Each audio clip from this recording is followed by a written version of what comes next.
My name is Tony Dunst. I live in Las Vegas, Nevada. I play poker and do commentary for a living, and I've been playing for about 14 years. My name's Seth Davies. I'm from Bend, Oregon, and I'm a pro poker player. I've been playing pro full-time for about 5 years.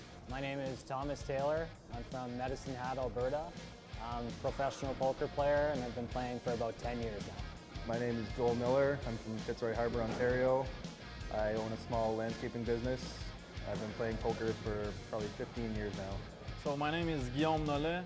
I'm from Rouyn-Noranda, Abitibi-Témiscamingue, and I've been playing poker for 6 years. My name is Ruben Percival, known as Ruby. I'm from Montreal, and I play poker. It's been about 2 years now that I took poker more seriously. I don't think anyone has a huge stack except for one guy has quite a lot. The rest of us are kind of right in the middle of the pack there, so it's anyone's game. I mean, there's a really big stack, 2 to my left, so that's going to kind of force me to tighten up a little bit, but I mean, I'm just going to take things as they come. I think about an average stack. I have 1.7 million. I'm just trying to take it the same as I've done the last 3 or 4 days, just trying to take it one hand at a time, not get ahead of myself, and just adapt as I see fit.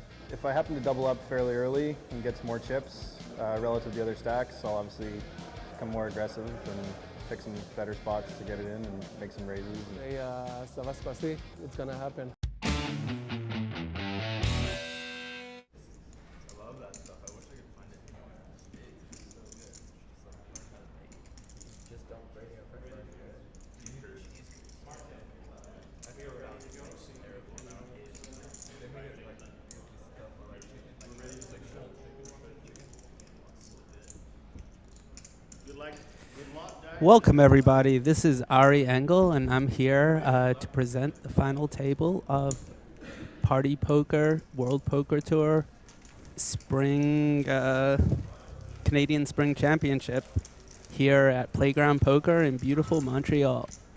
We have the chip leader starting out with 110 blinds, 4.4 million, Ruby Percival, Seth Davies second in chips with almost 2.2 million. Thomas Taylor with 1.7 million. The guy that's normally doing the commentary here in the WPT streams, Tony Dunst, going for his second World Poker Tour Championship. This is his 5th final table on the World Poker Tour. He's got 1.7 million, and they took away the last 2 guys there. But off we go here, already ready to go, and Thomas folding 6-3. Let's see, I've played with Tony obviously a bunch. I played with Ruby, the chip leader, a little bit, and Seth I played with a bunch also online, and the other guys, a couple of them seem familiar, but I don't remember actually playing with them. But there's probably a good chance that we have. So Tony coming in for a raise, 85,000 with 7-5 suited. And the chip leader's got Queen Jack, Ruby on the button, or on the small blind, it looks like actually. Let's see how he handles this. Seems like it might be a decent spot to get aggressive and 3-bet. But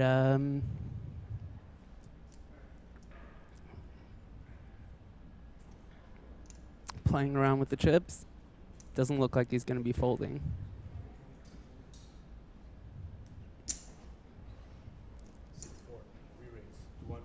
And that's a 3-bet to 235,000. My guess is Tony will be folding. Tony is not a big Hollywooder, so he just folds very quickly if he doesn't plan on playing the hand, and everyone watching tends to appreciate that. First pot, Ruby the chip leader. Everybody's tense in the early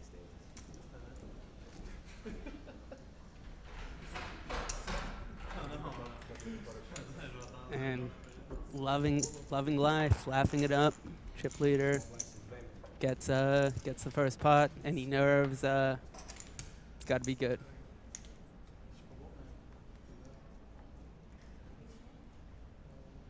40,000.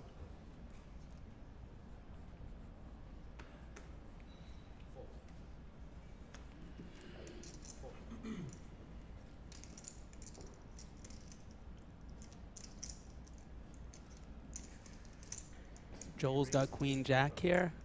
Looks like he's going to open the pot here with a raise to 85,000.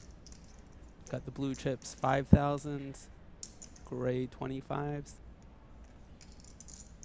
orange 100,000.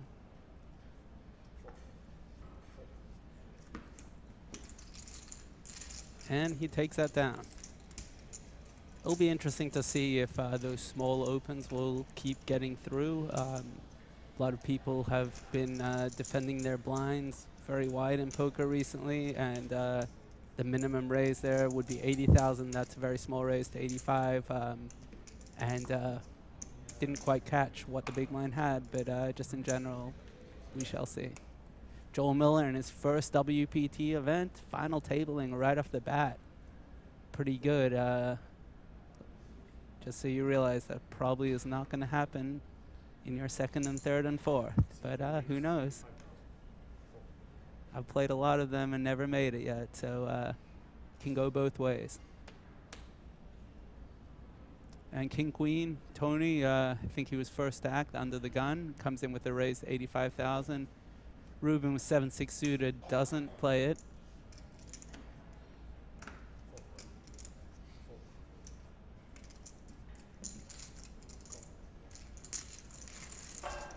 And Seth defends his blinds with 9-8 offsuit.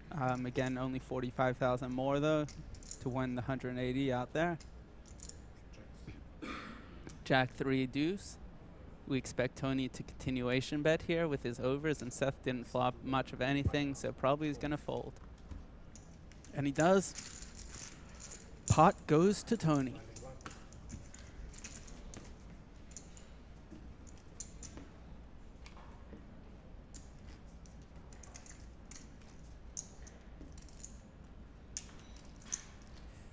Tony Dunst, longtime professional, played with him both online and live a lot, most recently in Australia at the Aussie Millions, where I was fortunate enough to beat him heads up. That was his best live cash, 700,000, 1 million Australian dollars.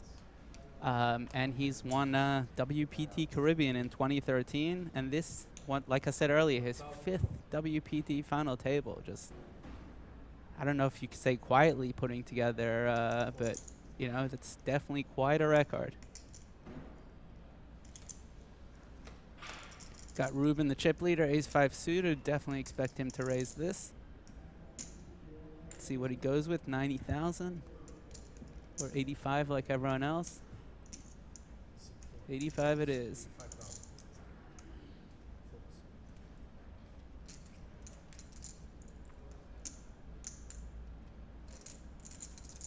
Tony Dunst defending his big line with ace-5 suited also. So this is beautiful. This is really where the poker comes into play, because we're going to expect both of them to miss most of the time, although that didn't happen here. Tony flopping a flush draw, and Ruben with the backdoor flush draw. But in general, kind of a little scary of a board for Ruben here. Let's see if he, no, he doesn't continuation bet. So that could be good for his chances of winning the pot.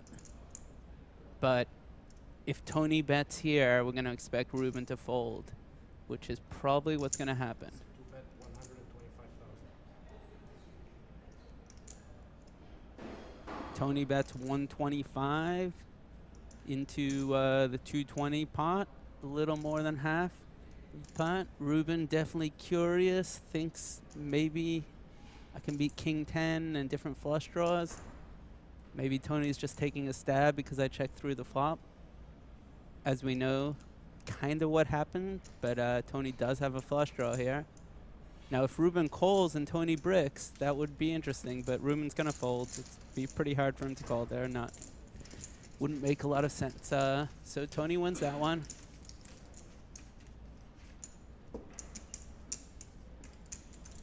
No, cautious play to start out here, just like we would expect. They're playing for a lot of money here.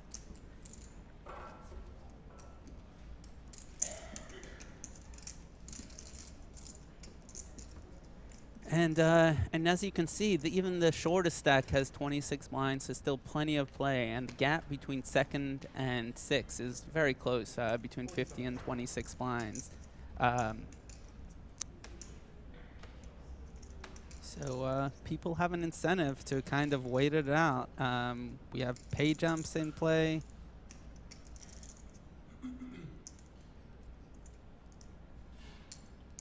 Ace Jack suited for didn't figure out the correct pronunciation of Guillaume. Maybe. Very accomplished online player. Final tabled this event a couple of years ago. Got 6th. Wants to do better this time.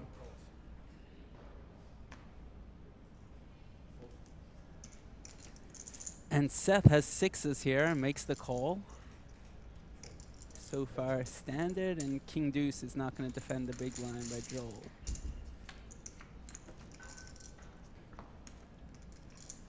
And Seth flops a set. Now, with the King 7-6, you got the 1 high card, and you got the backdoor flush draw for Ace Jack suited and a backdoor straight draw. Definitely expect the continuation bet. And I don't expect Seth to raise this. So this will be interesting to see how Guillaume, how many bullets he fires, how many barrels he fires at this pot.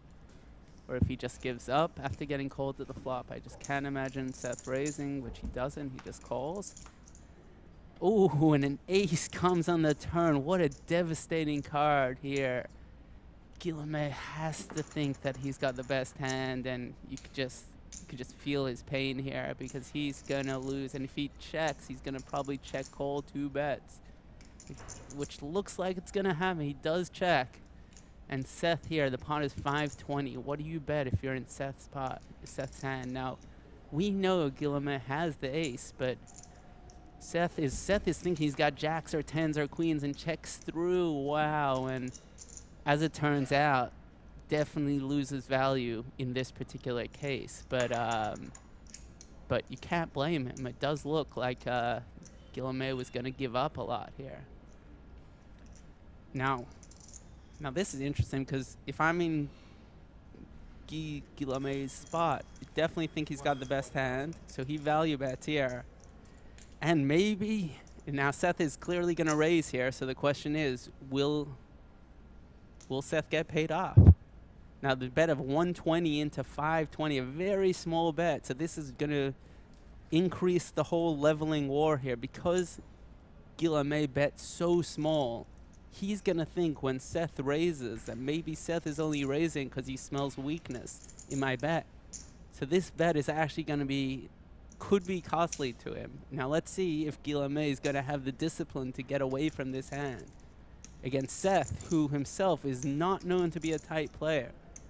And as an accomplished online player, these are 2 online guys that I'm sure have experience with each other.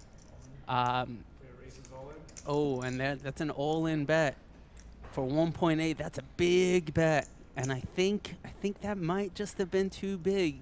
Might get Guillaume to be able to lay it down, but at the same time, this is just such a hard spot because you know that you put out a small bet, you know it looks weak, and you have one of the best possible hands that you can have with Ace Jack here. I think the smaller raise might have looked suspiciously strong also. Here, there's a good chance that Seth is saying, hey, I might take this line as a bluff, and he's balancing that out with his set here.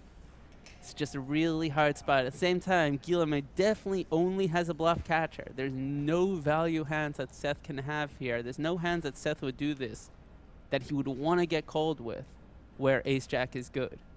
So Guillaume has to think, how often is Seth just bluffing it all off here? Because that's the only thing that he can beat is a bluff.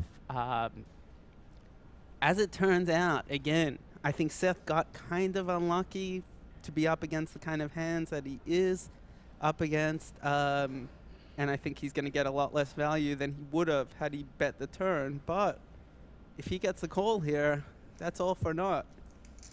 And as you can see, this is just a huge raise.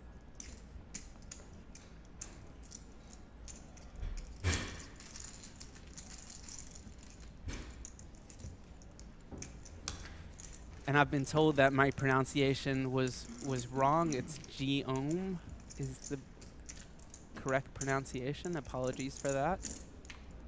Nice pot to Seth there. Now going over the payouts here, they're paying first place is $226,000, second 148K, third 95, 70, 53, and 42K. So we're playing for big money here. We have an $11,000 payout jump for the next spot, and then each spot gets progressively bigger as we move on up. Now Seth, ace-4 suited here in the cutoff. Very easy open, looks like 90,000. Joel in the small blind with ace-10, or I'm sorry, jack-10. Let's see what he does here. It's not such a good hand out of position. Not shocking to see him fold. 10-6 suited though. In the big blind, he only needs to put in 50,000 to win 180,000. Most players nowadays, I feel, are making this call. And Ruby's asking how much it is. I thought he might be saying something like all in, which obviously wouldn't make any sense, would be way too big. But he's going to defend his big blind with 10-6 suited. Pretty standard call here. 10-6 against ace-4.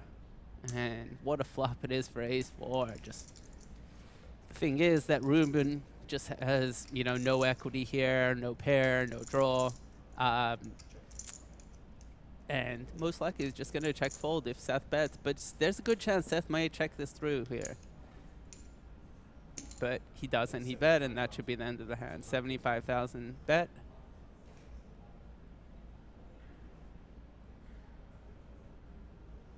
And Ruby folded. Good fold.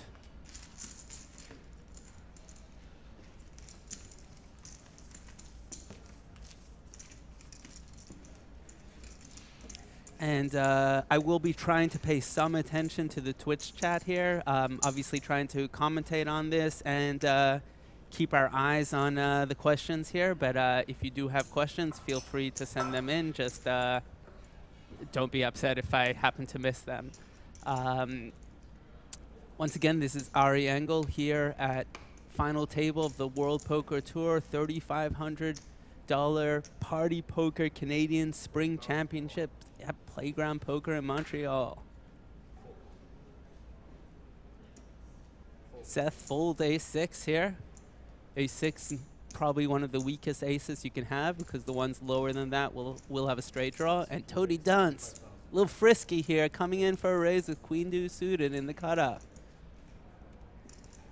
That's how you do it, ladies and gentlemen. Don't just wait for hands. And Ruby with 9-8 in small blind looks like he's Hollywooding. Gonna fold.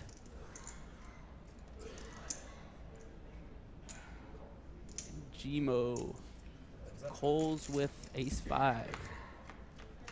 Defends the big blind. And flops the nut flush draw. Wow, 9-8-3 all spades. Tony just with no equity here. And this is going to be interesting because ace-5, now you do have the nut flush draw here, but maybe you just want to check call and not get in tons and tons of chips. And that'll be interesting to see if Guillaume bricks, if he just calls here and then misses, how this hand will play out. Now, if Guillaume does raise here, check raise, the hand will be over immediately. Looking at his stack, yeah, he's just going to shove all in here. And Tony quickly folds. And Guillaume takes that nice pot. Okay, yeah, so Guillaume probably only had 15 to 20 blinds to start that hand. So pretty easy to just shove there with his nut flush draw. Nice hand, though. Nice hand by Guillaume. And up to 23 blinds now. 915K at 40K. And we see Ruby still the chip leader with over 100 blinds. 4.3 million, 35% of the chips in play. But this really is anyone's game, you know. 35% of the chips, that means, you know, still plenty of chips in play for the other people. King Queen for Tony is going to open this. We just saw him open Queen Deuce. There's no question about this. 90,000 again. 85. I'm sorry, 85,000.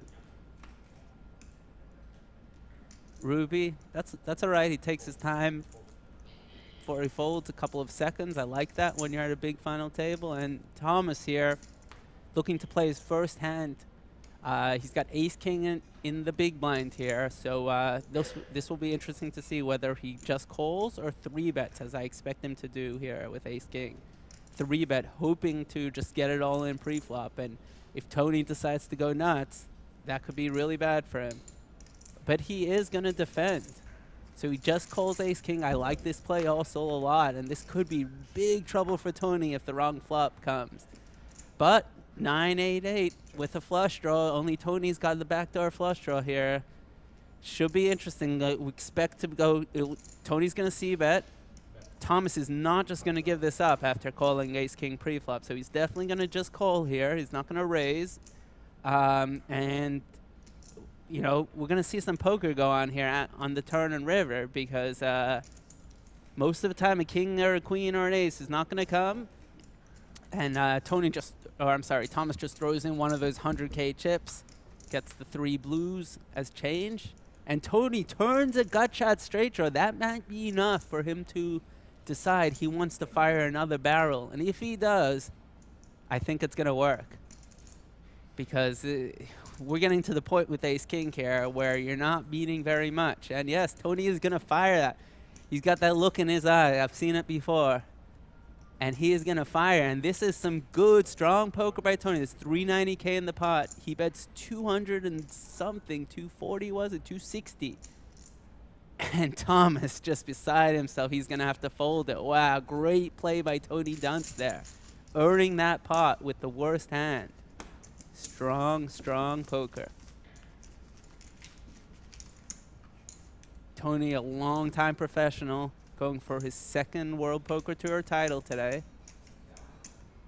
At his 5th WPT final table. Now, he only has 8 WPT cashes, and 5 of them have been final tables. Just an astounding record.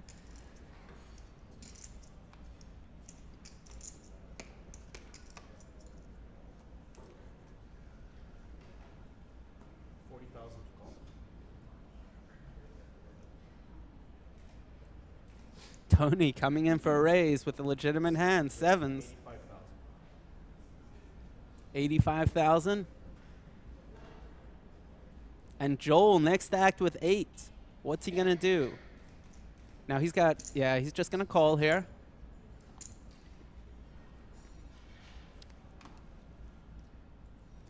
Calling is definitely the more normal play here.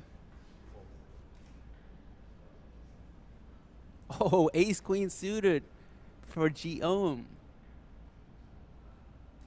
On the button. He's just going to move all in. He's just going to move all in for 22 blinds. I don't blame him at all. And this is tough spot here. Now, I expect Tony to fold, and I expect Joel to call. But this could be interesting the way things play out. Tony is in a rough spot here now because he opened under the gun and he got called from under the gun +1. He has to worry about the under the gun +1, and he has to worry about the button shove from Guillaume, and he's just going to fold it. Now Joel just getting better odds. He does have a real hand with 8s here. Now we know if he could see the cards, he'd want to make this call. But he's in a tough spot here because Guillaume is not going to be very likely to be light here with under the gun open and the under gun +1 call and only 21 blinds. He's going to fold the 8s. I don't blame him. I don't blame him at a final table. You're not looking to call off your chips because each spot that you move up is a bunch of real money. But ace queen suited getting the 2 pairs to fold.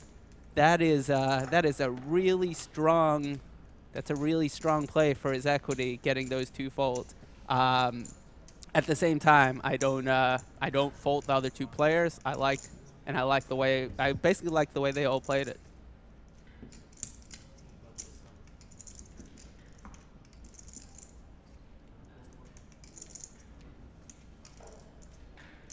We're seeing some good poker here at the World Poker Tour. Canadian Spring Championship, sponsored by Party Poker. I'm excited for a good, long day of high-quality poker, and if this first half hour is any indication, we should be up for a real exciting day.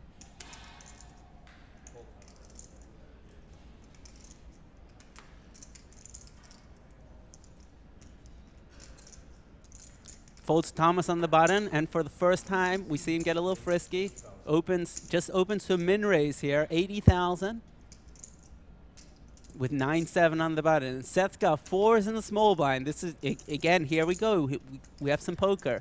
What's Seth going to do? He's probably not going to fold. We can be pretty assured that. I expect him to call here, but he just, was that a folding motion? Nah, he's not folding. He's, what's he going to do? 3-bet, I would guess, is by his indications. It looks like getting serious, looking like he's not going to be folding for sure. Is it going to be a call or a re-raise? I'm going with the re-raise. Oh, all in? Is it? It's all in. 4. Well, that's 60. Oh, Tony's got ace queen. Oh man, that is a big reshove. If Seth, Tony's got 44 blinds with ace queen, and Thomas on the button has 35 blinds. Wow, what a big reshove by the 4s here, and Tony's got to fold his ace-queen because he doesn't want to call off all his chips at the final table. And Seth just found the only way he could have to win that hand, basically. Because if he does a normal size 3-bet, Tony most likely just shoves himself. And wow, that was some interesting hands there, because ace-queen is really a much better hand than 4s. Not when they're heads up against each other, but in terms of what hands you want in No Limit Hold'em, you'd much rather have ace-queen in general than 4s. So 4s was able to use the first in the pot power, or more like first to be all in power, you know, because no one else could put any pressure, and no one wants to call off, even if you have a good hand. That's aggression. Aggression and just being all in power. That was some interesting ace queen. I don't know if that's kind of an interesting fold by Tony. I think it's a fold, but you know, borderline spot like ace king, he's definitely not going to fold. So I don't think so. Guillaume comes in for the raise, 90,000 with ace-5 suited, and Tony has king-jack suited in the small line. I'm going to guess Tony is going to be calling this. Guillaume would start with 26 blinds, Tony with 44. Ooh, is he going to be 3-bet folding this, or is he going to be calling? Oh, that's a re-raise. 250,000, it looks like. 250,000, 5-4 suited, gonna have to be forced to fold. And Tony just putting the pressure on Guillaume. And I mean, if I'm Guillaume, I'm folding this every day of the week unless I pick up something on Tony. This would be one hell of a shove. Now we know it's gonna work because Tony ain't calling off with king-jack suited, I'll tell you that. But whew, this is a hard spot. Really hard spot. Now the one thing going is that there is enough room for fold equity here, but at the same time, Tony's going to do this with real hands also. And Tony just going after it here. King-jack suited. Nice hand. Nice hand by Tony Dunst there. I don't blame Guillaume for folding that ace-5 suited, though. That's ace-5 suited just is not the kind of hand that you want to be putting it all on the line with unless you're really sure the opponent's going to be folding. Tony Dunst, WPT Raw Deal host. That is 5th WPT final table.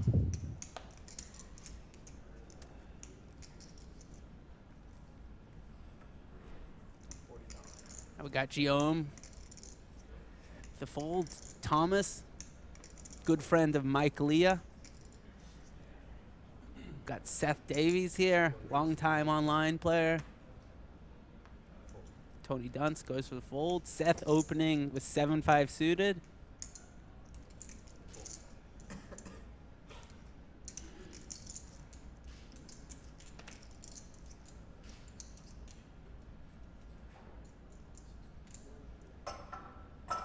8-6 suited for Ruby in the big blind. He will be he will be defending this. That's for sure. So the question is he going to 3-bet it or call? He just calls. Those orange 100,000 chips. Okay, we got basically, well, Seth did flop a pair and is way ahead, and he does have the lead. So we're going to expect the C-bet from Seth to win it, but he does have bottom pair. I've seen a lot of times people check back with these kind of hands. And Ruby has a lot of back doors. Oh, what a turn. Seth hitting trip fives. He's going to be loving his hand, and Ruby going, you know, basically getting one of those backdoor draws coming into play now. Now he has a flush draw, and he has 16% chance of winning. Now, the deadly card here for Ruby is a 7 of clubs, which would give him a flush and Seth a full house. Now, Ruby leads out here. I expect Seth to just call this, kind of setting the trap here, but with 2 flush draws, I wouldn't be super shocked if he does raise. Seth knows that when he checked back the flop, and if he were to raise this, it would be kind of weird. But he just goes for the call. And the river, ooh, bricks the flush draw and double pairs the board for Ruby. So if Ruby bets, Seth will just be calling this with his low full house. And if Ruby checks, Seth will probably still value bet. Question is Ruby going to fire at the bluff? Ruby, now's not the time for heart. Whatever you put in, you're going to be losing. Now, he didn't make a huge bet in his defense, 180 maybe or something. And whatever it was, he's going to lose.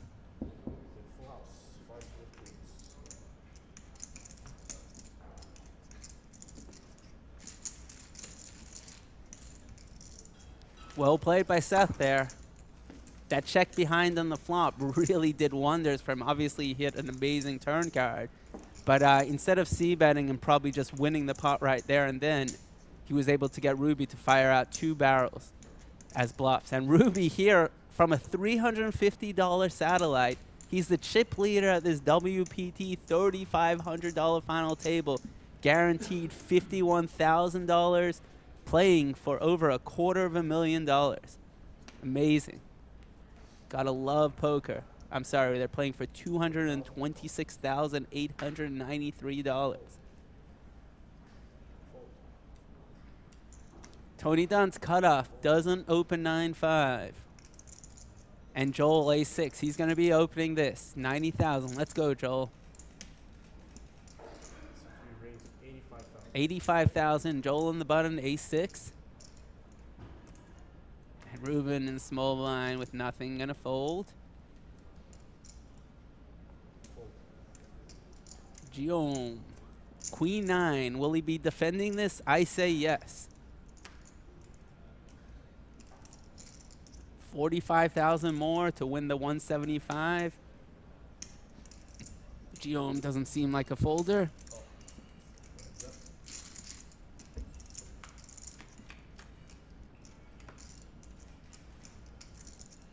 Guillaume, great flop for his hand. Flops top pair and a gut shot straight draw, and really bad flop for Joel. He's still gonna fire out that C-bet. Just fire it out. You're not gonna like the results of this though. 105,000. And Guillaume is just gonna call this. Most likely. Now Guillaume actually got started playing in the army.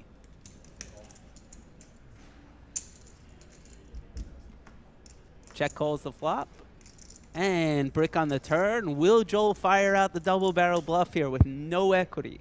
Now he does beat some draws. Remember, if Guillaume had a flush draw with spades or a straight draw, Joel would be best with ace high. And when the board pairs, now the flush draw from the flop came. Guillaume hits his trips here. He's probably going to be going for value, and Joel cannot imagine Joel doing anything. Joel, when he checked behind the turn there, looked like he was just giving up on the pot. And I don't blame him. We see here that whatever he did probably was not going to work. And Guillaume fires out a bet of 180,000 or so. It doesn't, whatever it is, it's going to work and get the fold. Joel folds it. 170,000. Nice hand for Guillaume. If he wins this tournament, he says he's going to do nothing special with the money. Nice job. Good luck to him. Okay, so Ruby is now below 100 blinds, and we're seeing, and the short stack is now Joel with 23 blinds after losing that pot. I don't blame him for the way he played it. I probably would have played it the exact same way. And we got Seth, who's picked up some chips here early, and now is up to a quarter of the chips in play. 78 blinds. Kind of a little bit of separation going on here.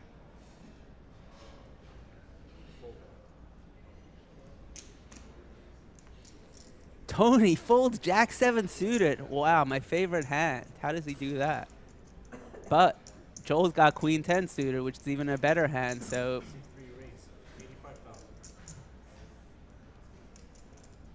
Queen 10 suited, Ruby the chip leader with Ace 4 suited on the button. What will he do? Will he 3-bet with the intention of folding to a Joel 4-bet shove? Will he call? Will he do something else? Joel only started this hand with 23 blinds here, so it's a little bit awkward here for Ruby. Ace 4 suited, chip leader, but you have all the chips, Ruby. Now is not the time to be knitting up. If I'm in your spot, I ain't folding Ace 4 suited, I'll tell you that much. And neither is he. Here comes the 3-bet. Show that heart. Gotta love it. 230,000 chips.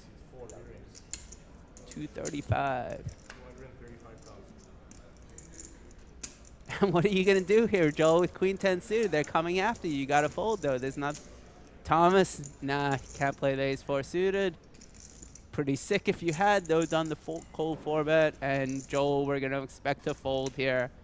Power of poker, but if Joel does 4-bet, it's all yours. All you gotta do is hit that all-in button. I just don't know if you got the heart or if it's the right play, actually, but I don't see you doing this, Joel. There it is.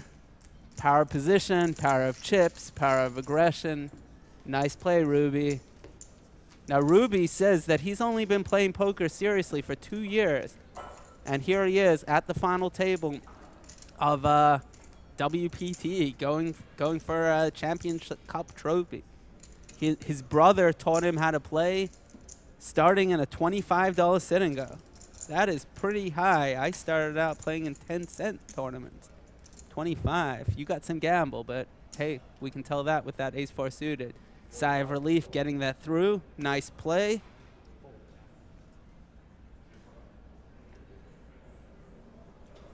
King 9 under the gun. Tony folds. Ruby 5 deuce suited. You're going to come in. Ride that heater, chip leader. Cut off. Yeah, here he comes. Oh, no. Okay, that's all right. Jack 9 on the button for Guillaume. 90,000.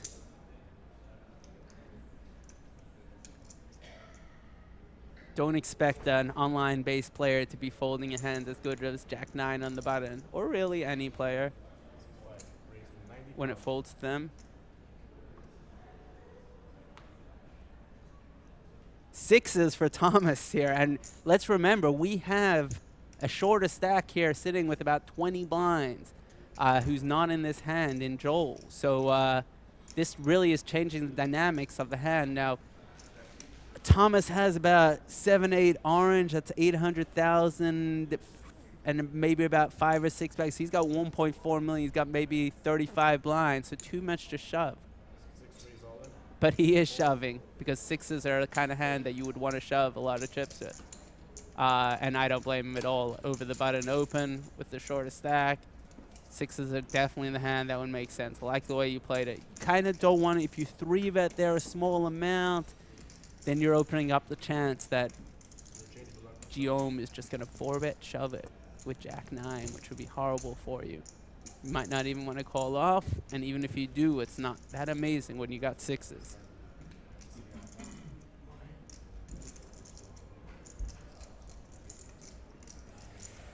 This is Ari Engel coming to you from the WPT Montreal final table. Sponsored by Party Poker. This is the Canadian Spring Championship, and we're at Playground Poker in Montreal. We're playing for 274,000 Canadian dollars. It looks like some of the numbers I saw earlier had been converted. So yes, we are playing for over $250,000. And by we, I mean the 6 people that you're seeing. I don't get any of it. We've got 6 people left here. We've had an exciting first close to an hour of play here. And we're up for some good poker. Some high-level poker being played out so far.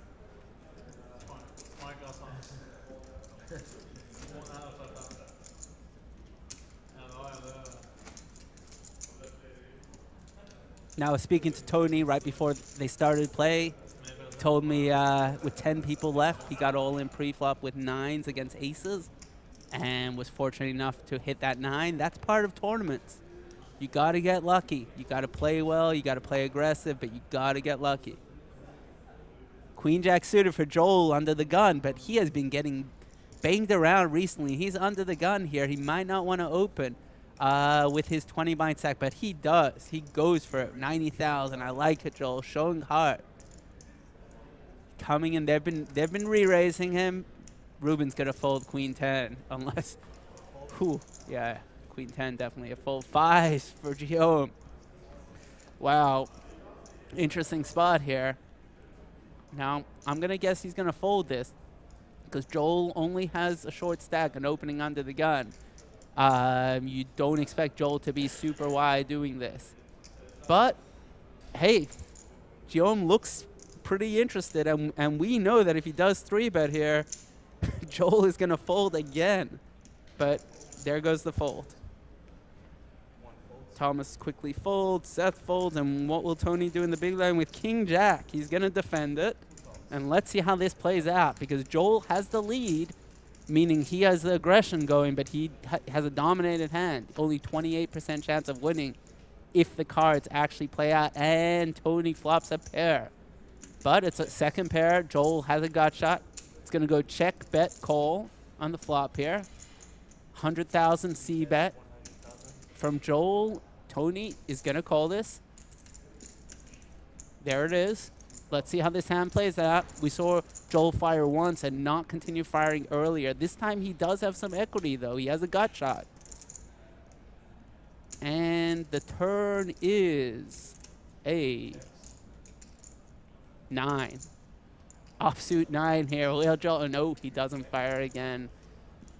Don't blame him, but he will not be winning. Ooh, and a club on the river.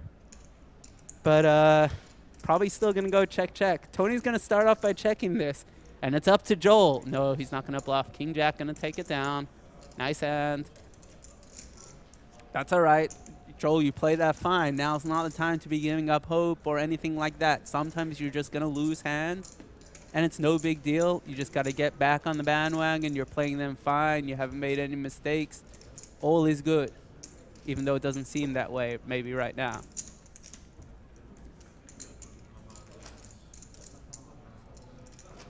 Joel Miller from Fitzroy Harbor, Ontario. Been playing poker 15 years, and this is his first WPT event, and here he is at the final table.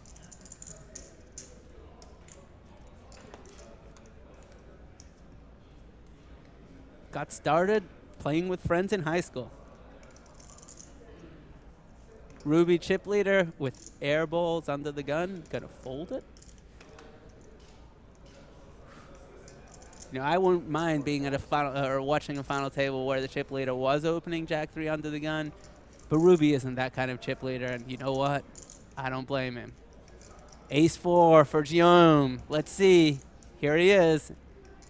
He does not look like a tight player. He's coming in with Ace 4 offsuit from under the gun +1 at this 6-handed final table. And Tony with Jack 10 suited in the small blind isn't going to be folding this. Now, how is he going to play it? We saw Tony 3-bet a similar spot. Oh, and Tony just moves all in. And he's going to put the pressure because Joel with his 20 blind stack, and Guillaume's going to have to fold also. Now, Guillaume also only has 20, 25 blinds. So Tony there using his stack to put pressure with Jack-10 suited. Jack-10 suited, obviously a hand people really like with all of its straight and flush draws and things like that. And if you do get called by a hand like Ace-King or Ace-Queen or pocket nines or lower, you're completely fine shape equity-wise. Of course, if you get called by pocket queens, it's not so amazing.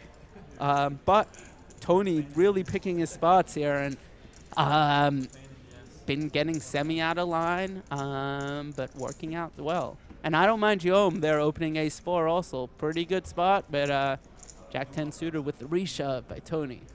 Sounds better. Plus, it's, I can't understand, you know? Yeah, but yes, it sounds better in French. It's more, let's say, pain in the ass. I think we got 2 French speakers here. We got Guillaume, and we got the chip leader. As our 2 Ruby, as our 2 French speakers, at least semi-local. And folds to Joel in the small blind here. Weeks, and he just moves all in, it looks like. Moves all in for 575. Oh, he was down to about 15 blinds here, 14.5 blinds. And chip leader Ruby folds it. And we don't get to see Joel's hand. Oh, man. That would have been interesting to see if he was shoving light or with what kind of hand he was shoving there. Joel up to 16 blinds and Guillaume 26 blinds. We got Ruby back up to 100 blinds here. But, you know, it really is anyone's ball game. I can't tell you the amount of time. Actually, I was playing a Party Poker New Jersey tournament when I was in Jersey a couple of weeks ago. And I came into the final table with a huge chip lead. I had 3 or 4 times as many chips as the person second in chips. And with 9 left, final table, everything's going great. Couple of hands, don't go so great. Next thing I know, I busted 8th. You know, that's just the way poker, that's the way things work. And everyone has those kind of stories if you play long enough. So, you know, Ruby's the chip leader now, but I'm telling you, it's far from over. And Joel just coming in again. Now, he's only got 16, 17 blinds here, and he's opening the button. There's a good chance that one of these 2 players is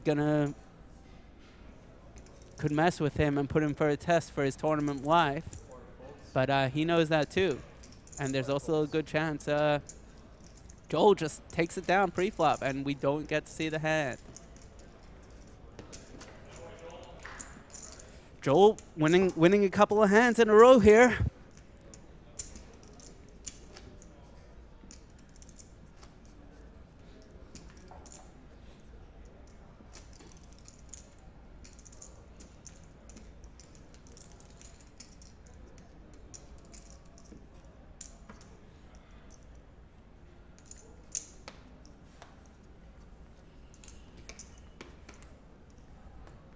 A lot of pressure right now for all 6 players. No one wants to bust next. There's a lot of money. This is the biggest stage for most of them that they've ever been on poker-wise.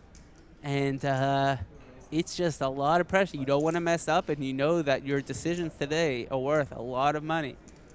Tony just coming in for a raise. You know, he's been here before. So, oh, and we got all in from Joel. Joel, gotta love the way he's playing his short stack here.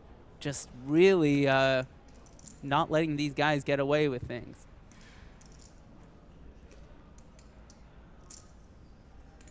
Joel just reshoves. And Ruby asking for a count here on the button.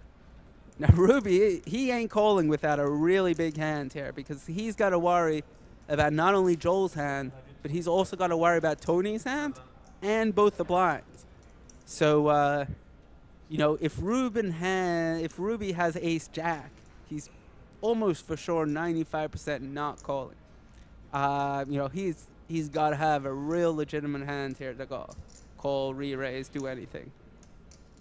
Now he looks pretty serious, but no, he's folding. Guillaume folds. Thomas in the big blind fold. Oh, and Tony snap calls. And what do we have here? Normally it's a race. Is it a race here or not? Nines for Tony. They got the nines for Joel, yeah, I was going to say. And ace-queen suited for Tony. We got a fair fight here. I like Joel's side, though. 52.4% to double up. Tony, ace-queen suited. Joel for his tournament life nines. Who's going to win it? Who do you like? Innocent flop. One heart, though. Can Tony hit the king of hearts for the ultimate sweat card?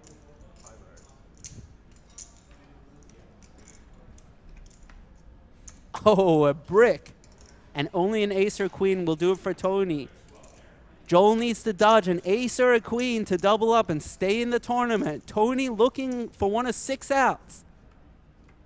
And a brick, a double up for Joel. Nice hand, Joel. 9s and 5s takes it down.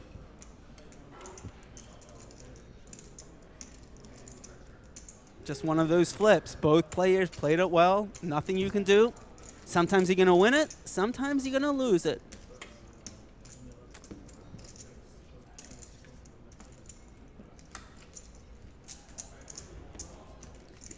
And we have a bowl game now. So Joel doubles up all the way into 4th spot with 39 blinds now. We got Guillaume as the short stack with 25 blinds. We got Thomas Taylor, 35 blinds. And we got the chip leader Ruby with 99. Now, as you can tell, between Tony in 3rd and Guillaume in 6th, it's only 560,000 chip difference. So we're really, which is 11, 12, 13, well, I guess 14 blinds if I could do my math. Yeah, so this is really interesting because you got all these shortish stacks. Just trying to survive, you know, because there is just huge pay jumps at these final tables and no one wants to bust next.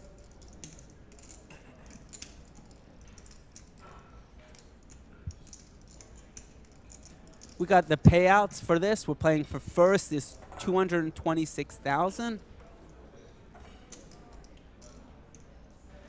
$226,000. I think it was 270 or so Canadian. We got second 148. Third is 95. Fourth is 70K. Fifth is 53, and sixth 42,000. These payouts have been converted to US dollars. What an exciting final table this has been. Tony Dunst just losing a big flip to Joel Miller. Nines of Joel beating ace queen suited of Tony. We got a bowl game here now, boys and girls. My name is Ari Engel, and you're here watching the Canadian Spring Championship World Poker Tour Montreal from Playground Poker Casino. Got Ruby, chip leader, coming in for a raise, puts in one of those orange 100K chips and says 85 or 90,000 if history has any precedent.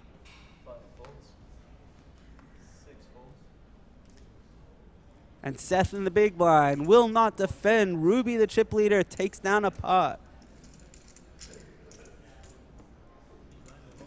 And can you believe it? Ruby's only been playing a couple of years seriously. Got in for $350 on a satellite, and here he is at a WPT final table with the chip lead.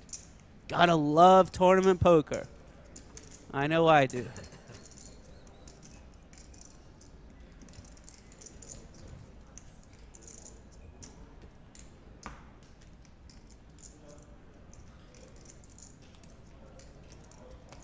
Ruby the chip leader, first act under the gun.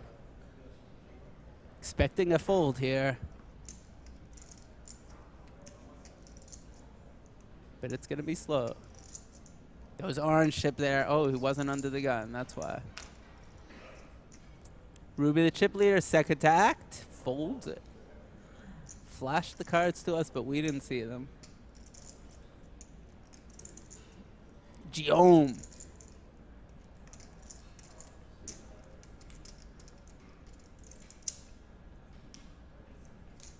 Coming in for a raise, 90,000. Will Tony Dunst defend the big blind, as he's been known to do? He's got some stickiness to him. Ooh, that sounds like an all-in, and it is an all-in. Tony moves all in, putting the pressure on Guillaume again. We've seen this play out. It would be nice if they had shown the cards, but they didn't. Ooh, something flashed. Nice hand, Tony. Tony picking up the pot.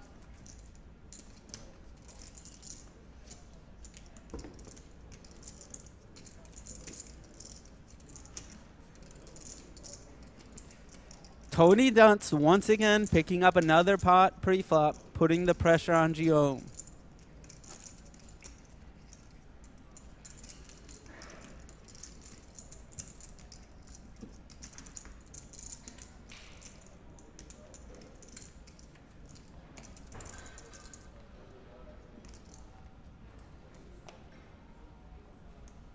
Got Joel in the big blind, Tony in the small blind. Chip leader first to act, Ruby. Ace queen. He will be coming in for a raise. 90,000. 85. Where are we at? 4 raises to 90,000. 90,000. Ruby under the gun. Ooh, Guillaume, king queen next to act. And he has one rack. Where are the rest of his chips? That looks like 5, 6, 7, 8. 500, one is gray, one blue is 100. Is that only 800,000? Or does he have more chips? Because if he only has 20 lines, this might not work out good for him. I could see him re-raising all in. Oh, he just called. Oh, just calling.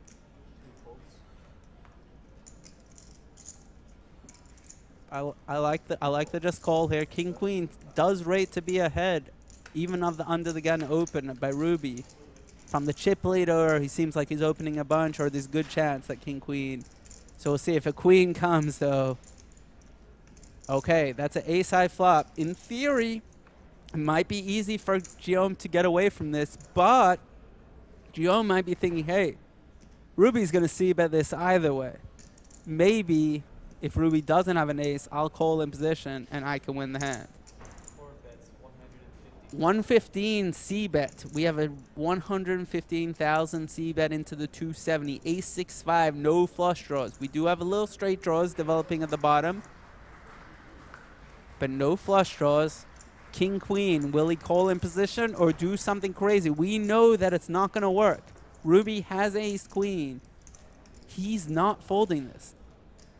Guillaume, whatever you do except that would cost you money, and Guillaume correctly fold, getaways. I'm sorry, he got away from that really cheap. Well done. I can pretty safely assume that if I'd been in his spot, I might have lost a little bit more money.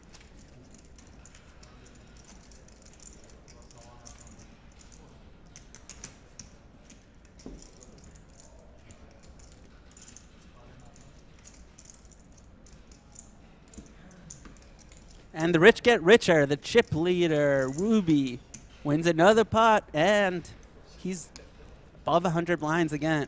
Just picking up those pots. Guillaume first to act. Fold. Thomas, he's been, somewhat quiet. Not super tight. We've seen a 9-7. We've seen some 6s from him. Comes in for the min raise. Him and Mike Leah used to work together before they got into poker.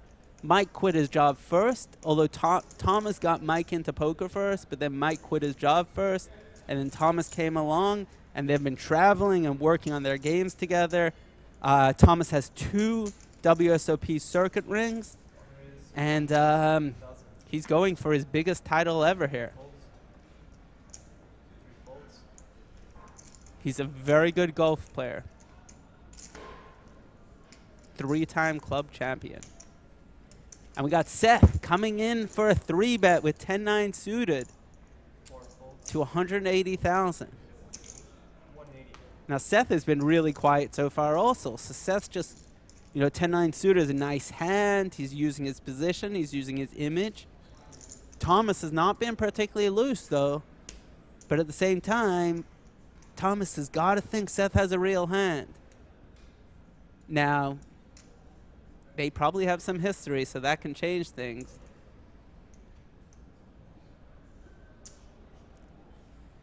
Thomas, you can feel the pressure here. He doesn't look like he's folding, though. Doesn't look like he's folding. Oh, he brings out some big chips. Is that... Ooh, that looks like a 4-bet to 400,000. And Seth... Oh, that's not a huge 4-bet, but it's not so small. 220,000 more. 220,000 more. The pot has 6. Oh, Thomas with aces. Oh, wow.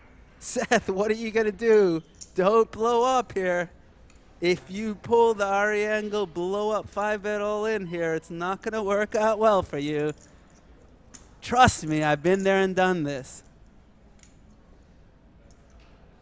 Don't do it, Seth, but he's probably going to call here. I mean, 10-9 suited is such a beautiful hand in position. Now you got to figure, you know, Thomas is not the most light player ever in the world. His 4-betting range is not super wide, but who knows? I mean, these guys have history. There goes Seth calls, and this is a big flop. The pot already has 890,000 here.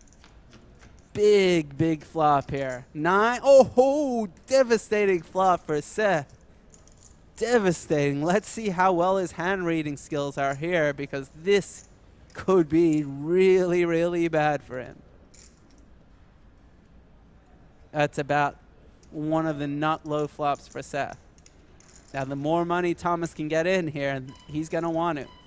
Now, Thomas maybe only started this hand with 25 blinds, or only has 25 left now. Whatever it is, this is really bad news. 250, small bet. Really small bet here. But that's not going to save Seth. Seth's calling this. Seth is not folding. Seth might shove, but he's not folding. And he's probably shoving. Really unlucky, Seth. Not really unlucky, but I mean, yeah, it's unlucky. This was not a good flop for you. Okay, so he calls here. A low card is going to be bad for Seth. He's really rooting for a king here. King would be... Oh, what a bad card for Thomas. Now, it looks like, oh, that's a great card because he had aces full. But it's really bad because now Seth doesn't beat anything. Now, it's a good check. It's a really good check by Thomas, but unlucky for him. Seth's just going to probably check it back. A 9, obviously, would be a dream for Thomas. But I think this is all Seth ends up losing. Now, there is some small chance that if Thomas checks, if it comes like a king or a queen, and maybe Thomas checks again, maybe Seth turns his hand into a bluff. Or even if it comes anything, if Thomas does check. But if Thomas bets, like 90% of players are going to do in this spot, or more, it's over. Seth is not calling. And if he checks, Seth is probably checking anyway, but there's some chance Seth would turn his hand to a bluff. All this is the most results-oriented thinking in the world, clearly. Now look, all in by Thomas. That, ladies and gentlemen, was a fake Hollywood tanking. If you want to know when people are strong and pretending to look weak, Thomas was just trying to do that. Thomas wins the pot. Seth instantly folds his 10-9 suited. He got a really bad flop for his hand. But he only lost 250,000 on that flop, so got to credit him for that. And you got to credit him for not doing a 5-bet blow-up.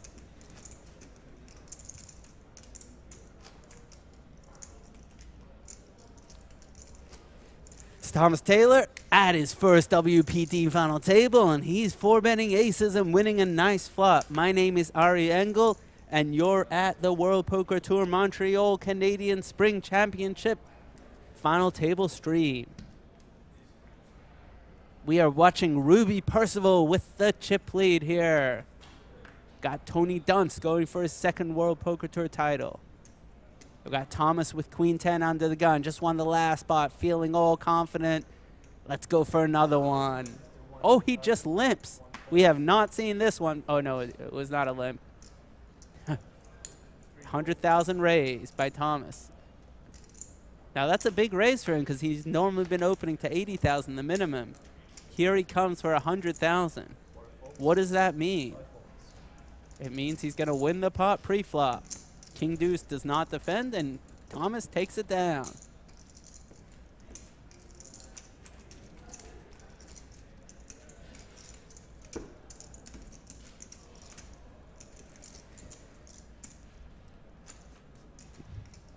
Nice couple of pots for Thomas. He's got to be feeling good.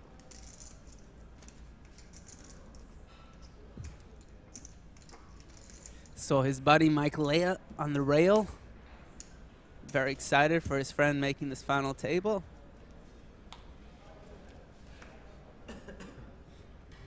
And he said that he's going to be the spotter today. Watching this stream, picking up clues and telling his friend. Seth comes in for a raise with 9-7 suited under the gun. First to act, Seth.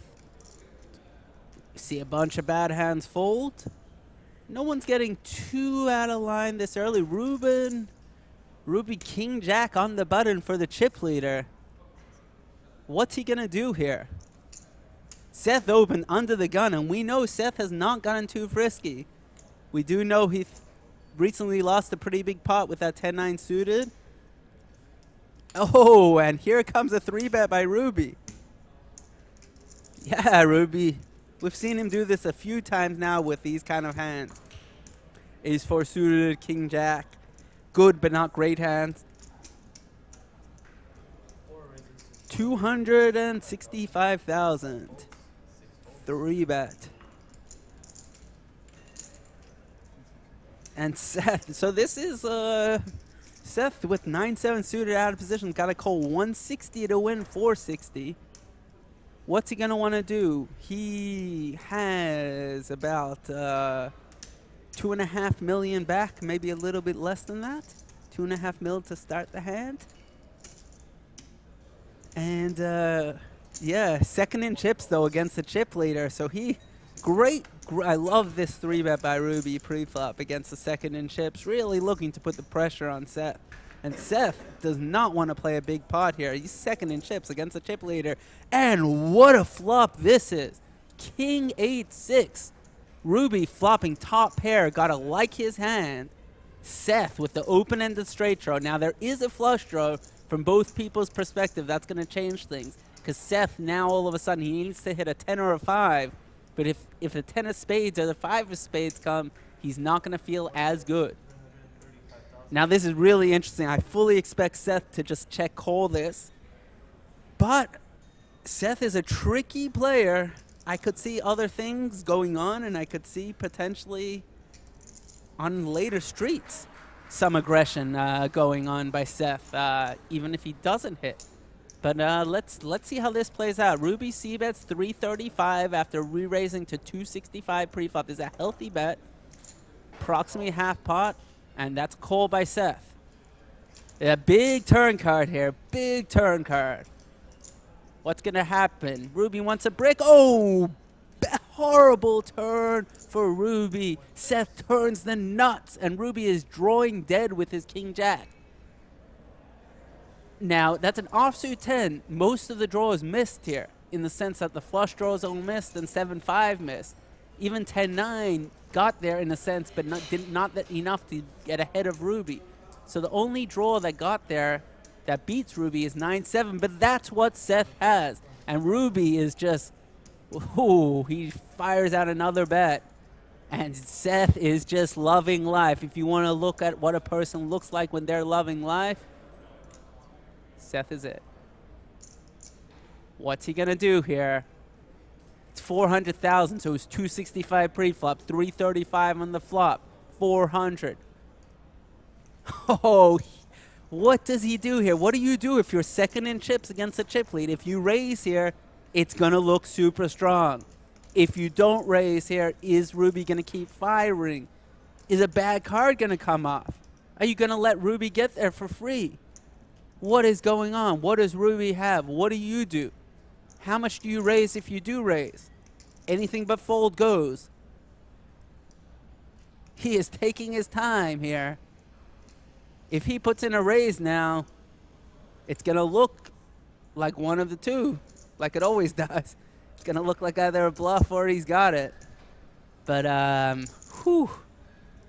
Ruby just call. Just call.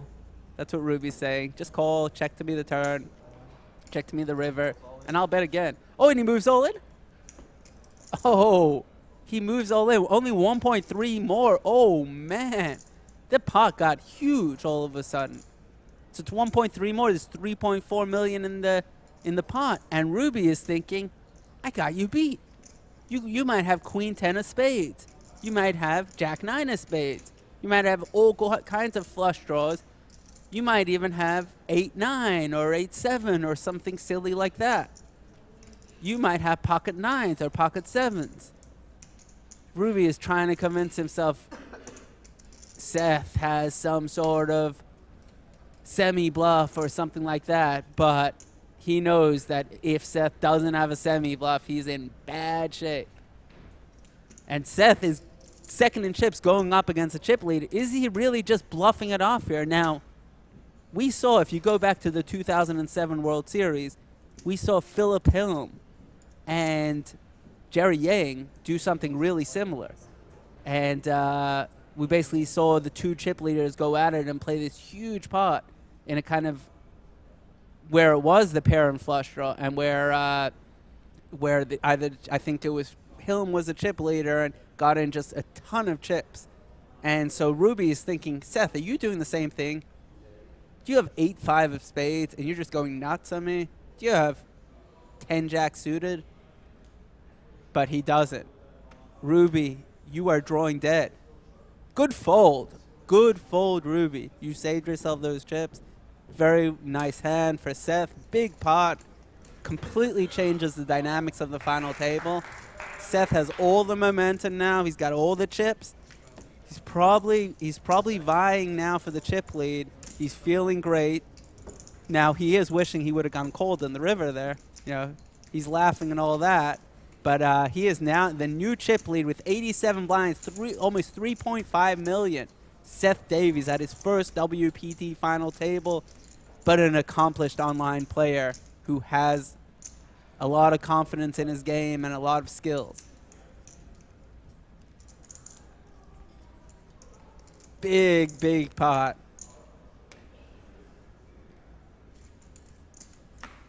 We got a question from Poker Shot Clock in the Twitch chat. What was my bust out hand for this event? All these events kind of stick together so much, and trying to remember how I did bust in this tournament. Oh yeah, I had 75,000 chips and the blinds were 6,000, and we'll get back to that in a second because we got Guillaume with A7 on the button. He's gonna shove all in. Blinds at 20,000, 40,000, shoves for 18 blinds, 715,000, A7, and that is why you shove, to get deuces off the hand. Deuces were a slight favorite, queen 10, both legitimate hands, but when you shove with A7, you take away the play. Both those hands probably would have reshoved on A7 if A7 just opened, or at least queen 10 probably would have called. What you get here by shoving A7 is you take away. You see queen 10 has 44% chance of winning. Now when you shove, queen 10's got 0% chance of winning because queen 10's going to fold. Deuces is actually a favorite, and you got deuces to fold. Nice hand, Guillaume. And he gives him the thumbs up sign.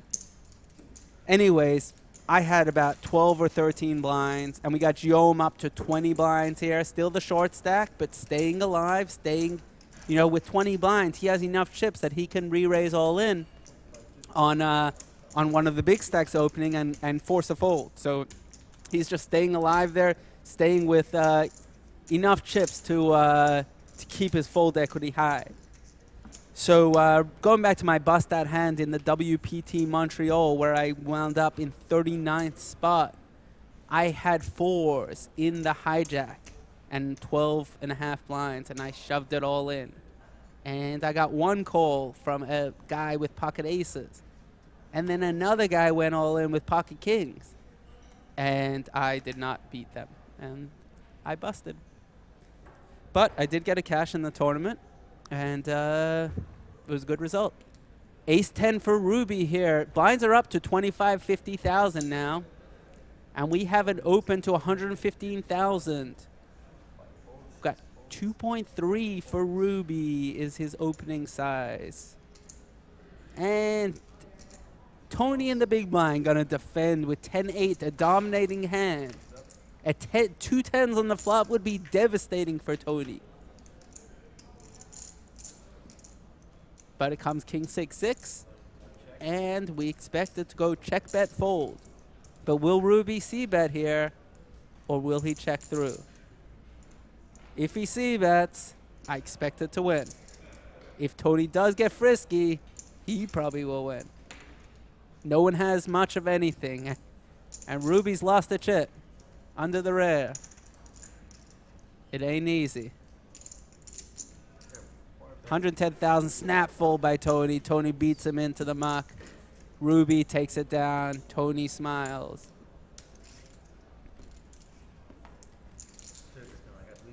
Ruby well, he's no longer the Ruby the chip leader, but he's still got plenty of chips, and it's very important for Ruby to take his mind off the big hand that he lost. That's all the past. That might as well have happened last year. Ruby, you're at a huge final table. You're at the Canadian Spring Championship WPT Montreal final table. Now is not the time to focus on anything other than making good decisions. But it's easier said than done. Never fun losing a big hand, particularly at a big final table. Mental toughness, very strong. Queen deuce under the gun. If you had played that, we would be in for, there would be some heavy tilt going on. A lot of deuces in the hand. Seth does not open queen 4 on the button with his chip lead, so that is interesting to note. Tony limps in with queen 9, and Joel king 4 suited. With 1.4 million or something, he just checks through. Completely bricks for everyone. Backdoors for both. King high is in the lead, but he got some backdoors. He got a backdoor flush, backdoor straight, and the best hand, king 4, goes into the muck. Queen 9 takes it down. Nice play, Tony Dunst. Bluffing Joel Miller off the hand.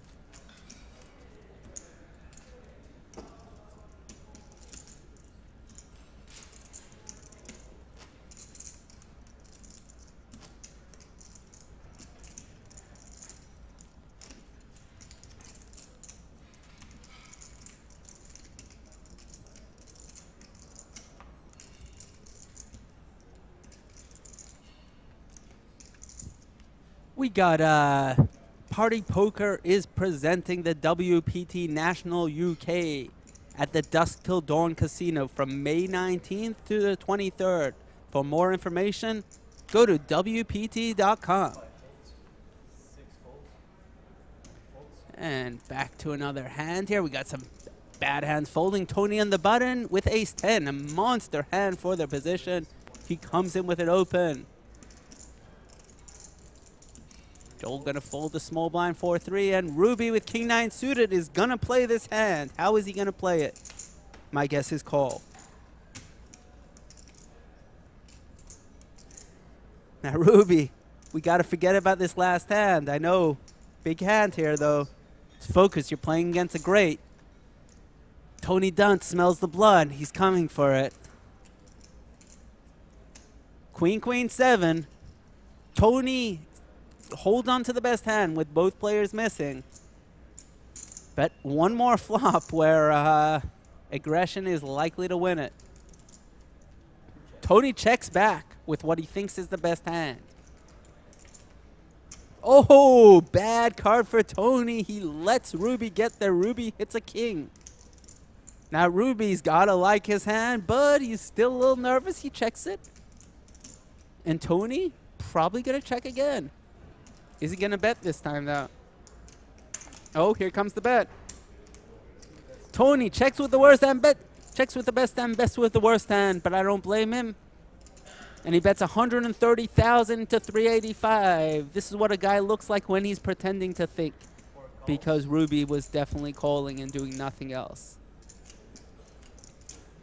And Tony needs a jack or an ace here. Jack will be a straight. Ace for 2 pair.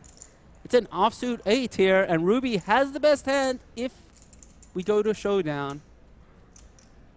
Ruby gonna start off with a check, and Tony, what's he gonna do? If he bets anything reasonable, Ruby is gonna call. Oh, he just checks and gives up, and Ruby wins it with his king. Unlucky, Tony. If you would have bet the flop, you might have won it, but that's being results oriented.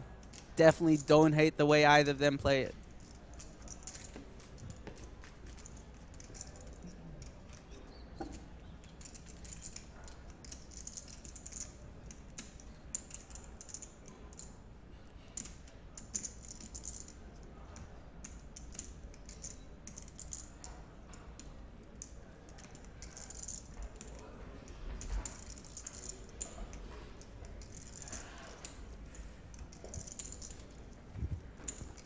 Once again, this is Ari Engel. I'm coming to you from the Canadian Spring Championship World Poker Tour Montreal, sponsored by Party Poker, and we are at Playground Poker Casino in Montreal, Canada.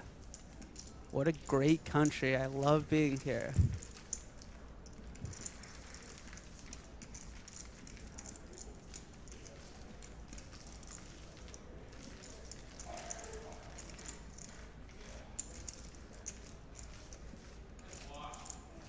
Let me tell you, if you guys haven't been to Playground Poker, come here. This is, I travel everywhere. I play tournaments, all around the world. So many different casinos. This is up here. One of the best places to play poker. Everyone that loves it, everyone that plays here loves it, with the one exception of Alan Kessler. And that might be one of its best selling points. If Alan Kessler's complaining, they're doing something right. Having said that, I do really like this casino. Amazing, very well-run tournaments, and the chairs are really nice also. A6, Thomas coming in. Ooh, getting frisky under the gun. And Seth with 10s. Next act is the chip leader. What's he gonna do? He just calls? Tony, ace jack. What's he gonna do now? Looks like he's just gonna call. But he may 3-bet. Oh, all in. Oh no, Tony. Oh, this does not look good for Tony here, because I don't think Seth is folding. The 28 blind shove here with ace jack. Now, knowing that sevens goes into the muck, easy fold. Knowing that Thomas opening a6 is makes the shove by ace jack, pretty clear. But I didn't really think he'd be opening a6. Tony fourth, he's got 2 shorter stacks here. Ace jack. Whew. And Seth knows that he'd be calling off half his stack here also. And Seth just is a little perplexed. He's not sure what to do. But Seth, you're a 56% favorite here. If you knew the card, you would definitely go. And Seth called. He was not going to be folding. Ace jack against 10s. We got almost a fair fight. But one of Tony's aces were folded by Thomas. So Tony is well behind here. And he is in an ace or jack to stay alive. Tony is a man in a lot of stress here. Will there be a jack on the flop? Easy flop for Seth. All bricks, 2 or 3. Oh, a deuce for a straight. Deuce, ace, or jack. And Tony is out in 6th place. Unlucky for him. He has bricked out. And Seth wins a huge pot. And Seth now is the big chip leader here. Disappointing for Tony. We know he's disappointed in this. But another deep run for him. What an amazing 5th final table, 8 WSOP cashes. Good game to Tony Dunst.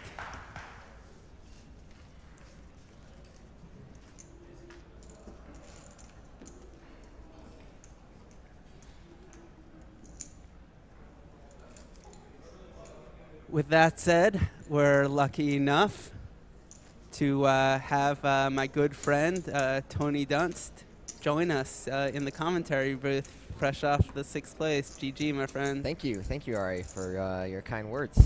Good to be here. Thanks for filling in as well. Yeah, I'm sure. Yep. I'm sure you're loving being here.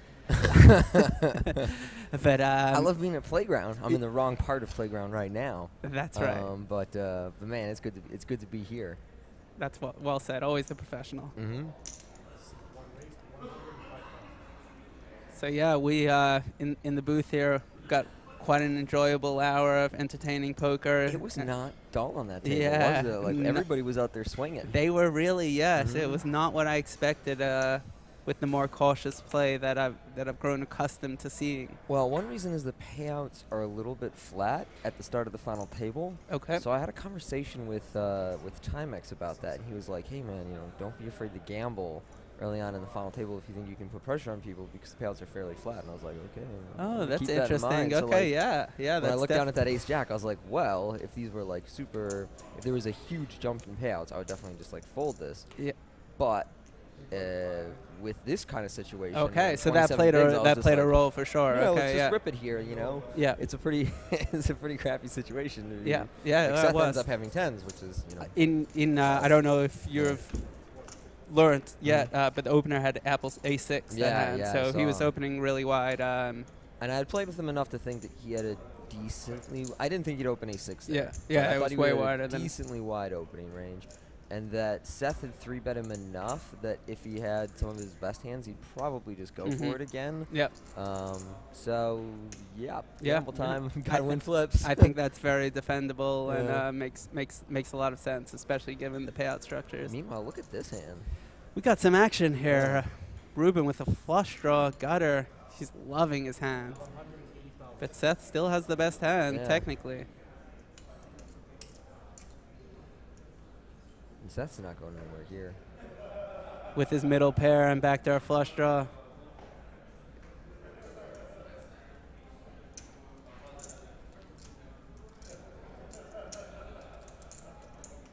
Seth is very stoic professional, Yeah. not giving away a lot. And he calls it.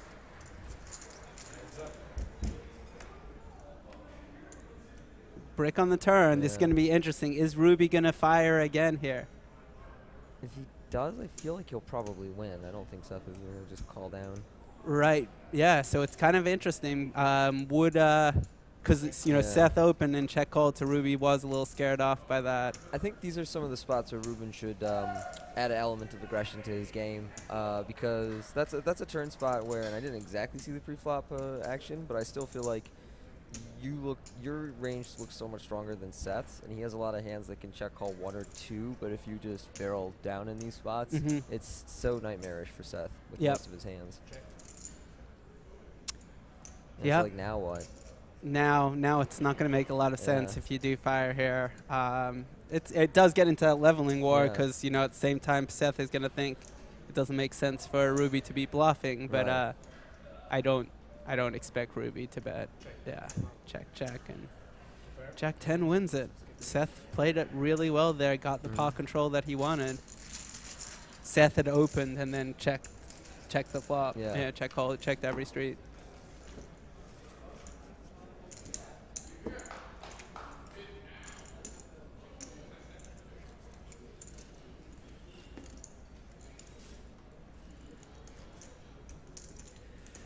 Like basically, Ruben got one of the best flops for his hand, and never took one aggressive action, right?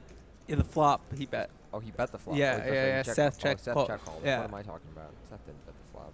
So by check calling the flop, it created a lot of doubt in Ruby's mind because it's not the normal way people play after raising pre-flop. Right.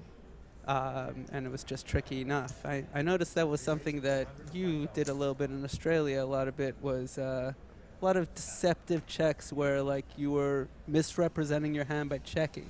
Oh. You know, which is not so much what people do. People misrepresent their hand by betting, but you would check with nothing, let's say, as the pre-flop right. raiser. And delayed C-bet. And delayed C-bet, for example, or those kind Yeah. of things. There are some textures where I think people's continuation tendencies are so high that you should just like mix in more checking back, because God, you would only check back here with showdown value, and then that locks people up who are aware of that fact, and they're like, well, crap, I have to check again on the turn if I don't have anything, and then give up. It worked really well against me, even though Cool. results, you know. But Yeah. those hands, I definitely, looking back, thought you were playing them better than me. Ah, thank you. Well, we got another pot developing here. Jack 5 and 4s, and Joel opened the 4s here, and probably going to C-bet, but you know, neither of them like. Oh, actually, Seth does have a flush draw. So Yeah. Seth is not going anywhere, and probably is going to win the pot one way or another. Man, this kind of seems like I expect him to just call. But mix it are in you with the check saying raise. sometimes check raise here?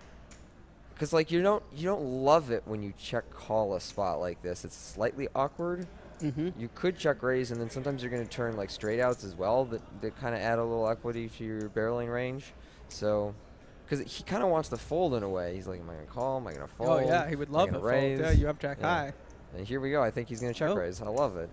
Well said. Yeah. Seth is the chip leader also, so he, you know, he has a little bit of leeway if things do go wrong. But perfect here. Yeah. You know, it was about coin flipping, but Seth was able to win it without a showdown. He's aware of the fact that on a like ace high monotone board, people are going to see bet a huge percent of their range that just has zero equity, because so does a huge percent of your defending range. So by check raising, a whole bunch of those hands have to just fold immediately, and it's just hand over. Makes sense. And also we have Guillaume sitting there with 14 blinds, so Joel is a little handcuffed from that. Wow, 4 Canadians, 2 Americans. That's Montreal Yeah, poker about, I would home say. court. That's probably a pretty reasonable distribution of what you'll find in Montreal poker.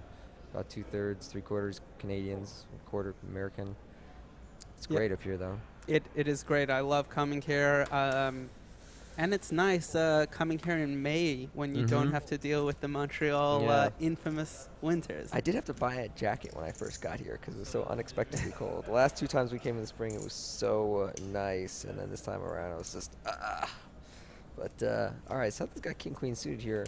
And I'm thinking Joel's in the big blind, so it's one of those spots where it looks like Seth will probably just raise call off his stack or something, right? Seth's going to open to 150 here. Yeah. And Joel has one of those Joel is awkward king 8, hands. and this could be bad for him. But Joel, he's a little more of the flatty type pre-flop. From playing with him yesterday, he flatted some hands in the small blind, where I thought it was like real close on whether you would 3-bet or flat them, and some hands that I never got to see as well. So I just feel like in these closer spots, we should expect Joel to just go to a flop as opposed to rip or something. And that makes sense because Joel says he's been playing poker for 15 years. So I feel like, you know, a lot of the people that just got into poker or younger tend to love to 3-bet on the margins, and the people who have been playing a little more tend to like to call on the margins. Now Seth with a small C-bet here. Yeah. Joel going to call in position here. Joel kind of floating here a bit. Yeah, this could work out here. Nope, not on that card. Good card for Seth. Yeah, How's this going to play out, card. though? There's still hand is far from over. Yeah. But a bet by Seth you would expect would win it It's if certainly he does. the most awkward heart in the deck. Now, a check shove here would also definitely win it if he does go that route. Joel, after calling in position. I mean, he's probably going to bet, right? He's bet. He's going to try and rep it, and then what's going to happen? Seth's going to shove, and Joel is going to fold. And I guess. really so working out gross. perfect for Seth here. And Seth moves all in, and Joel is going to reluctantly fold.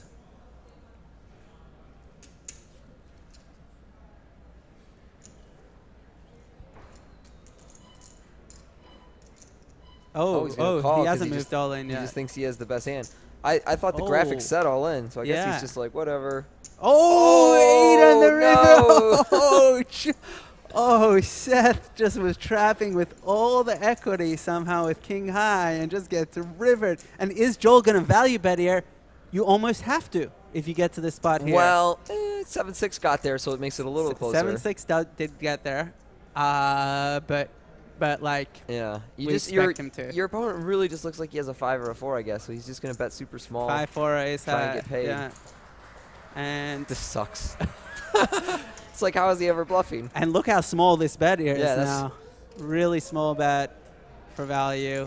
And Seth folds. Seth folds. And Joel wins the pot. Somehow was able to win the pot. Now, what happens if a brick comes on the river there? That would be very, very interesting. Yeah. I would shove if I was in Seth's spot there with king, queen of hearts at flush draw and that's it. But I would still definitely shove there. It's just a sweet spot to represent that you have it, and Yeah. a spot where And there's your so much opponent's in going to it. float a medium amount of the time on the flop. So, yeah, get him. Yeah. Yeah. And I like aggression. Yeah, So aggression is fun. yeah. King Jack suited for Thomas. Here comes the open to 100,000. We know who's the min raiser, except the one time when he didn't. Possibly blinds maybe had gone up that time though already.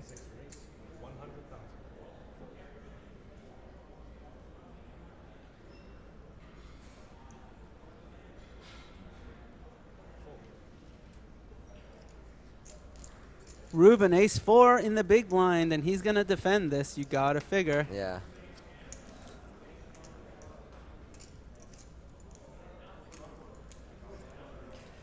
Easy defend by Ruben. Takes Yep. his time. You make the call.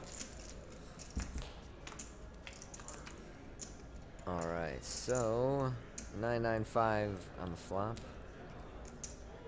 Okay, so we expect Thomas to c-bet this, and is Ruben going to check call with his ace-4? I don't know with somebody like Ruben. I think this is very close. He And might peel once here, though. Also, Thomas opened from early, so Yeah. he can have, but Thomas does check. Ooh, that is the Ooh, most action interesting card in the deck. But not really. It's going to go check, bet, call, realistically. Here, I don't think Ruben is leading here with his bad ace very often. And Yeah, I know, but it just makes the hand. oh yeah, way no, more it's interesting. definitely yes, action card. But you know, Thomas could check again here because yeah, there he goes, the check. Oh, what a bad card for Thomas. Now is Ruben I gonna was check just gonna- again? But he's probably gonna bet, and probably makes sense to bet. Yeah. Yeah, I think betting's probably better than checking and check raising here. You're just never getting paid off on your check raise. Yeah, and also Like Thomas has like yeah. what he has. Yeah, and he's gonna call with king high and a And bunch not of random bet. ass pairs Yeah. and stuff. And Thomas had a call that or didn't have to, but I don't blame him for calling at all. And Pairs, high cards. yeah.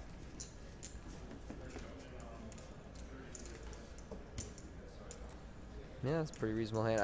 I feel like I still bet when I'm in Thomas's position on the turn, just because I picked up a bunch of equity and I can represent that card. And he's still in the big blind and has a bunch of random dumb stuff.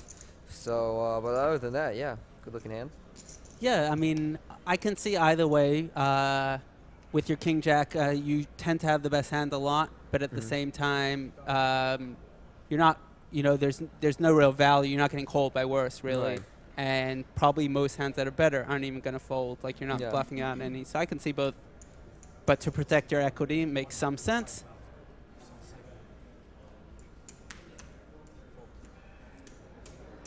And ace jack suited for Seth comes in for a raise, 105, just min raise with one chip. There's a quick one. And everyone folds it. This whole tournament since about like early day 3, I want to say, is just going great for Seth, where he's just like run really sweet and hasn't had anything bad happen. And it's just awesome when tournaments go down like that for you. You know, where it's just like, you know, you're aware that like you're hitting hands, like you're playing well, your reads are on, like, and just nothing bad happens to you. You know, you just run kind of sweet like that. That's amazing. And then Yeah. it also becomes like a self-fulfilling prophecy yeah. because you're just feeling on top of the world and you're able to make confident plays. And I don't mean that to detract from the way he's playing. He's playing really well and everything, but just like he's perfectly aware of the fact that like everything has gone great. Yeah. There hasn't been any like major dips in his stack for the last day and a half of play.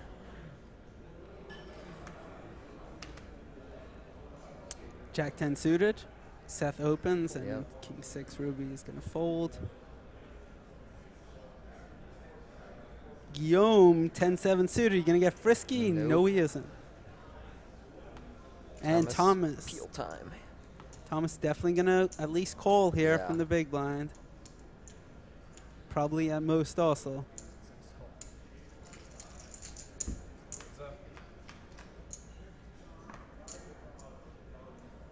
Okay, Thomas does flop the best hand, but very vulnerable top pair here. There's 3 clubs on the board. There's different straight draws. There's a lot to be scared about. Still just seems like an easy check call. Oh, but Seth getting tricky and checking it back. And a good turn card for Seth. He turns a double gutter. And 9 will give him a straight, and a king will give him a straight. Now they're still both worried about a 4th club coming. I would almost certainly bet twice if I'm Seth now. I'm just like, all right, my opponent probably doesn't have anything that good. If he checked already, yes, Yeah. and just check calls. Yes. Seth does seem like that kind of player also. Yeah. So he's going to start out with a turn bet here, which we are pretty sure Thomas is going to call.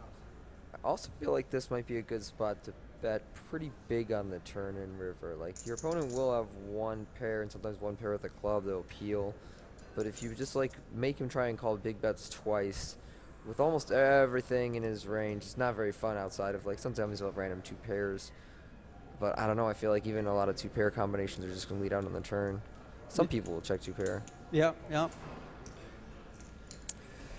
Here comes the big river card here.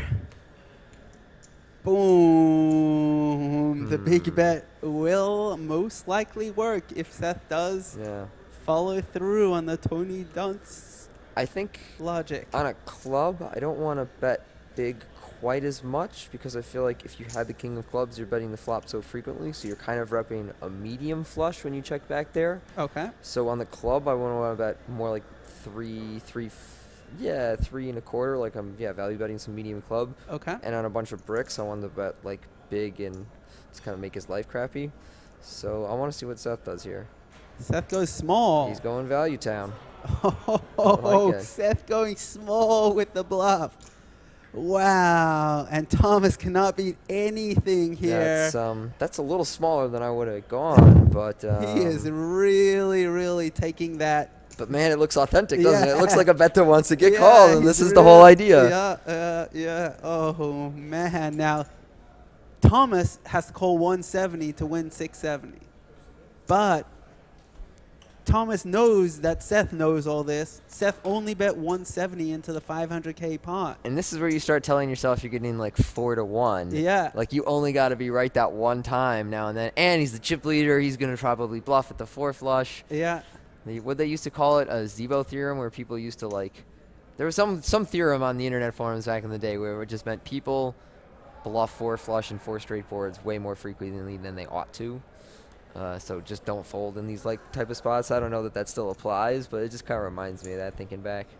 Zebo, he definitely got around. I had my own version of Zebo theorem, which was people don't fold full houses. That might have been the Zebo theorem, and I think I'm misnaming my whatever theorems. it is. He's certainly had a lot of staying power with his theorems.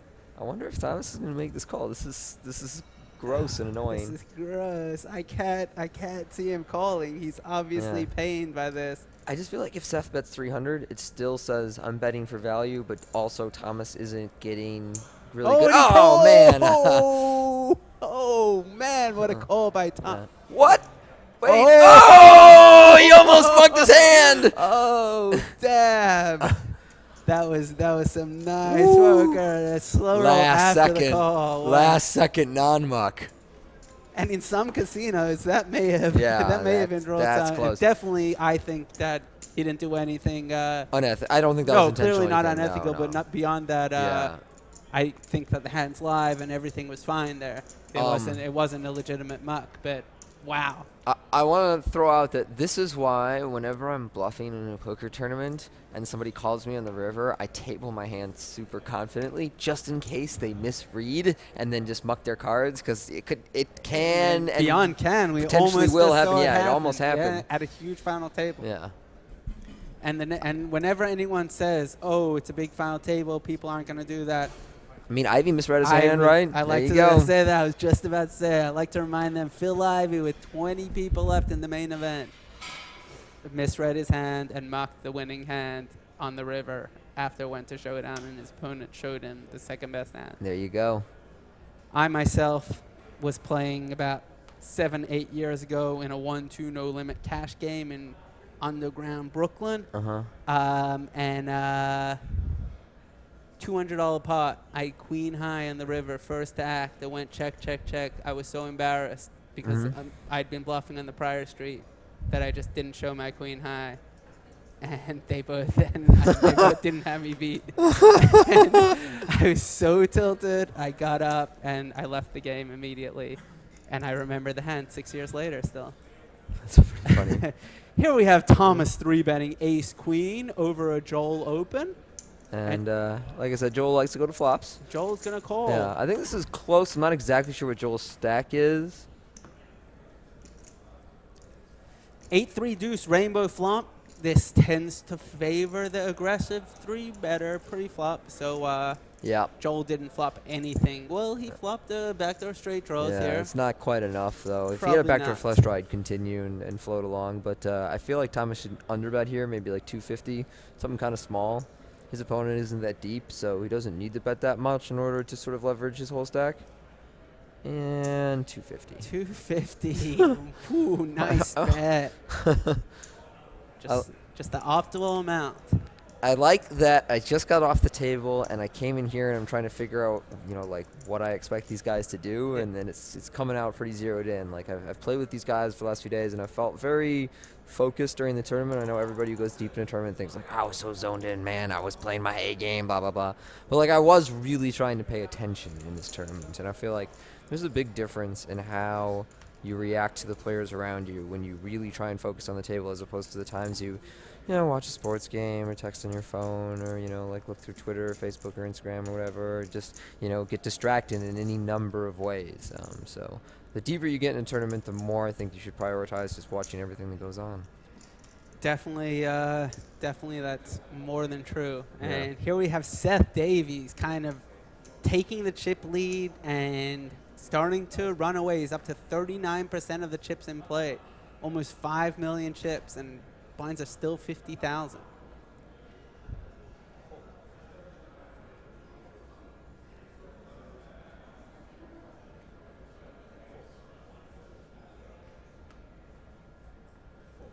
Thomas not going to open queen 5 on the button. Nope.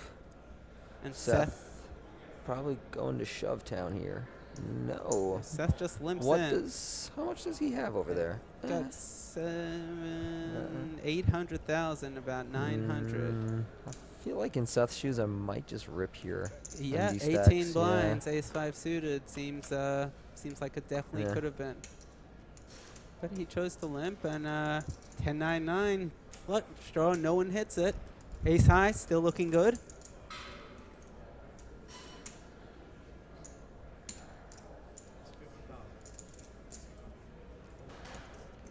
Ace high, bets the flop, and takes it down. Yep. My name is Ari Engel. I'm here with Tony Dunst at the Canadian Spring Championship World Poker Tour Montreal. And we're watching the final table of the $3,500 WPT Championship. Tony just finished in 6th place and is kind enough to spend a little bit of time talking with us now. Yeah, I mean, it's interesting to come in and watch the guys that you're competing against so recently, and then get access to the whole cards and kind of find out about the hand that you played against them, and see if to confirm whether your theories on their tendencies are right. So and it's not like anything tragic happened today. You're going to lose coin flips, you're going to lose big pots in tournaments. Sometimes the way you got is going to be more upsetting than others. But Just hold on one a second, Tony. We Guillaume got is an all all-in here from Guillaume for 590,000, 12 blinds in the cutoff. And Nope. oh, actually, it looks like it was under the gun. Yeah. Hijack, and that takes it down. That looks good. But, I think the way that I lost today was very sort of benign and ordinary, Yeah. Lost 2 coin flips. If you didn't make yeah. any mistakes Yeah. or any horrible beat, it's hard to feel too emotional one way or another. Obviously, Right. we try not to feel emotional altogether, but Yeah. it's a little easier in that kind of situation. It's also just nice to go deep in tournaments and run good in general. I got deep in this tournament because I drilled somebody on the river. I got 9s in versus aces late yesterday when we were down to 10 people for Nice. 26 blinds or something. And I was out of my seat and walking away and just drilled the 9 you on the pulled river that for trick. all And the you're- all and the you- chips. And you're just gonna tell everyone in the stream about it. Yeah, just drilled that one for all the chips. And that poor guy, I can't remember his name. I think he finished in 10th place, maybe 9th. Later on, he doubles up and then gets his own 9s in versus 6s and gets drilled again on the river. And we're all just, oh, that's so painful. So, if I had gone down like that guy, maybe I wouldn't have felt like coming in the booth. But today I was just like, well, yeah, can't win them all. Can't win your flips. Yeah, What are you going to do? Seth, chip leader, takes down another Yeah. pot, just quietly racking up big chip stack. It's so fun to have one of those stacks in a tournament. Yes, it is. Just shuffling with 100,000 chips. That's when you really know you've made it.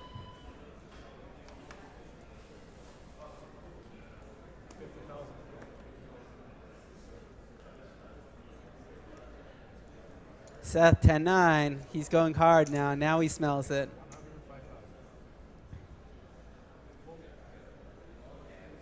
I like this open. I think that, while... What is Ruben thinking about? Oh, okay. I was like, Yeah. he's Nah, got he jack takes five. a couple of seconds Yeah. before folding. I like it. Yeah, but while Guy is on this stack, I think that Seth should just go after them. I'm curious whether Guy is going to go for this. Oh, he does it. Ooh, he Nice senses it. read. Good eye, Wow. sir. Yeah. Very. You can tell that he's a professional, Yeah. and he's got the short stack game pretty good there. Nice reshove there. 12 and a half blinds. That's not standard there. No, Queen that is 10. not standard. That's when you're zeroed in as well and Yeah. paying attention to the dynamics going on at the table. So you recognize that Seth liked the very dynamic that I was saying, which made me like his open with 10-9, and he was like, okay, well, he's probably opening a whole bunch of stuff right now. Yeah. I'll just be the one to rip it over him. Strong play Yeah. by Guillaume.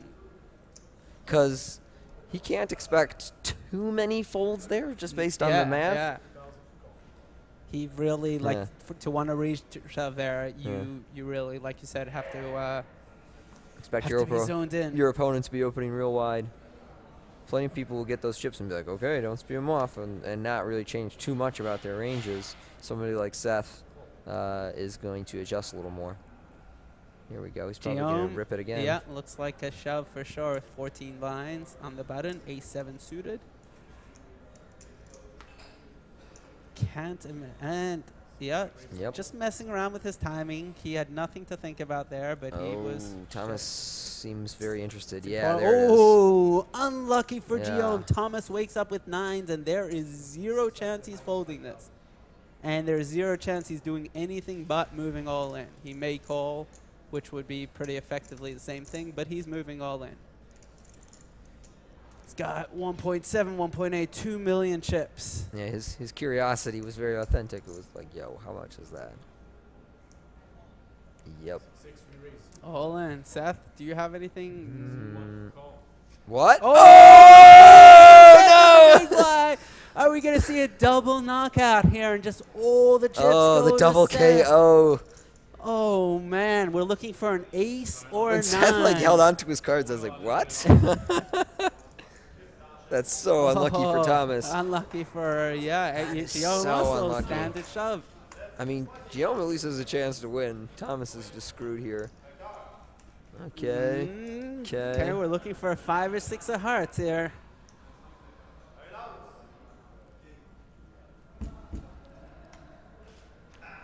Jack, Oh, safe. okay. 9 or an ace Such only. an excellent card for Seth. Yeah, this is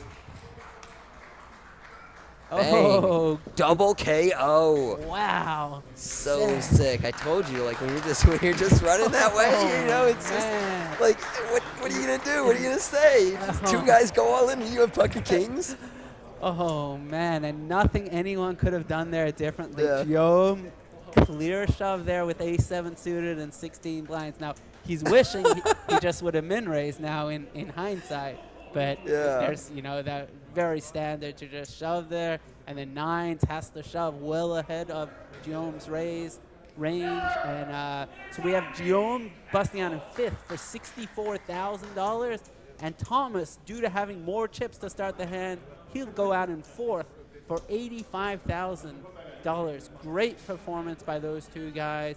I know they're probably disappointed right now, but what a phenomenal showing going deep in WPT Montreal. But we're down to three-handed now, and Seth has over 8 million chips. He has 65% of the chips. Unbelievable. Yeah, it's there you see the payouts, and they are like fairly flat. You know, it doesn't double in money from sixth until third.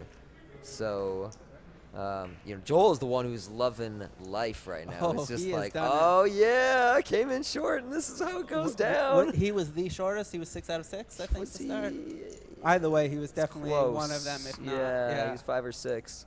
And here he is, still alive with 3 people left. So much of that is, it's just like you're saying, he's loving life here in third. And just surviving in tournaments, surviving is just so important. It's worth a bunch of money, that's for sure. And definitely worth a lot in this case. 10-8 suited for Ruby. He's going to come in for a raise. And let's see, because Ruby is a clear second in chips here. Seth is probably going to be putting pressure on him in general. If you're Seth, you should just crap all over, like, not backing down with that queen 9. Like, I'm going to come get you. Yeah, but you there's, can there's fold, a but long like three-handed, maybe give him one and yeah. But I hear you. I would definitely be messing around with Ruby. I think Ruben in particular, just because having played with him a little bit, he's just not the guy who wants to just like fight back for tons and tons of money. Like if somebody's really short and he can move up like 50 or 60K, see there you see he won his entry on a 350 satellite. And we played a couple of hands in the tournament that made me think he was going to be a little more risk averse than other people would. So he seems like a great guy if you're Seth to just be super cutthroat until Joel's stack has been decided. Yeah, makes sense to me. Seth, as we can tell, Seth coming in for a raise with 4 deuce suited, and we did see Joel fold king 8 suited in the small blind. Now it's hard to play in the small blind, but king 8 suited is going to be ahead of Seth's opening range on the button. We have Ruby defending the big blind.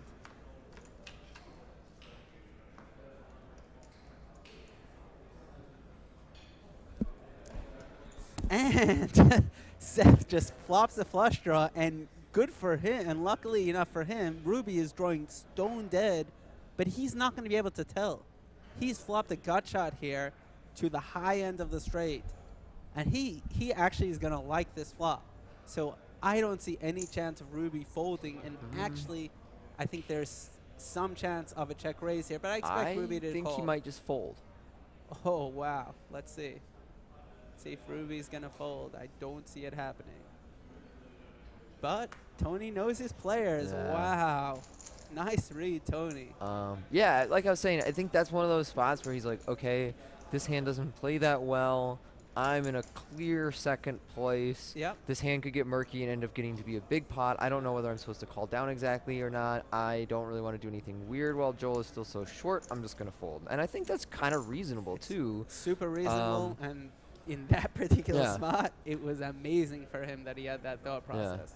Because a lot of other players would have lost quite a bit of money. Nice for Joel in the button with this short stack. Is he going to shove or just open? He is an opener. He is an opener. Yeah. And he's probably Not got about really the 18 all-in blinds, 900K to start or so. Ruby going to fold the 7-5. And Seth, King Jack. Seth's probably gonna are you guys light ready him to up. flip? Light him up. Good luck, sir. Yeah. I'm all in. He might just call though. I Seth think there's like a has- 10% chance he calls and a 90% chance he shoves, and yeah, there and we he go. beats him into the pot Yeah, with the yeah. call. Joel with the 9s. We have a classic coin flip. I kind of hope Seth wins, because then like I'll just hang out for the rest of the final table with 'Cause you. it'll Like be I'll another just hang. 5 Yeah, minutes. because then it'll just the whole thing will be done soon. Oh, Nothing man. against Joel. Whatever. Let's see what happens. Oh, what a wow! flop! What a Oh, flop! Oh action man. flop. Well, there he's got 9 outs. Ace King 9 is what he's looking for. I guess 9 is the action Yeah. card. A club also complicates things. Oh, Oh man! And now the takes queen away. could counterfeit him. Oh. But a 9 no longer will help. Ace, king, or queen? A 4. Oh, and it's Wow. safe. Joel doubles up and kills the Seth Yeah. wins every hand theory. Yeah, he's doing good at the coin flipping thing. Yeah, You gotta. Big hand there for Joel. Big hand there for Ruby. Yeah. Big hand there for Seth. All 3 players were sweating that one. Ruby, we know, is very disappointed Yeah. there. He was hoping that Joel would just go home in 3rd and he could lock up at least 2nd place money and play heads up against Seth. Now Seth loses the pot. Seth was thinking, here we go. I'm about to be heads up with a huge chip lead. He has to make sure to not get ahead of himself here. Because I'm telling you, I've been in his spot and I haven't won the tournament. And it's happened a lot of times. So Seth's a big favorite to win it. Yeah. But things can happen, and these kind of things can slip away from you so easily. So on the car ride here, I was with the live reporting staff, and we were kind of having this discussion, like, how long do you think this final table is going to go? And is it going to be a late one, et cetera, et cetera? I was like, no chance this is a late one. These guys aren't bitches. And that's what this final table has been so far. Like, people are not just, like, taking the, like, passive, like, sort of weak route. They're just, like, going for it. And I really appreciate that in a final table, because I do generally think that aggressive play is a superior form of play. Tournaments have become a little more passive in recent times, and in ways that I think are intelligent, but like when blinds get short, you just kind of have to be willing to leverage risk more than other people. And yeah, I really like how everyone at this final table has approached that element. I was worried coming into it that it might be boring, it might have times that were not super exciting, but this has been an amazing, exciting first level of play. All right. And we're about to be on break. Okay. We're about to have a 15-minute break. You're going to see highlights from earlier play, and we'll be back in 15 minutes.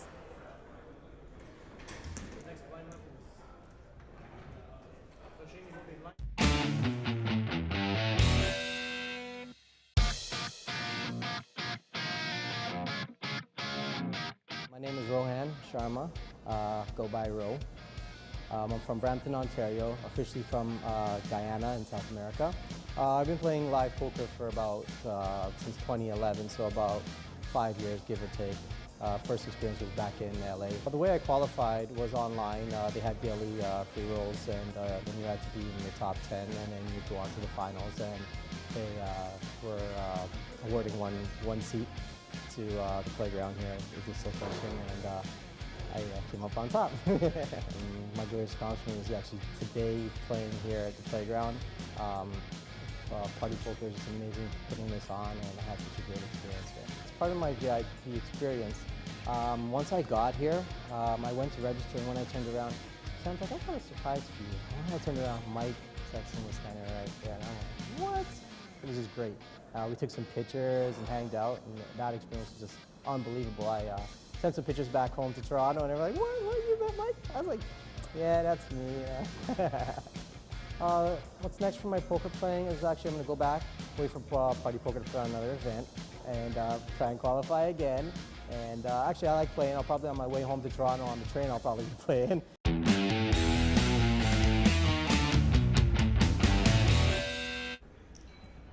Seth comes in for a raise with 9-7 suited under the gun. First to act, Seth. See a bunch of bad hands fold. No one's getting too out of line this early. Ruby King Jack on the button for the chip leader. What's he gonna do here? Seth open under the gun, and we know Seth has not gotten too frisky. We do know he recently lost a pretty big pot with that 10-9 suited. Oh, and here comes a 3-bet by Ruby. Yeah, Ruby. We've seen him do this a few times now with these kind of hands. Ace 4 suited, King Jack.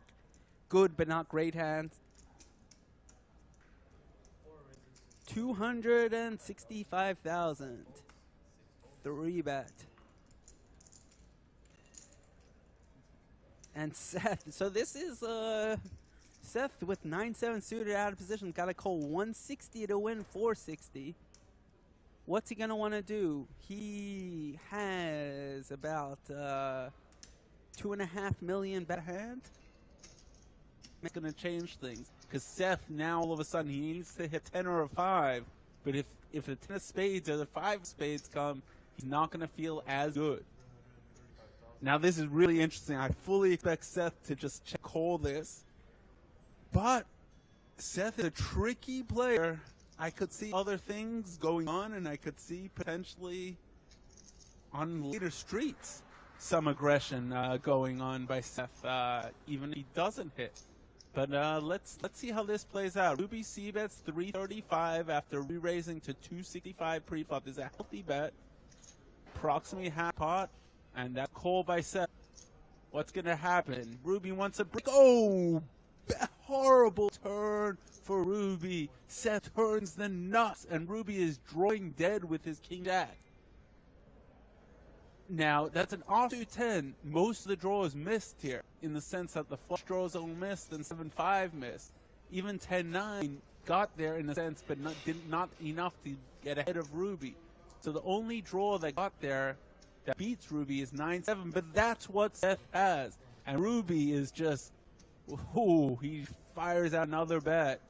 And Seth is just loving life. If you want to look at what a person looks like when they're loving life, Seth is it. Flop 335 on the flop, 400. Oh, what does he do here? What do you do if you're second in chips against a chip lead? If you raise here, it's going to look super strong. If you don't raise here, is Ruby going to keep firing? Is a bad card going to come off? Are you going to let Ruby get there for free? What is going on? What does Ruby have? What do you do? How much do you raise if you do raise? Anything but fold goes. He is taking his time here. If he puts in a raise now, it's going to look like one of the two, like it always does. It's going to look like either a bluff or he's got it. But, Ruby just call. Just call. That's what Ruby's saying. Just call, check to me the turn, check to me the river, and I'll bet again. Oh, and he moves all in? Oh, he moves all in. Only 1.3 more. Oh, man. The pot got huge all of a sudden.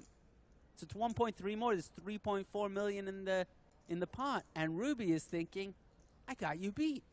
You might have Queen 10 of spades. You might have Jack 9 of spades. You might have all kinds of flush draws. You might even have 8-9 or 8-7 or something silly like that. You might have pocket 9s or pocket 7s. Ruby is trying to convince himself Seth has some sort of semi-bluff or something like that, but he knows that if Seth doesn't have a semi-bluff, he's in bad shape. And Seth is second in chips going up against a chip lead. Is he really just bluffing it off here? Now, we saw, if you go back to the 2007 World Series, we saw Philip Hilm and Jerry Yang do something really similar. And we basically saw the two chip leaders go at it and play this huge pot in a kind of where it was the pair and flush draw, and where I think it was Hilm was a chip leader and got in just a ton of chips. And so Ruby is thinking, Seth, are you doing the same thing? Do you have 8-5 of spades and you're just going nuts on me? Do you have 10 jack suited? But he doesn't. Ruby, you are drawing dead. Good fold. Good fold, Ruby. You saved yourself those chips. Very nice hand for Seth. Big pot. Completely changes the dynamics of the final table. Seth has all the momentum now. He's got all the chips. He's probably vying now for the chip lead. He's feeling great. Now he is wishing he would have gone cold in the river there. You know, he's laughing and all that. But he is now the new chip lead with 87 blinds, almost 3.5 million. Seth Davies at his first WPT this year loves it, with the one exception of Alan Kessler, and that might be one of its best selling points. You know, if Alan Kessler's complaining, they're doing something right. Having said that, I do really like this casino. Amazing, very well-run tournament, and the chairs are really nice also. A6, Thomas coming in. Ooh, getting frisky under the gun. And Seth with 10s. Next act is the chip leader. What's he going to do? He just calls? Tony Ace-Jack. What's he going to do now? Looks like he's just going to call. But he may 3-bet. Oh. All in. Oh, no. Tony. Oh, this does not look good for Tony here, because I don't think Seth is folding. The 28 blind shove here with Ace-Jack. Now, knowing that sevens goes into the muck, easy fold. Knowing that Thomas opening A6 is makes the shove by Ace-Jack, you know, pretty clear. But I didn't really think he'd be opening A6. Tony, fourth. He's got two shorter stacks here.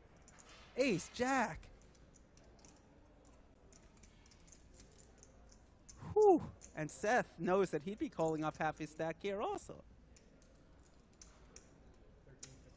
And Seth just is a little perplexed. He's not sure what to do. But Seth, you're a 56% favorite here. If you knew the cards, you would definitely go. And Seth called. He was not going to be folding. Ace-Jack against 10s. We got almost a fair fight. But one of Tony's aces were folded by Thomas. So Tony is well behind here. And he is in an ace or jack to stay alive. Tony is a man in a lot of stress here. Will there be a jack on the flop? Easy flop for Seth. All bricks, 2 or 3. Oh, a deuce for a straight. Deuce, ace or jack. And Tony is out in 6th place. Unlucky for him. He has bricked out. And Seth wins a huge pot. And Seth now is the big chip leader here. Disappointing for Tony. We know he's disappointed in this. But another deep run for him. What an amazing 5th final table. 8 WSOP cashes. Good game to Tony Dunst.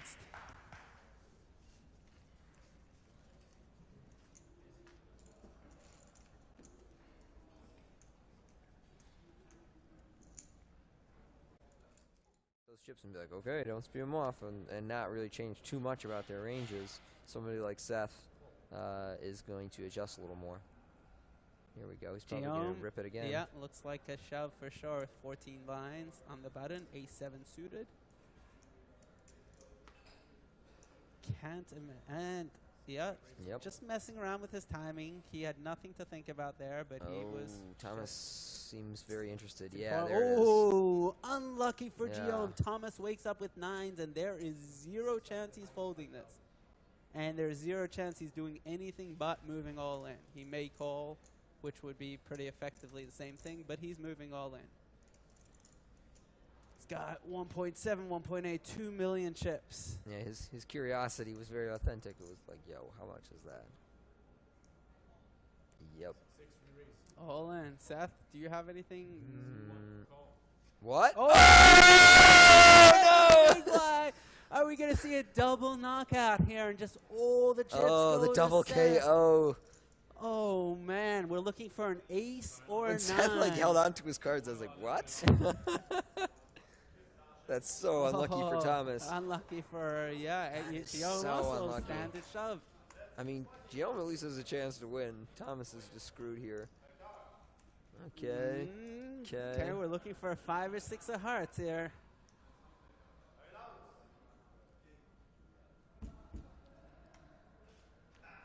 Jack, Oh, safe. okay. 9 or a an ace Such an only. excellent card for Seth. Yeah, this is.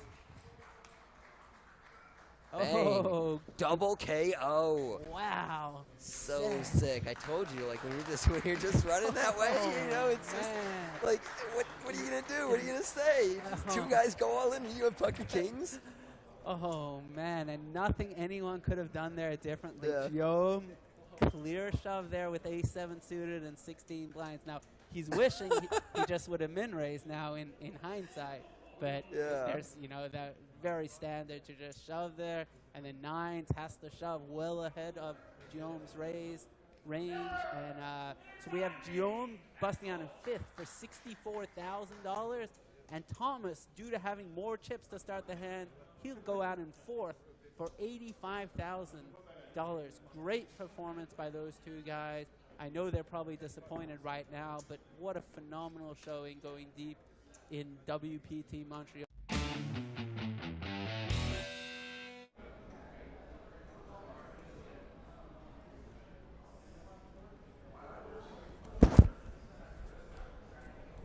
All right, we are back, coming to you from Playground Poker Club, Kanawaki, outside of Montreal, where we are playing 30,000, 60,000 with a 10K ante, and are currently three-handed. Seth Davies way out in front. We got Seth Davies with 118 blinds, Ruben Percival 56, and Joel Miller 34 blinds at 3060K. I'm Ari Engel, got Tony Dunst here, and we're at the Canadian Spring Championship presented by Party Poker and the World Poker Tour Montreal at Playground Poker. It's been a great festival of events here. This main event exceeded 400 entries over 3 days of entry. Day 1A, Day 1B, Day 1C. I got through on one bullet. I was very happy about that. I'm not sure about yourself. One bullet for myself too. One bullet for you. We both cashed. Great result. Amazing result. And we were talking during the break, and you're going to be heading off to WPT Amsterdam next. On Sunday, that's right. I'm very excited for that. That starts Tuesday. That should be an awesome tournament. I'm still in the tank about it. Okay. Not sure if I'm ready to travel to Europe and back before the World Series again, but just gonna throw out that there are direct flights from Montreal. Yes, yeah. I've done a little bit of searching. Okay. I'm a little bit into the points and miles games and things like flying business class are things that interest me. I see. And so finding that kind of good flight is a little tougher sometimes, or sometimes easier. But I'll have to make a decision very soon. Just keep delaying like a good poker professional. I just delay all my important decisions. Well, I will say that apparently the airline that flies direct from here to Amsterdam is very nice. So there won't be something business class available. But I feel like what do you want, Delta? KLM. KLM. Yeah. Okay. I feel like when you're on a good airline, one that actually seems to care about the comfort of its customers. Like even when you're in economy, you're typically pretty comfortable. But I don't know, you might be very particular about your flying habits. Yeah, no, I'm not the most particular ever. Okay. I'm just enjoy it, and I'm able to do it. So why not? I am very good at falling asleep on planes. I'm a professional too. Yeah, Amazing, the best sleeper ever. You're throwing down now. You're throwing down on a point of pride. I will. I'll sleep you any day, sir. I took it up a notch. All right, Joel here with Jack 10 suited in the small blind. Okay, and he had 22 blinds. Yeah. And so he open raises to 110. Is it? Yeah. Interesting. Or 20, I guess. 150. Oh, those were the 25. One orange, 100,000, and two 25K chips.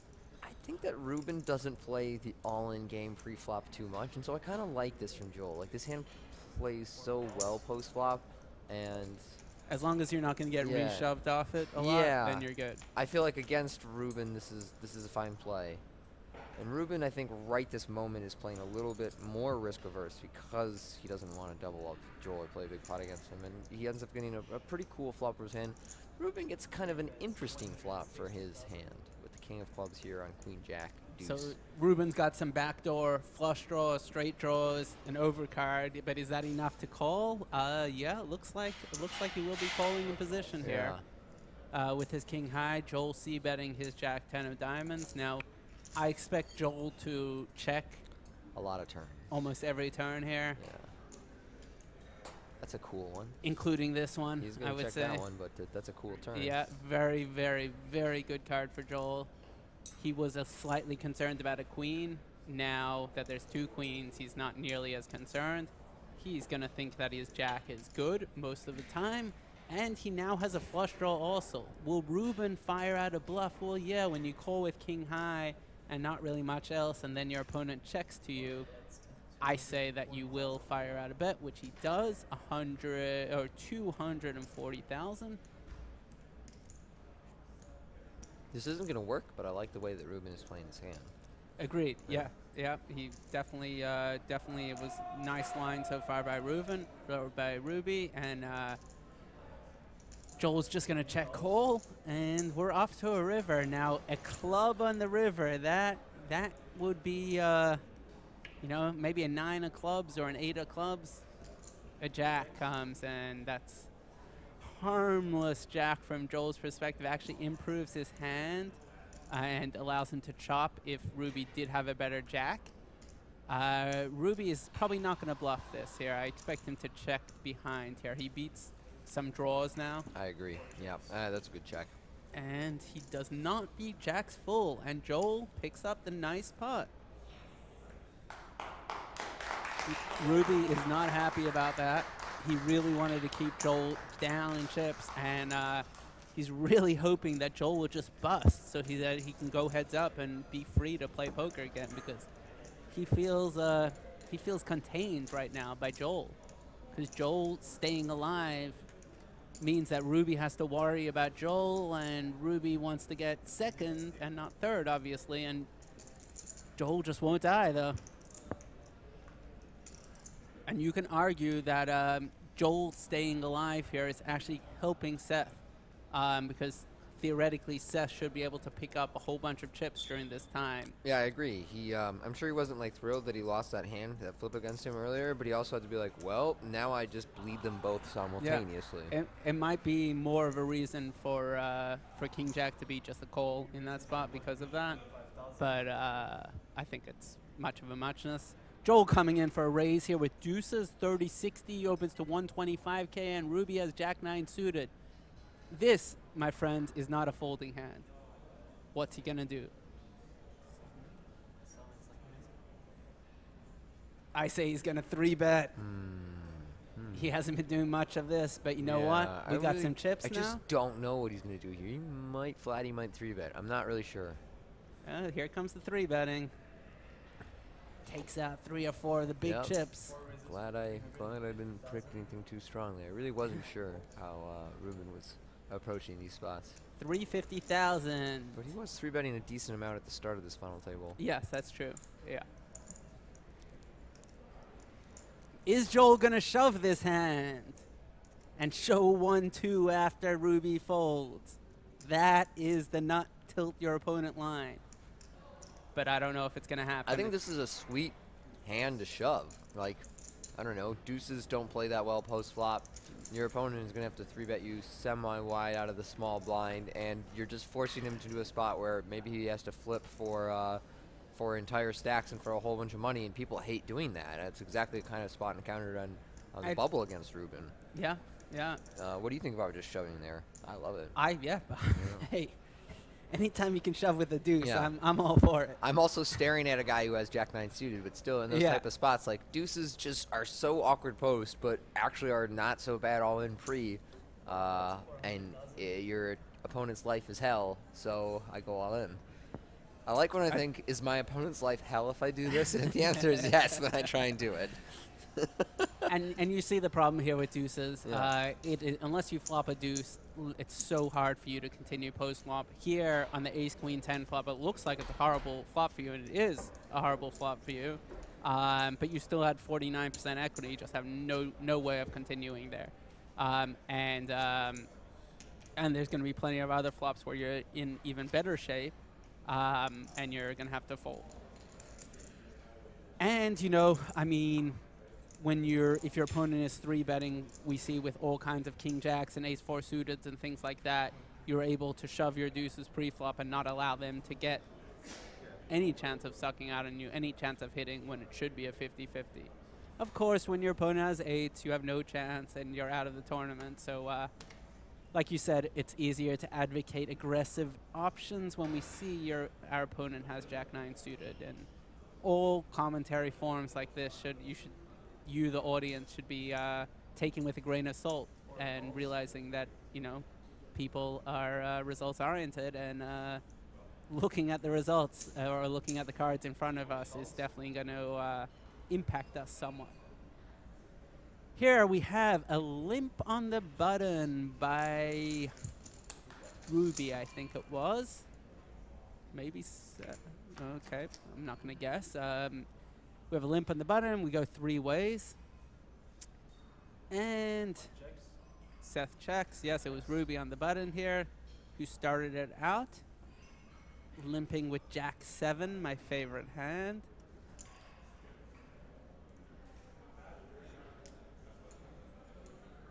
And Ruby is going to c-bet with the best hand and probably just take it down. Joel, with the ace of spades there, doesn't choose to get frisky with a backdoor flush draw, backdoor straight draw, and possibly the best hand, but it was not. Ruby playing the Jack-7 trickily there by limping in. Flop second pair, takes it down. Seth has a huge lead here, but Ruby and Joel both have 40 blinds plus, so it's anyone's game.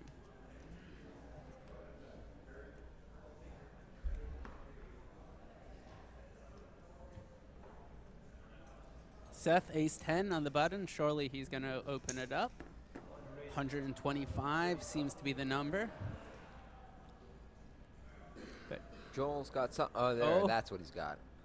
Oh, nice read. How did you know he had something? I don't know. Just the amount of interest when he looked down. Like, Oh man, we got a professional in here. Wow, that was strong play by Tony. I'm telling you, he didn't see. We don't have anything. Oh, and Ruby has kings. Whoa! What a We life. have another cooler in the what a house. life.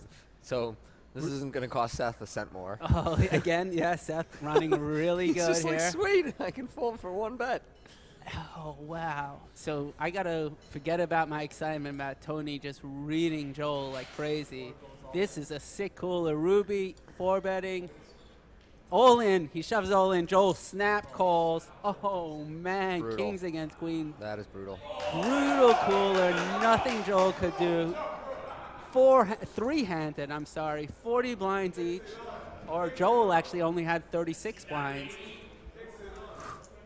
Big hand here. Ruby, 80-20 favorite, 82-18. To double up, knock out Joel, and get heads up. What an amazing spot. Let's remember, Ruby has only been playing poker seriously for a couple of years. He got into this tournament on a $350 satellite, and he's about to go heads up for a WPT title if his kings can beat queens in this pot for 4.5 million chips. He's going to smash some fruit in the interim. Eating the healthy fruit. I like it.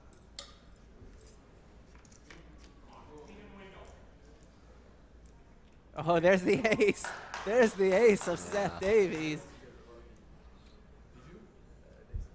Oh, and he mentions it. He's like, yep. Okay, looks 5. good so far. Anything but a queen, and Joel is out in 3rd spot. Joel needs a queen and queen only to stay in this tournament. What will it be? Pressure, stress, tension. Will be a queen. No, it's not. Good game, Joel Miller Yeah. in 3rd place. What an amazing showing by him. He came in as the short stack or one of the shortest stacks, held on, played some really good hands, got away from some hands.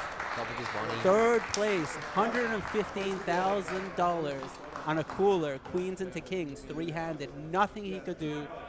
Great showing by Joel Miller, congrats.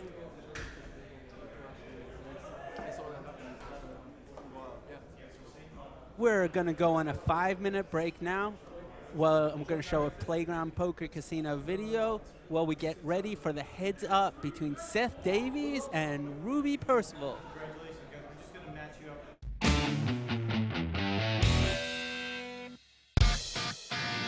Bienvenue au Playground Poker Club de Montréal pour les joueurs par des joueurs. My name is Martin Roy and I'm the tournament director here at Playground Poker Club in Montreal. Here's in the back, we have a customer service. When you enter the club, for any request, massage, or everything, you can go over there. We have a cash game here for all the floors and everything, all the information you need about the games. Right over here will be the right place. And now we'll go see in the tournament hall. And here's is the setup for tomorrow, final table. And we have 54 tables, so we can accommodate a lot of players. Like tonight, we're gonna have at least 200 players, and tomorrow too. And this series was very, very busy at Play on Poker. Now we're gonna go to the tournament desk. And here's our big tournament desk, and with my floors, they were making an awesome job for all this event. It worked very hard to give the best service possible. If you want a sport, any requests, we always have it. We always accommodate the player the best we can. Here's an example of what we're doing here. We have every dealer has his chair, and we have 3 colors of light. We have green, orange, and red. The green button is for seat open, so nobody's yelling, nobody's screaming. So just open the light, and all the floor is going to pick up the cards and make easier to balance the table. We have the service light for massage, or drinks, or food. Remember, all the food is complimentary when you play cash games, so everything is free. And we have the red light for floor. So any problem, you just press the red light, no screaming, and the floor manager will go directly to your table to answer the question. And don't forget, we have a lot of action over here, and we have 2 high stake room for big player from big action. So if you like big action, we are the right place. Now let's see the trophy for the winner of tomorrow, the WPT championship, and we have the nice belt over here for the champion. Thank you for taking the tour with me to Montreal, best poker place, Playground Poker Club in Montreal. Now I have to leave you. I have some work to do.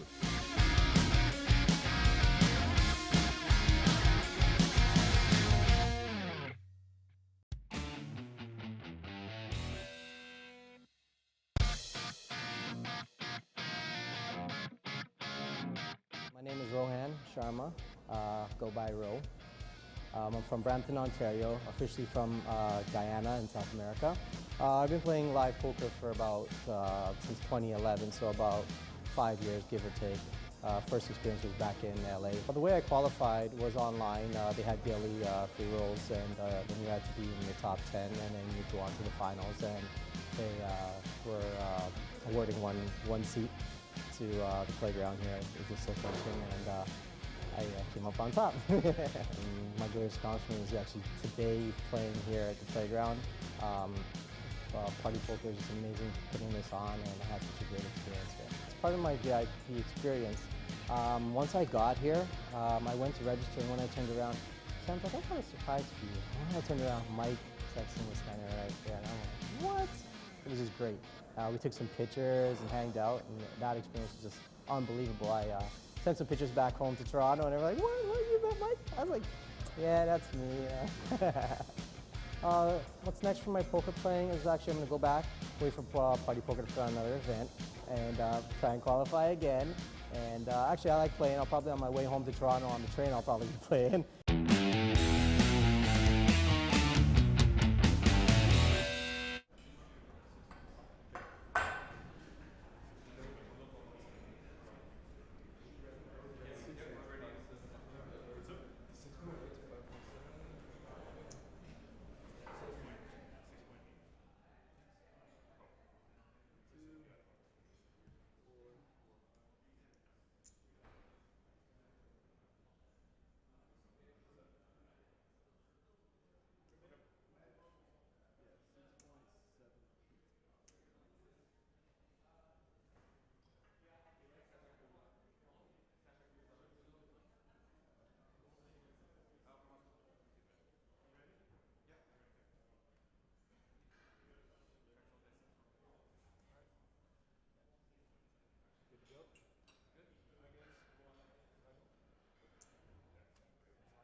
Welcome back to the final table of the Canadian Spring Championship, WPT Montreal, presented by Party Poker.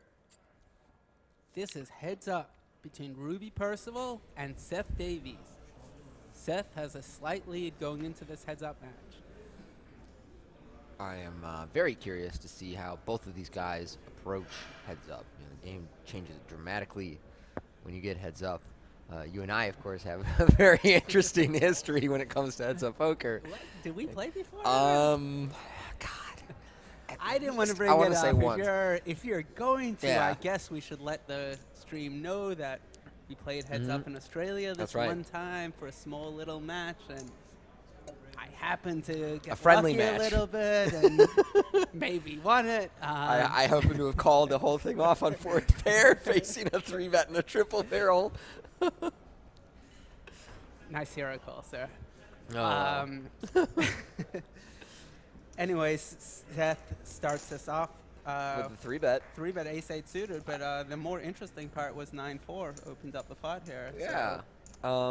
Actually, I think 9-4 might be one of the few hands that I fold heads up. Yeah. On the button, just give it up there. As far as 3-betting ace-8 suited, Interesting.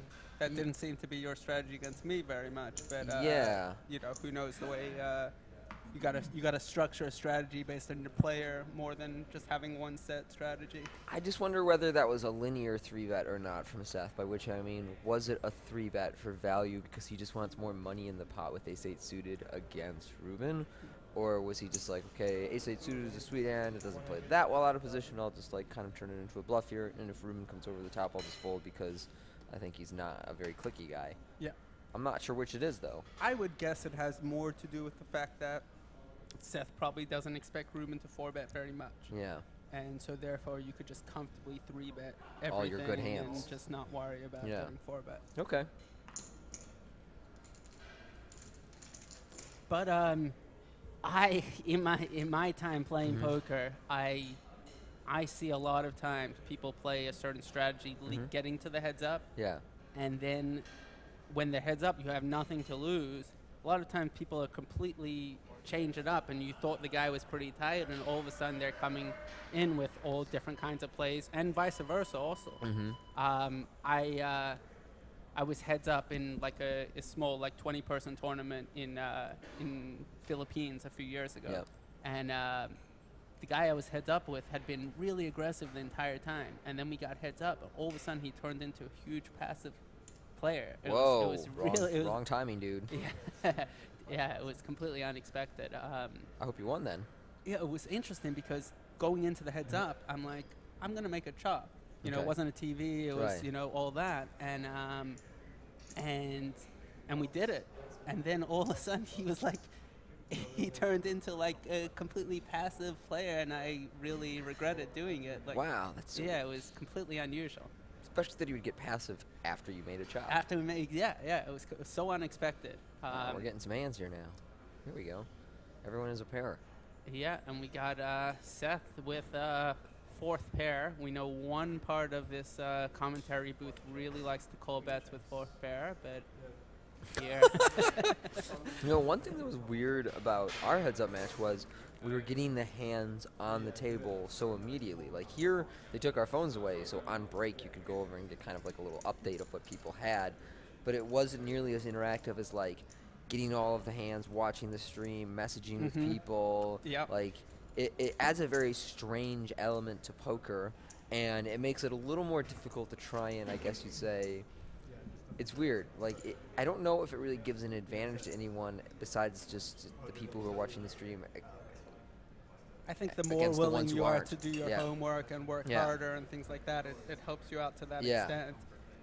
But if we're all watching the stream, I don't know that anybody gains a significant advantage. It's just so strange like that. Well, I Yeah. guess. Yeah, it definitely changed the thing a lot. I think from all perspectives, it's much better to have it the way they have it here. Yes. Which is you can get it at breaks, Yep. but you can't get the information every hand. Yeah, I think that's good because otherwise it's hard not to just be face down the entire time. And yeah, I mean Yeah. from watching stream, you know, Right. obviously, like, I'm at home most of the time watching the streams. I'm a huge fan of yours and the show, and it's awesome having the hole cards. You know, Right. you can't compare a show that doesn't have the hole cards to one that does. Yeah. And it's way more exciting. So Ruben raised this button with Jack 4 of hearts. And Seth called Queen 3 in the big and flops bottom pair. But Ruben checks behind and turns a jack. So we're getting a nice feel for how they're going to approach the game. This is going to be interesting. Very evenly matched, 106 to 97 blind. You know, chips wise, no one, you know, it's very close to 50-50. No one has a huge edge here. Goes check on the flop. Now Seth with the worst hand leads out 90,000, very small. So he's value betting here, hoping to get called by a draw. And he's gonna just get called, but it's by a hand that beats him. And I think raising in Ruben's position is kind of interesting. Again, it's easy when I'm looking at my going the for opponent the having thin the bottom value. pair. Oh, wow. and Seth hits the river. If you're Seth, you should just bomb it. You're not supposed And- to have a 3. And it's so good for Yeah. him because Ruby's gonna love his hand here. You know, it's such a brick. Oh, he's going for the check raise. Oh, I think wow. I think Ruben will value bet this. Ruby will definitely value bet. And Seth, I mean, presumably Seth is gonna raise. It's kind of thin still, but It's kind of thin, yeah. but he's I gonna guess do it. Wow, this is some. Seth is really playing. I feel like since you have so many missed draws in your range, I would rather just bet than check raise, but I wonder how this is going to work out for him. This is going to work out really well for him because I think Ruby's going to call this. You think he's going to call the check raise? Because clearly it's going to look, bluff or not kind of situation. And I think Ruby's going to talk himself into making the call here. But we shall see. I mean, clearly Ruby will only have a bluff catcher here. Thus far, I just don't think that Ruben. You know, and he doesn't seem like the hero call type. I don't here. think he's the I'm hero probably call type. probably realistically, I'm doing. What are they? When you put your own thing into someone else's, I feel whatever like I that would word just is. lead 400 here and expect to get called by a whole bunch of stuff. And here comes the raise. Here we If this go. works out by Seth, then I think it's really awesome that he's so zoned in on what Ruben would make of this. My read on Ruben is that I this think is I like yours not also because I don't the way to expect get Ruby value. to bluff that Yeah. enough. Yeah, exactly. Yeah. And I don't expect him to hero Yeah, stuff like yeah. this too much. Whereas if you just like lead out for 4, I think anytime Ruben has one of the better pairs, he's just gonna be like, screw you. There's a lot of misdraws. Call. Yeah, this is a really good line against. Somebody who's gonna level themselves Yeah. into calling like one of us. Yeah. I didn't want to say against me, but yeah, that's what I was thinking. Wow. It's a big one, 725, too. a big raise, but he's still getting more than 2 to 1 to call. This is such a big if raise. you're in Ruby's spot, wow, you're like, man, he's probably cursing in his mind. He's like, what is going on? Yeah, I hate this. It's just like a bunch of good hands that Ruben could convince himself that Seth somehow has. 8-10, a 3, flush. Like, I guess that's kind of the problem with check raising the 3. I'm not sure you're going to get a bunch of calls from the jack. Whereas if you just like pot it, I think the jack snaps. And I think 9s talk themselves into calls. Yes. Yeah, 9 might not even bet. I mean, I guess a lot has to do with what I presume. You have to remember Seth bet the turn for value. So Seth is thinking that his 3 was good a lot on the turn. So he's like probably thinking there's a lot of bluffs. Now he's like, okay, obviously like he realizes that it wasn't bluffing. But I think the turn was both for value and to protect his equity a little bit because he's like getting to the river for free for him is bad for me. Oh, great fold by Ruby. Good And fold. Tony once again shows that he is dialed into these players, correctly predicting the fold. That you know, I just really enjoy watching a guy like Seth play because he's not doing the traditional lines. Yeah. And it's exciting. It's exciting seeing these out of the box lines, and that's actually what it takes because everyone kind of knows about the traditional thinking and traditional lines.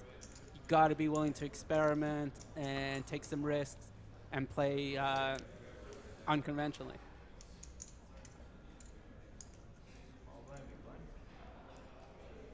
Good fold by Ruben, though. Like, sometimes you play people heads up, and you're facing a whole bunch of aggression, and you have a hand with decent showdown value, and you're like, oh, it takes forever to get a hand like this. Like, screw you. You could be bluffing. I call. Yeah, yeah. You know, you can talk yourself into those kind of things.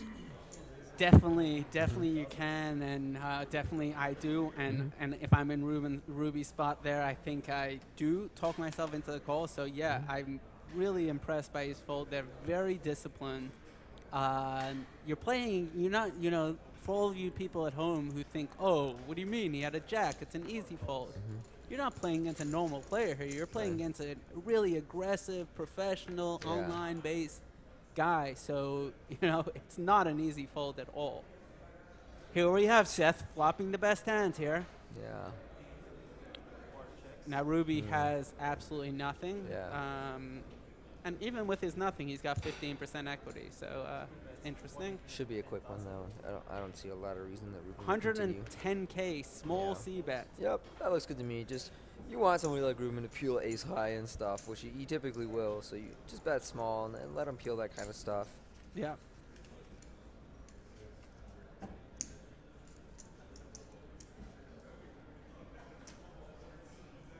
He's not going to turn up with too many deuces, so there's not a huge range of hands that you're value betting against, but also your 5 is fairly vulnerable.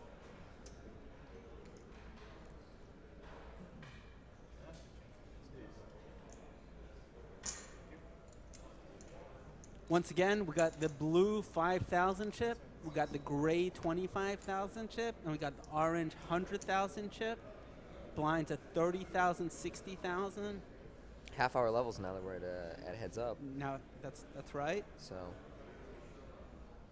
And the ante is 10,000, so it's kind of big as a percentage during this level.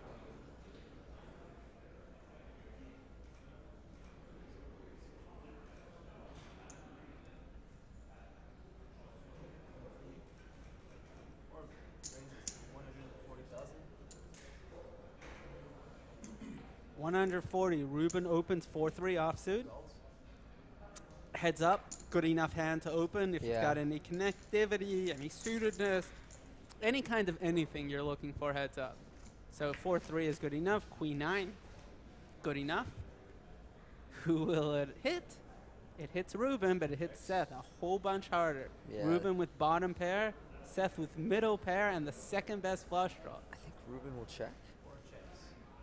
And Ruben has shown that these medium to weak strength hands, he likes to check rather than bet, and it looks like it's going to work out for him well. Seth hits the nuts on the turn, but Ruby has nothing, not even a bluff catcher, really.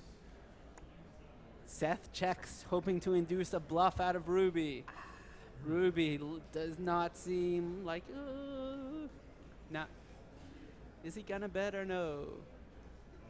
You're right that Ruben isn't the bluffiest guy in the world, but maybe since you have the stone nuts, like that should be the one part of your range that you check as a slow play. I don't really know.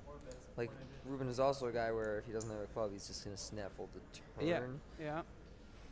And here we see that this has actually really worked out for Seth. Now, earlier when Seth had the nuts against Ruby, it was a king 8-6-10 board. Yeah.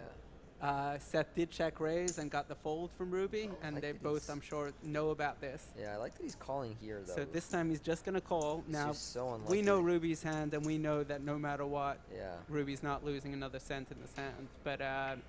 But it is very true. Oh, and maybe he found a way to lose another cent. Oh, man. Did not consider this. Oh, no. I Seth think it'll checks. probably check down now. Ruby, is he going to? Is he going to? No, he's not. No, he's not. And Seth shows the nuts. And Ruby cannot beat the nuts, so he mucks.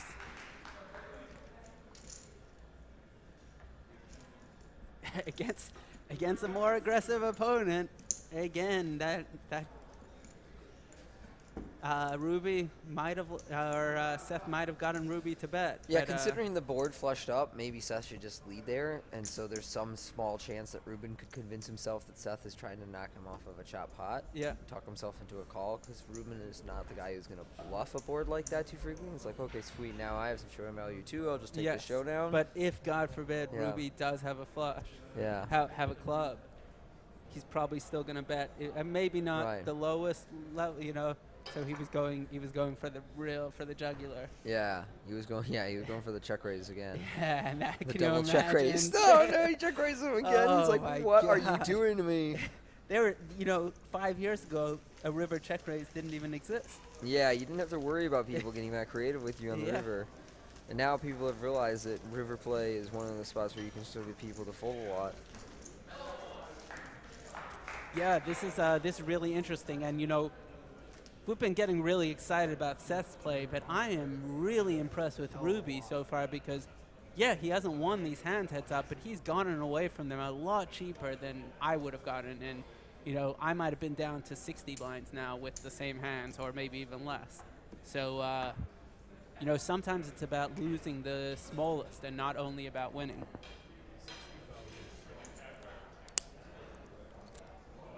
All right, everybody's got a hand here. Seth with Jack 9. Looks like he's going to open to 150. And what's Ruby going to do with Ace 10? He's going to call. Could be wrong, though. But I feel like 80% he's going to call. Ace 10. So this is just a real traditional, interesting spot because Ace 10 is super far ahead of Seth's opening range. Oh, I'm wrong. But then when you 3-bet, Seth's going to fold a lot of his junk. All of a sudden, Ace 10 is could be not as far ahead of his opponent's playing range of what he's willing to call the 3-bet with. But a lot depends, and I think Seth is still going to call with plenty of dominated hands here. So I think it's pretty reasonable either way. Seth is going to go to a flop here with Jack 9. Seth is going to call with Jack 9, so clearly he's going to call with Jack 10 and Yeah. Queen 10 and things like that. I shouldn't say clearly, probably. Okay. Should be a short one. I think Ruben will bet and Seth will fold, right? Yeah, that's what you think. Yeah. King 8, no Whoa. flush draw. So in general, the pre-flop raiser or re-raiser in this case would be Yeah. ahead. Ruby getting unorthodox and not c-betting that flop. I mean, I guess maybe he was going for the delayed c-bet, but I think that's one of those boards where your opponent doesn't have very much very often, and you What- end the pot by betting a lot. Yeah. I guess the question is, how Yeah. often do you expect Seth Yeah. to bluff there? Right. And maybe he was expecting it to happen quite a bit and was just trying to check call and let Seth bluff. But yeah. I checked back that similar spot earlier on against Ruben on Queen 7. Yes, you did. But I had the 10 of hearts. I thought, like, when we have ace 10 with the ace of hearts, we should probably bet just because there are so many turns that are good for our hand and we keep barreling. But the 10 of hearts, I'm, like, a little bit protected. Maybe sometimes on this board he bets once and then gives up. Whereas I feel like if you have ace 10 offsuit, no heart, you should probably just bet and try and end the hand. I don't know. Yeah, that's an interesting distinction to Yeah. make. So much based on whether you have the heart or not. But I think there's a lot of merit to the general idea of not just blindly c-betting and, Right. and trying to think more about what kind of hands your opponents will have. And when you bet with ace 10 there, most of the hands that are worse Right. than you fold, and the hands that are better than you don't fold. So Right. what are you trying to accomplish Yeah. from that? Now, you can accomplish some protection, but you might be able to get more value in the long run. And there's a bunch of turns that pick up equity for us. Kings, jacks, hearts. Yep. And a lot of those, if he bets, we have a pretty easy call, and you'll have a bunch of junk that's just taking one shot, and then on the river kind of has to give up, and it's like, sweet, ace high's good. Yep. And particularly somebody like Ruben, who I don't think is going to barrel off twice, that just airballs because my range looks capped.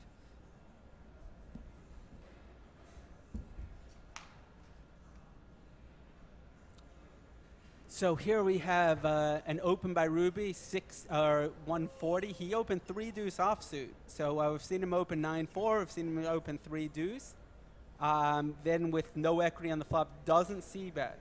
Now he turned to 3. He thinks he's good. He's kind of betting mainly for protection here, but also for some value against the flush draws and straight draws and Yep. things like that. Seth is most likely going to call here.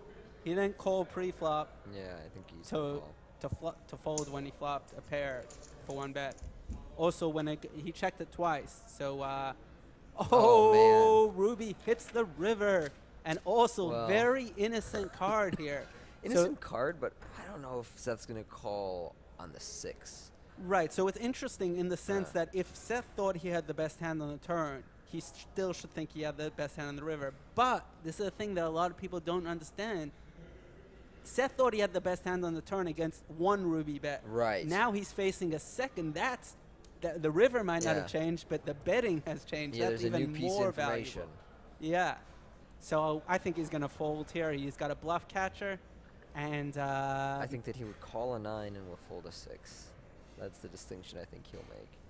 And do you think that's a reasonable distinction to make? Or I guess you need to have like a break-even point. point Yeah, you need somewhere. to have a break-off point somewhere, and I think the 9's probably it. So you don't like soul reading, and just when you read their soul? Oh, I like soul reading, and it didn't work out for for him calling here. Here we have bottom 2 pair, win it. Ruby coming runner after opening 3 deuce.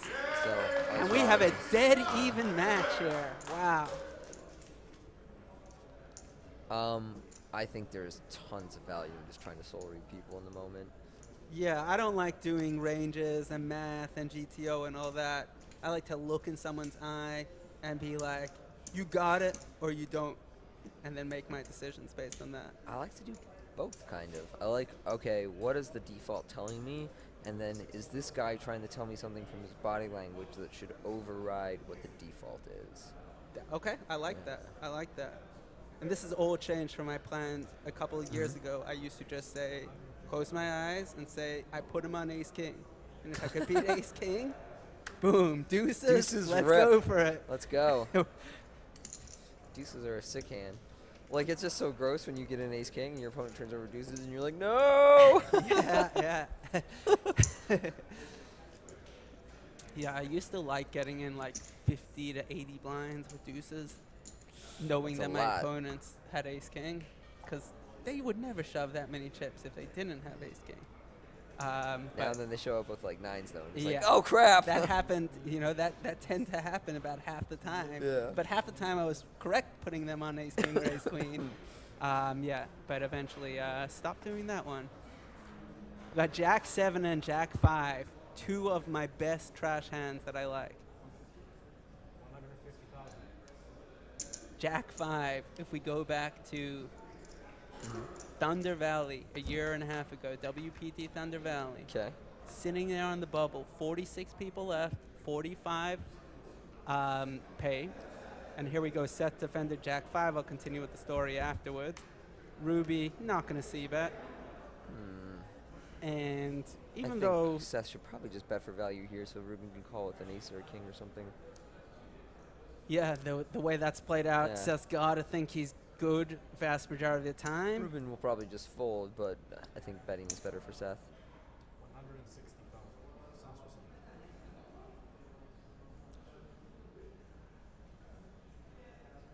reasonable. And Ruby looks like he's going to be folding after a little tank. But he's pretty serious here. It's not a folding face. Kind of hero call-ish. Wow, Wait, what's is he going gonna on raise? here? Raise. Don't raise. It's not going to be working. Don't raise. This doesn't represent anything if he raises. Especially because we know Ruby is not a thin He value calls. raise. Oh, he calls. And Chop Seth it gets up. counterfeited. Now, this is a chop it up if there's a chop. Yeah. There's Again, Ruben rivered that like showdown value that we saw in the earlier hand, where it makes me think he'll probably just go check if Seth checks. I mean, if Seth checks, you gotta bet this. I mean, Seth is very creative, so he's actually the one kind of guy that it's not as much, but in general, I mean, yeah, I guess Seth's tricky enough that you don't actually have to, but normal people, it's like almost a free roll here, where you, and right again, Tony. Yeah. Damn, you're really reading these people well. Well, I was a little wrong about Seth calling with that 6. I thought he would fold the 6, call a 9. Oh, yeah, yeah. So anyway, going back to this Thunder Valley tournament a year and a half ago, there was this guy, Ravi Mather. He had just final tabled. I remember Ravi. He had just final tabled the Bay 101 a month before that, or a couple weeks before, or a couple days before, actually. And I was one of the big stacks on the bubble, trying to run people over, all that, you know, brash young kid, doing my thing. And Ravi opens up. I have Jack 5 suited on the button.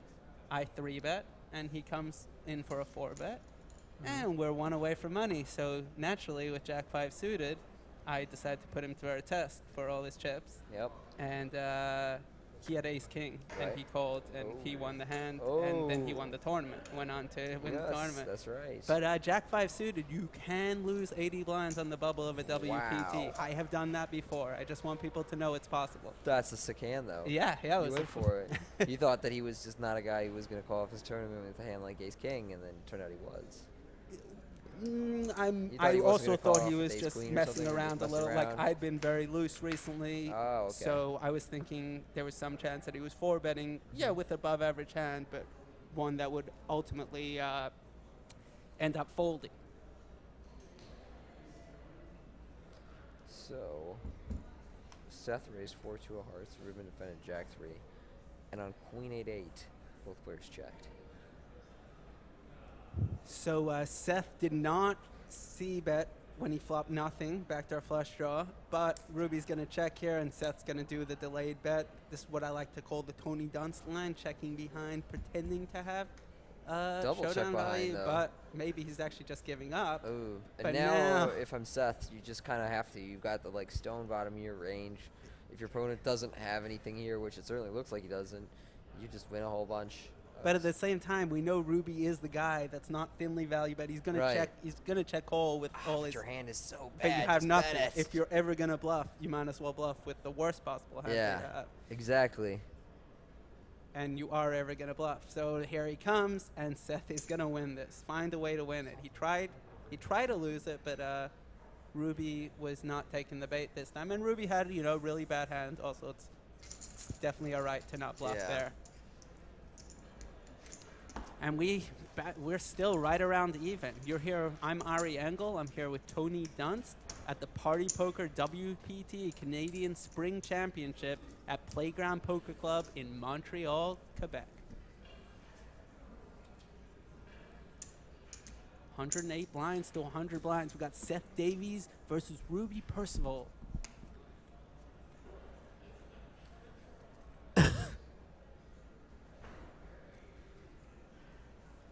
Ruby looks like he's going to open 5-4 given the way he's been playing.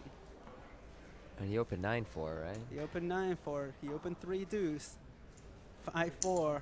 Decisively better than either of them. If he's opening those type of hands and you're Seth and you find out about that, you should probably be 3-betting a whole bunch of hands for value. Yeah. King 10 just calls here. Yeah. Well, the only thing is that Ruby has been very passive post-flop. So, to some extent, you don't mind playing the small ball, not taking any risks. And just trying to win a whole bunch of these pots. Yeah, exactly. And here, this is a flop that Ruben should probably be betting. It's actually not that bad for his hand, considering he can turn so many straight draws, 7s, 6s, deuces, aces. And bad flush and draws. spades draws, yeah. And barrel down. I mean. Now he's gonna bet, but right, now but might now not he's- work anymore. But Seth had a spade. This would definitely not work. Yeah. Out of spade, it's going to be close. It's rough for Seth because really, Yeah. what are you gonna do here? Your hand's not good enough to really check call. You could check raise. And That's it's- just it. Your hand's yeah. not really good enough to check call, but you could check But raise. he's gonna anyway. He's just like, well, I got king high. I think king high might be good. I'm just going to call once. I can improve on the river. Just sucks when you Yeah, break. and Oh, you and know- Ruby gets there with the 5 high flush draw. Is he gonna value bet lightly? The answer is probably not. Is Seth gonna do something? You gotta figure not. Nah, 10 is just a little too much showdown value. And a 5. Is he gonna bet the 5? He's not gonna.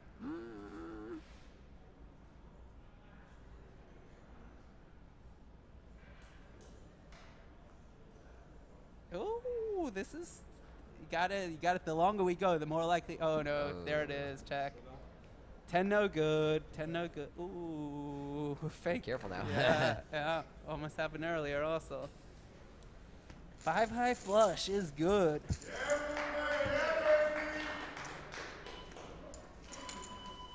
So what I would say to Ruby is to potentially increase the aggression a little bit if you're able to find spots and be a little more aggressive. Yeah. But I really like what he's doing in having a lot of discipline and not making these big mistakes. And a lot of times people are up against someone who puts you in tough spots, who gets aggressive, and then people do make the big mistakes. So this is the good fight we got going here. Good heads-up battle. Blinds are up now.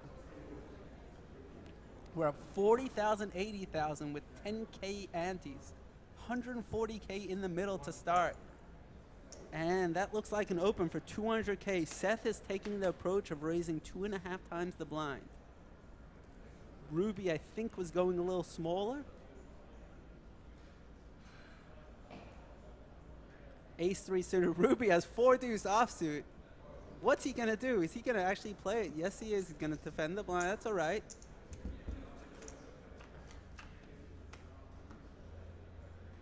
Queen, queen, 4. Ruby out flop Seth. Now, this will be interesting to see whether Seth c-bets this flop or not. Seth rates to have the best hand with ace high and a backdoor flush draw, and he chooses to check back. And what a turn it is. Ruby turns a full house, and the only way he can lose is if a queen comes, he would chop it. Seth turns a flush draw. His ace high is likely to be the best hand. He might bet for protection, but he doesn't. A club on the river would have been interesting, but it doesn't come. Ruby, if Ruby goes for the check, if Ruby goes for a check raise, does Seth bet his ace, number one? And if he does bet, we presume that he folds, but will he bet? Now, if Ruby bets here, which is probably what's going to happen, is Seth going to call? These are all interesting questions we're going to see very shortly. Ruby bets. Seth's got a bluff catcher. Yeah. Now when check, check, check, check, you're putting your opponent now on a 9 here. 9, queen, or 4 is what beats you. Seth will probably call. 275 into 695, or that's the odds. Now the thing is that, you know, this is like you, Tony. You were folding all of these heads up to me. It was unbelievable. Every spot like this, I would value bet and you would fold, and it would just like kept going on like this. And here we see the same thing. Seth makes you got really away there. good disciplined fold, and like you see this with these good players. They're really thinking about like, what hand do my opponent have? Do I actually beat the hand? Right. And really trying to put people on ranges and hands and things like that, and never saying, you know, screw it, whatever, and never saying I have to do something. Right. There's no haves to, and all options are open, and creativity and things like that. It's very interesting. Great fold. The computer does not know everything. The computer does not know everything. Yeah. Exactly. Yeah. Okay, so 200. So they're both doing the 200 now open. I like it. Yeah. That will generate action when more people are 2.5xing. 10-5 we'll Ruby open, then queen 4. We got garbage against yeah. garbage violence here. And we got a garbage flop. So who wants to be king of the garbage men? Historically, this flop has gone check check. Will Ruby c-bet here? He has the backdoor straight draw. Yeah, you should bet that one. Come on, man.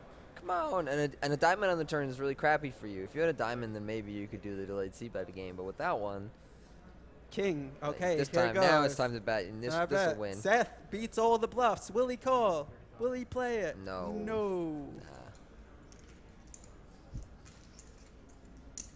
Power of the delayed c-bet. Yeah, there it is. I mean, it's so hard. It's hard to deal with. Tricky to counteract. Then you got to start like anticipating delayed c-bets that you later check raise. Yeah.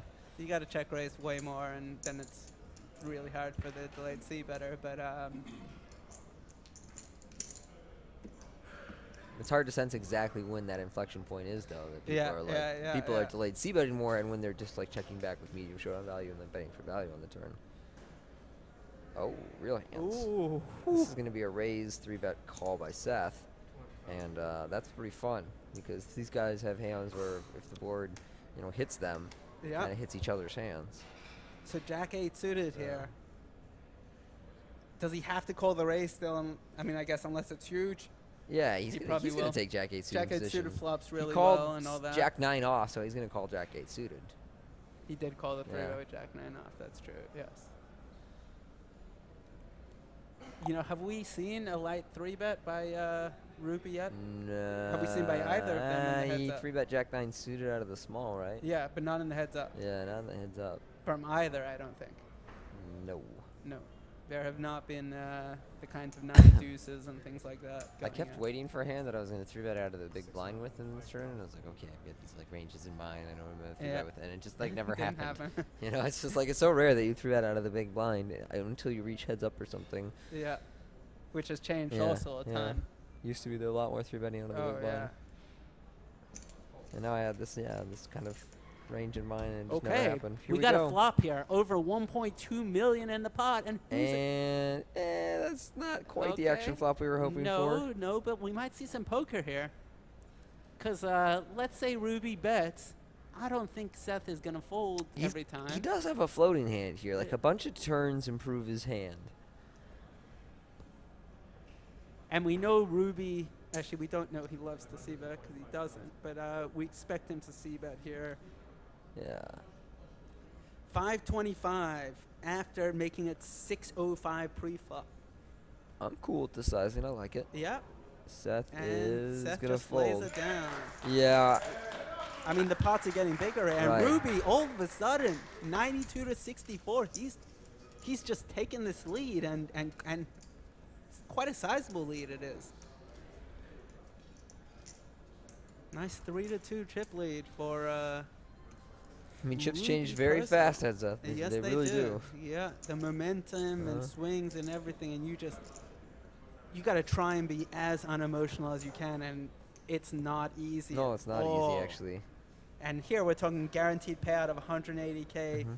First is something like 260, 270K. I mean, this is a huge heads-up match here we're There we talking go. about.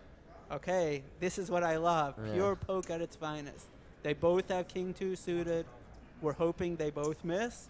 And we're hoping some good, solid poker goes on and may the most aggressive person win. We already had this happen one time when you had ace-5 suited against someone else's ace-5 suited. But you I had had the flush draw. Yeah. That's what Ruben chucked back there. That makes sense. Yeah. Oh, everybody gets a deuce. Deuce, was there? There is one heart. Everybody gets a deuce. So and Ruby Ruben gets a has flush a draw. heart. Check, check. Yep, that's definitely the kind of texture he likes to check. Oh, no. And that's kind of an Ace. action killer on the turn. Yeah, yep. Now we got more of a chance of someone folding out, though. Yeah. And check, check. and Might it's just gonna check this go- again. Oh, yes, Ruby. That's what I'm Gonna talking go about. for it here. This might turn out real well for him, actually. And Seth beats absolutely nothing. Well, And yeah. he has a king blocker, so some of the potential gut shots and things like that, although he probably wouldn't bet king jack or king 10, but Seth still we just- got the call, deuce, and it's looking like it's going to be a chop pot here. Because if it does go check, I think it's going to go check, check. Oh, no. That's thought that might be a deuce, but looks like it's not. It's a 3-ball. Check, check it is. Chop it up. Slow roll him, do it. You had a great opportunity to slow roll. Everyone knows the rules are when it's a chop, you're allowed to slow roll. so that's, you got to take those opportunities. It's all right, Ruby. You kind of look back at your cards, keep them down. Look back at your cards, look over his head, keep them down. Shake your head Table, a couple yeah, times. shake the head. Yeah. Table super confident. Yeah, those are good spots to slow roll people. I guess it's a lot easier to be entertaining and funny when you're not the one playing for 6 figures. Yeah, it really is. You don't really think about those kind of things, and there's No, so much no. money on the line. I clowned it up deep in the World Series main once. That's about as close as it's come. And I was very incentivized to clown it up because if you had a patch on, you only got paid for it if they showed you on the television.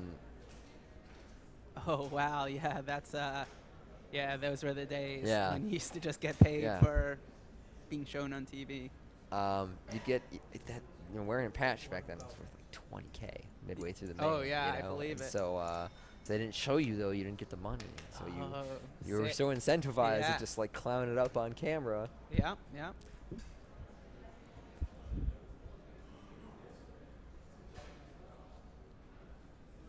You know, it's not so easy to play good poker and be entertaining. Not at at the same all. time. No, not at all. That Helmuth's got to be appreciated. You know, plays the #1 poker player in the world and is able to be entertaining. I mean, it's just unbelievable. Well, You better, if you start talking badly about my original poker hero.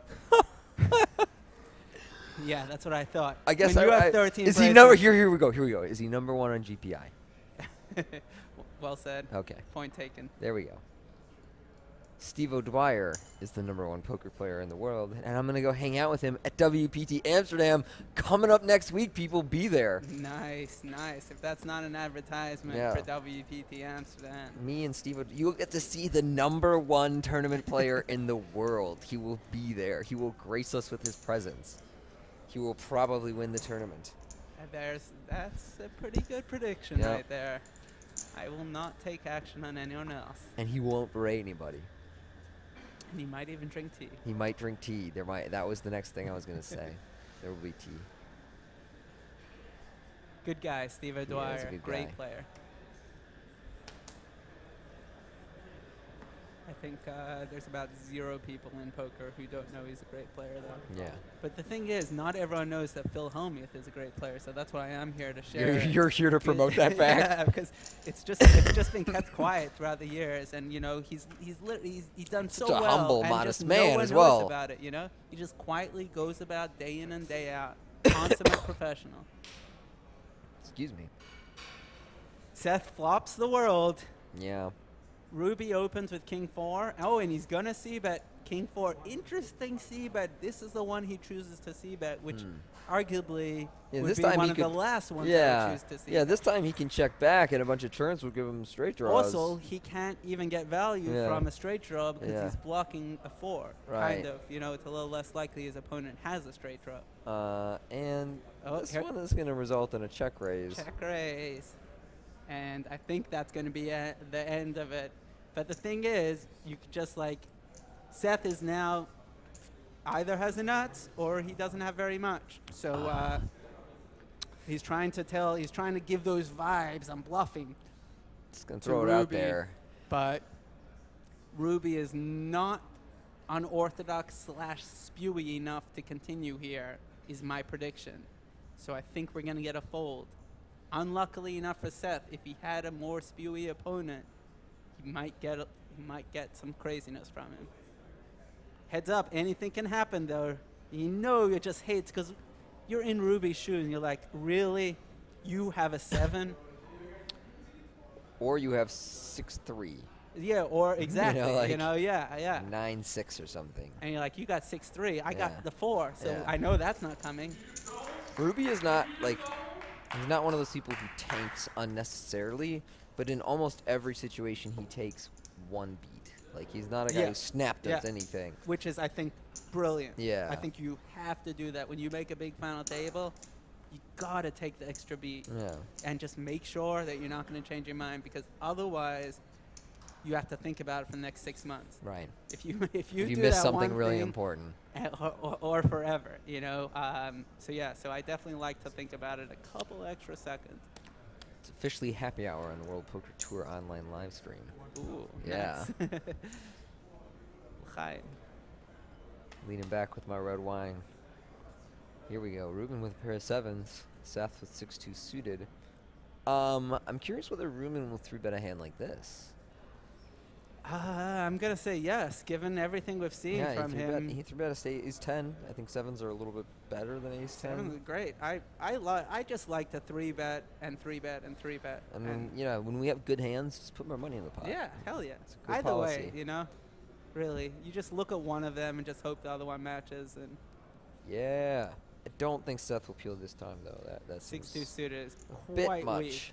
Bit much. Now, what's the sizing going to be from 200? Boom. Oh, snap Snap fold. fold. Snap fold. 610, 605. He made it. Yeah, Made it was about the 3x. same.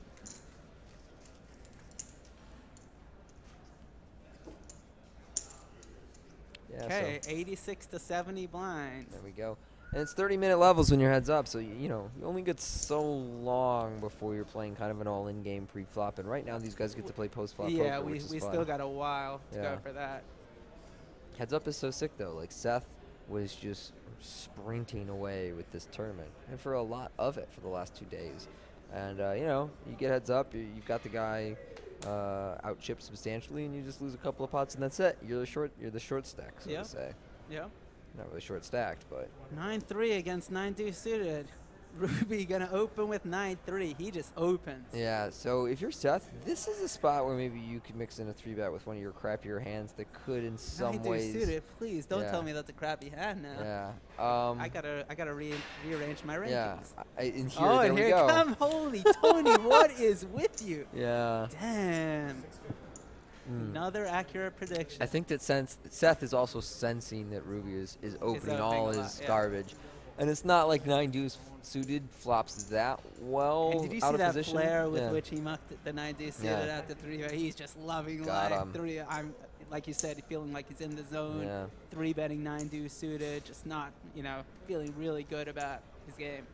Yeah, he's both of them are playing pretty tough heads up so far. This is a good match. Good match. Good match. All the players at the final table besides the 6th best player, he played. I don't know. Disputed but off. Yeah, but there were 5 really good players. Here we go. Seth, 8-3. Is he gonna play?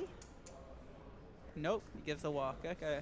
Seth playing a little more traditional when it comes to opening ranges. I think that's a better idea than just playing all of the junk hands. Yeah, for a while it seemed like, and I still feel like a lot of the really good players were advocating, hey, play every button. But I think this is actually an important consideration that people make. When you hear a really good player talk, you have to understand that they're often talking from their understanding of poker. So they're saying play every button if you play post-flop as well as I do. Yes. For most people, though, I don't think it makes sense to play every button. I don't think it makes sense to defend every big blind and things like that. I think people sometimes take that approach a little too far because you're not Doug Polk. You're not whoever it is that says that says to do all these things. You're probably not going to make the same kind of decisions. And it's not easy playing, Queen 4. It's not going to be easy for you to play it. Out of position, Yeah. facing someone who will barrel multiple times. Yeah. Not easy. 7-5 suited, Seth with a premium, and Ruben, Queen 9. Both of them have real good hands for heads up. Definitely playable. 7-5 suited. Everyone loves that hand. I learned to love it. I opened 7-5 suited the first hand of this final table. Yes, he did. Yes, yeah, I did. you just came out. And came out firing. somebody 3-bet me, I want to say, and I had to give up. Yeah, you know who I learned to like 7-5 suited from? Who? Gavin Smith, watching WPTs right when they started. Oh, yes. Yep, that's how I learned. Gavin Smith, Player of the Year. Was he? I believe so. I believe he was, like 2005 or something like that. Okay, so bottom pair with the backdoor flush draw for Seth. This is the kind of texture I think he'll check back, and he does. I like that. I like that check from him. The turn, it might be a 9. I can't really see that exactly. It's a 10. 10. So that's kind of a cool card. Open-ended straight draw for Ruby. What will he do? Now a jack would give him the super nuts. Or actually, not the nuts. You but know, the second straight. The thing about if you were going to bet twice in Ruben's shoes, I feel like a decent amount of Seth's range calls you down. I don't mind taking that route, the check again route. And if Seth bets, maybe you check raise bet, or maybe you just check call once and then check fold. But I don't really like betting that turn, so I like the Ruben checked. And instead, he just drills the nuts on the river. Oh, and goes for the triple check. Yes. Oh, okay, it didn't work out. Nah, Didn't work out, but I like it. I really like that check. Really? Because at that point, shouldn't your opponent never have like a 9, never have something that good? Like occasionally, if your opponent checks back that board twice, he probably has just a little bit of showdown value, right? And that run out probably won't make him bet. Well, forgetting about analyzing this hand too much in depth, I like the trickiness part Okay. of it. You like the deception element yeah, to his the game. deception. Yeah, exactly. The That fact- I can get yeah. behind. That particular hand has its own dynamics, and maybe betting would have been better. But Okay. but it's really cool that they're, both, like, we've been talking about Seth playing out of the box, but obviously, like, to get heads up in this really tough tournament, all that. Ruby's also playing really well, and again, he won this seat from a $350 What a satellite. spot to be in. That's so fun. Amazing, and he's not playing scared. He's No. playing good poker. It's nice. It's fun to watch this. So Seth has ace-7 suited here. We saw him 3-bet ace-8 suited earlier. He's definitely calling, right? Wait. It looks like he's counting out raising Oh, chips. there's the raise. Well, because we saw him 3-bet Yeah, ace-8 suited, so we would assume that he'd go for it with this one. Yeah, I 0 for 9 with my predictions of what they're gonna do so far. Luckily, I don't need to be right. Yep, quick fold there from Ruben. Not a lot he can do.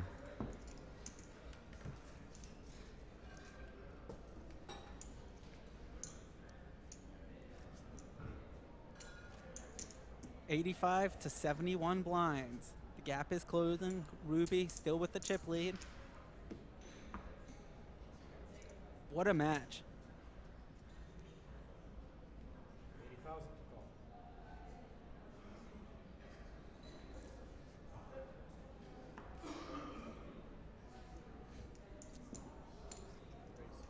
And Seth opens King Deuce on the button, and Ruby with 10 Deuce suited.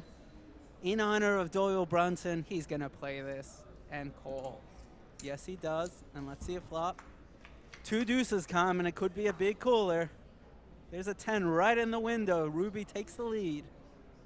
Seth does have the backdoor flush draw with a diamond, so we're gonna expect it to go check here. But he might see about this. Check. Nope, he decides to check.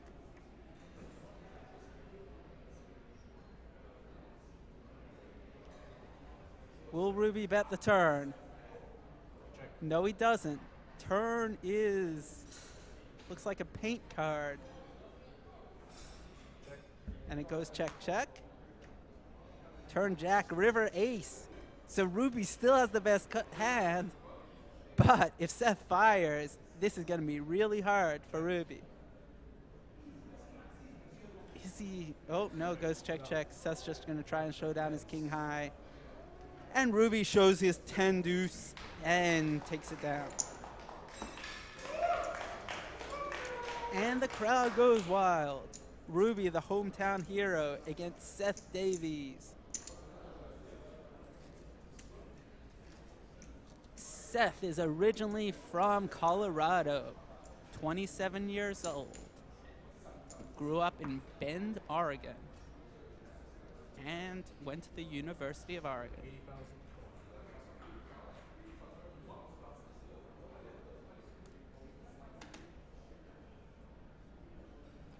He says if he wins this tournament, he's going to buy stocks in Enron. And Ruby opens, and Seth doesn't defend his 7-3.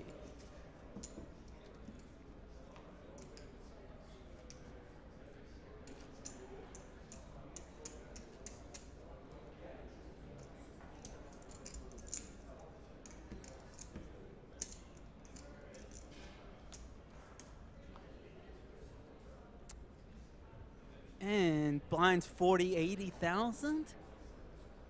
Seth has 5-3. And he gives a walk with 5-3. That was not what we expected, but Ruby had ace-8, so that would not have worked out so well for Seth's 5-3. In case you're new here, I'm Ari Engel, and we're here at the Party Poker World Poker Tour Canadian Spring Championship. WPT Montreal at Playground Poker.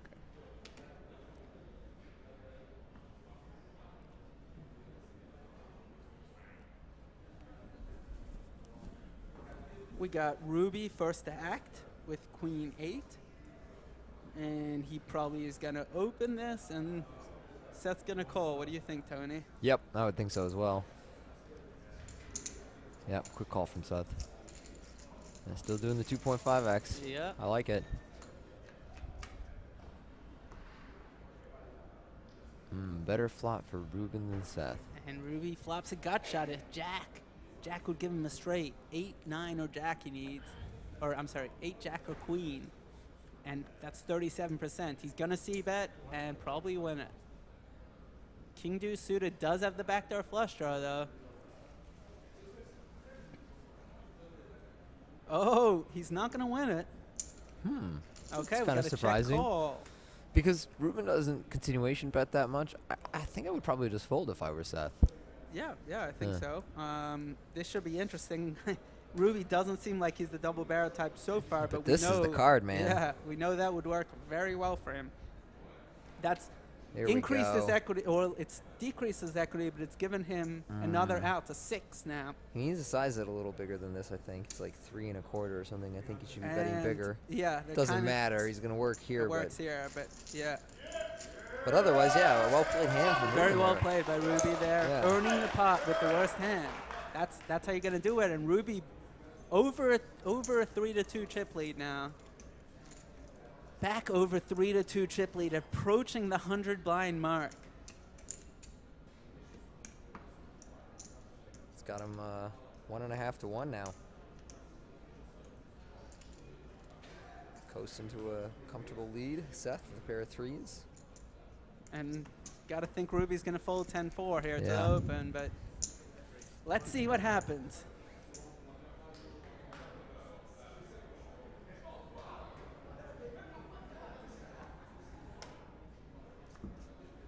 And quick fold.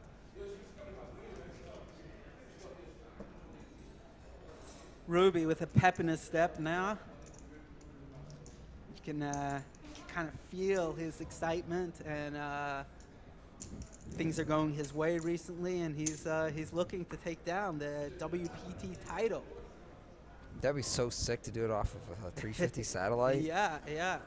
And this was not a soft final table, so to come into a tough final table and just wipe out a bunch of pros and run 350 into 274,000 would be awesome. Unbelievable. That's what poker's all about.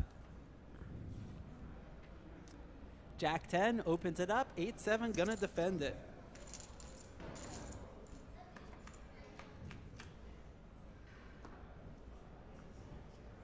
This is only Ruby's second ever WPT that he's playing. Now Seth has flopped a gut shot, so I'm gonna guess he's not gonna fold to a c-bet here. The question is he gonna call it, or is he gonna raise it?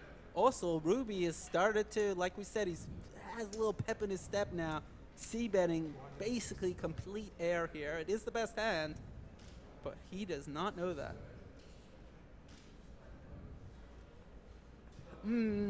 I feel like Seth is gonna check raise here.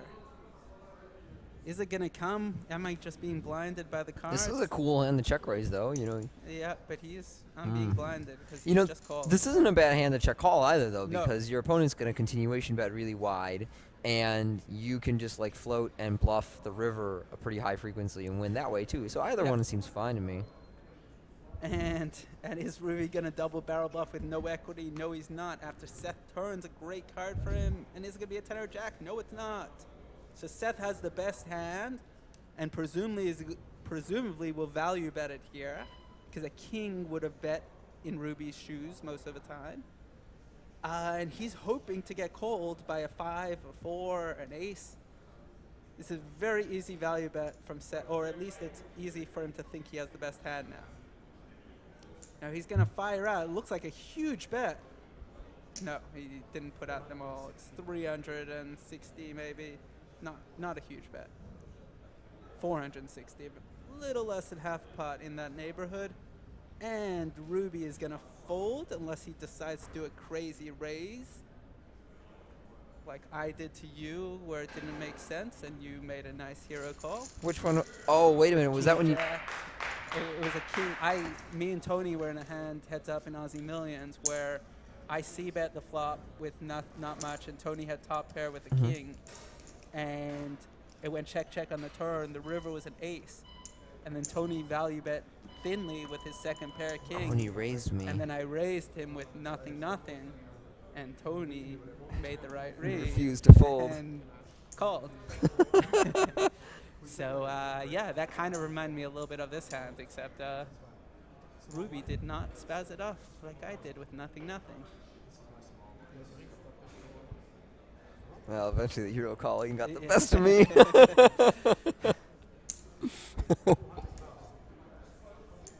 No, what was really sick about that hand is because, let's forget about the last hand for a second. You folded like correctly on all these super close spots, and then like, the one big where I want you to fold, you didn't fold, you know. Wait, you didn't want me to fold on the last hand, right? No, forget about that last hand. When I Oh, raised you on mean the river. in the bluff raise river? Yeah. Besides the last hand, your like river decisions were like, 11 out of 12 or 13 out of 4, something like that. It was very, very. Gotta get the last one. Gotta get the last one. I know it doesn't. It was a good shove though. It was a very good value shove. Yeah. I thought, in fairness, I thought there were a few less chips, so it was a little bit easier for me to shove it. Not that was a huge thing, but I did think it was a little smaller. And it was it's obviously really dream run out when you, or like to hit the jack on the turn, when you're bluffing a huge pot with jack high, How has life changed for you since that win? Has the way people react to you around the poker circuit changed, or did, I would assume, a whole bunch of friends and family reach out after the win? Or tell us about it. There's been there's been a little bit of reaching out from people that I haven't spoken to in a while, and that was kind of cool to reacquaint with a few friends that I haven't seen in years. But nowadays with Facebook and stuff like that, it is a little easier to keep in touch with people anyway. Poker-wise, I was already an established professional beforehand, so maybe I'll keep a few extra percent in myself in some tournaments and things like that. And I played in one tournament that I otherwise wouldn't have. I played in a $25,000 tournament in Florida where I lost. But it hasn't been huge changes, in my day-to-day life. But obviously, from a long-term perspective, it's been phenomenal. And here, this could be the end of it. This could be Boys it, and girls, ladies and gentlemen, this could be the last hand. It's not gonna be, but it could. We have ace-king against fives, and under the right situation, all the money could go in. I don't think it's gonna happen here. We're gonna start off with Ruby raising. Yeah. And Seth just calling. Boo. It's I probably think it's the right smart. play. It's smart. Why Why play the click game with fives? I wanted man. to see some action and that. So you versus me, this could turn into oh my God, we are coin flipping for 600K spot. But, especially if you give me the fives. Yeah. Okay, Ruby out flops Seth here, and Seth's gonna check call though. Yeah, he's got just enough to check call here. Well, not only that, he has the best hand a whole bunch, but it's also nice that he has these backdoor draws. Yep.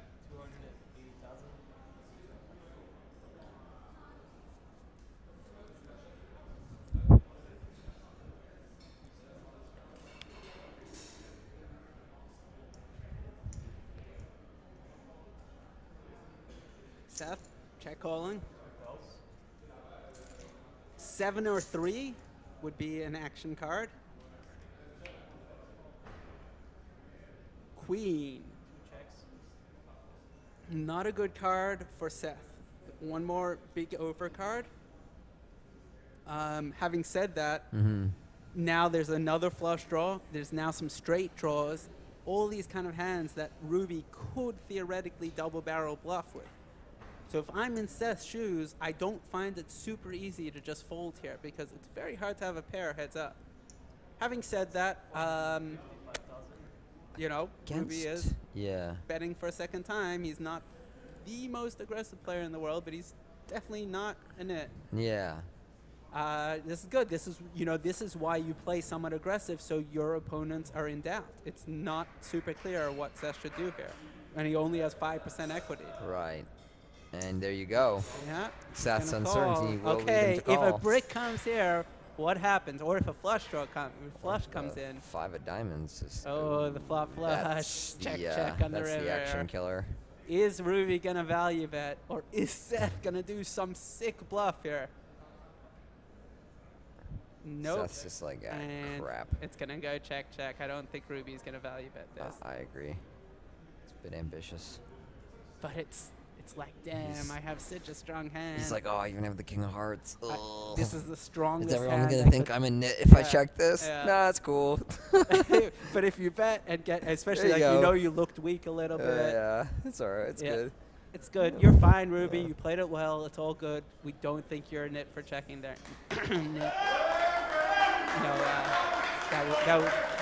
With the flop flush draw coming in on the river, that was not at all super easy value bet.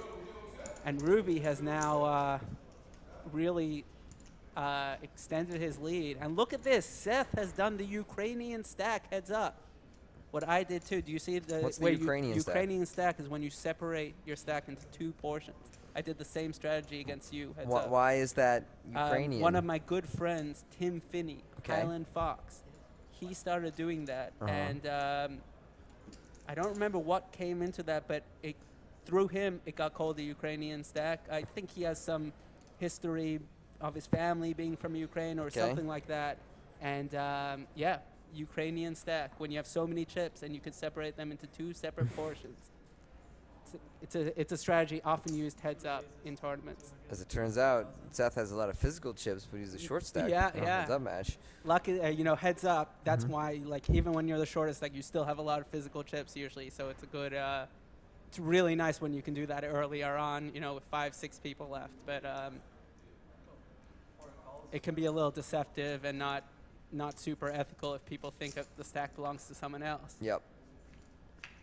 All right, so Ruben makes the call with Queen Jack, and we get a King 9-8. Hey, good Spade and a flop for heart flop. Ruby-ish. A 10 would give him a straight. He's got all the equity here, but Seth did raise pre-flop.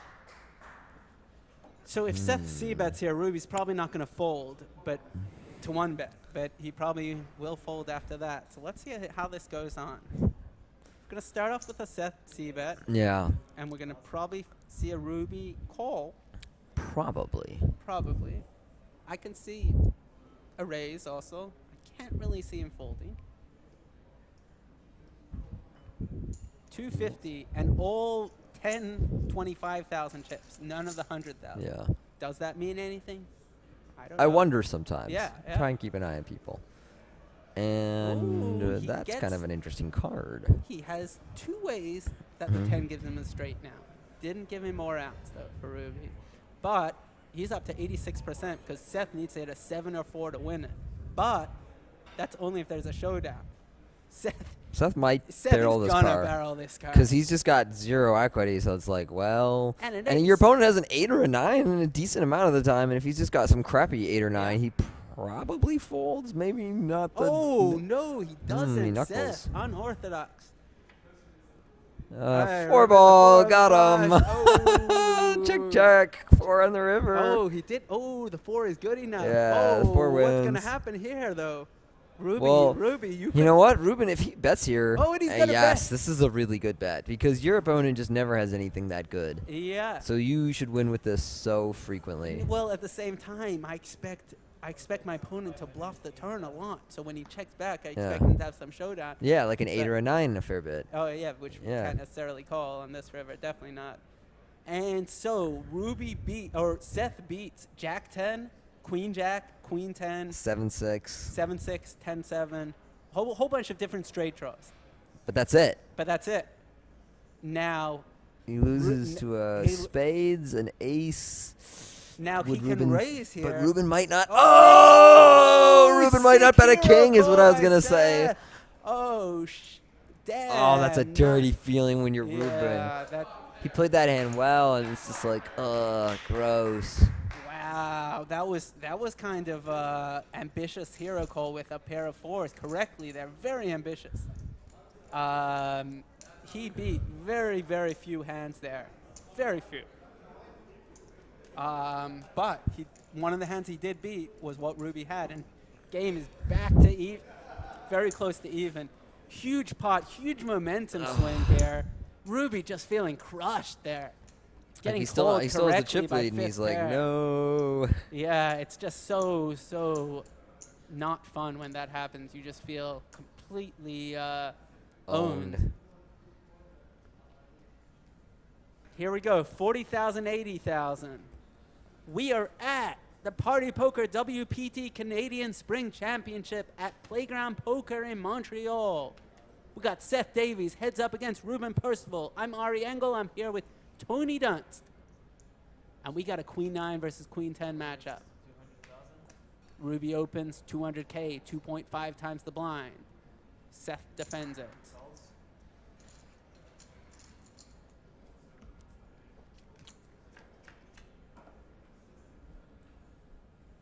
Oh, Seth Gets him. hits that 9 right out the gate.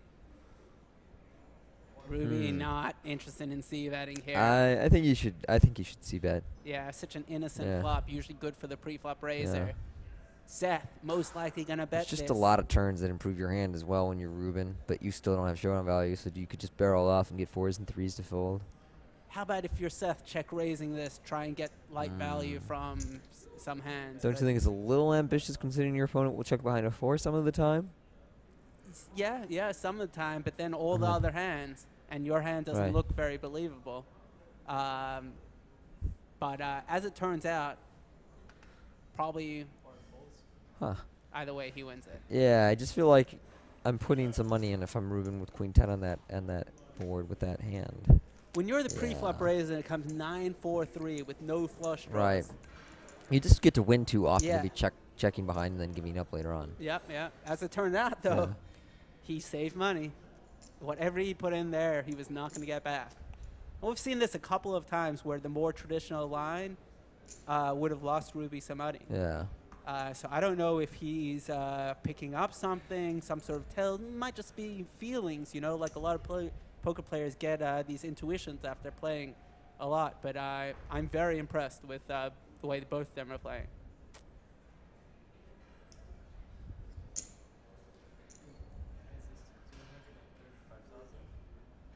Ooh, and has Seth gone smaller here? Or he's gone bigger? To 235 at 4080. 235. Makes me think that maybe the blinds are up. Did the blinds go up? Yeah, maybe the blinds are up and our graphics haven't caught up yet. Let's see, we got... Because Seth is not really about the whole 3x life. Yeah, no, but it's still 2040. Or it's 40, not 80? 40, you're right, it's 50-100. Yeah, that's blinds what I gone mean. up. I think they just took 2 antes from Ruby. Go out Maybe there and not. stop them. I gotta stop them. No, but it was 30 minutes ago. You'll disrupt the space-time continuum. All right, pair of 3s for Seth here. Ruby's gonna open. What's There the we go. sizing gonna be? 225.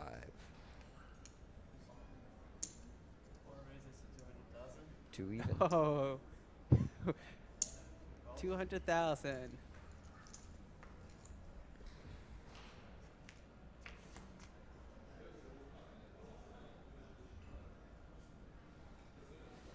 What goes on here? C-bet should win it for you, Yeah. Ruby. But yeah, I mean the C-bet should win it for you. Let's see.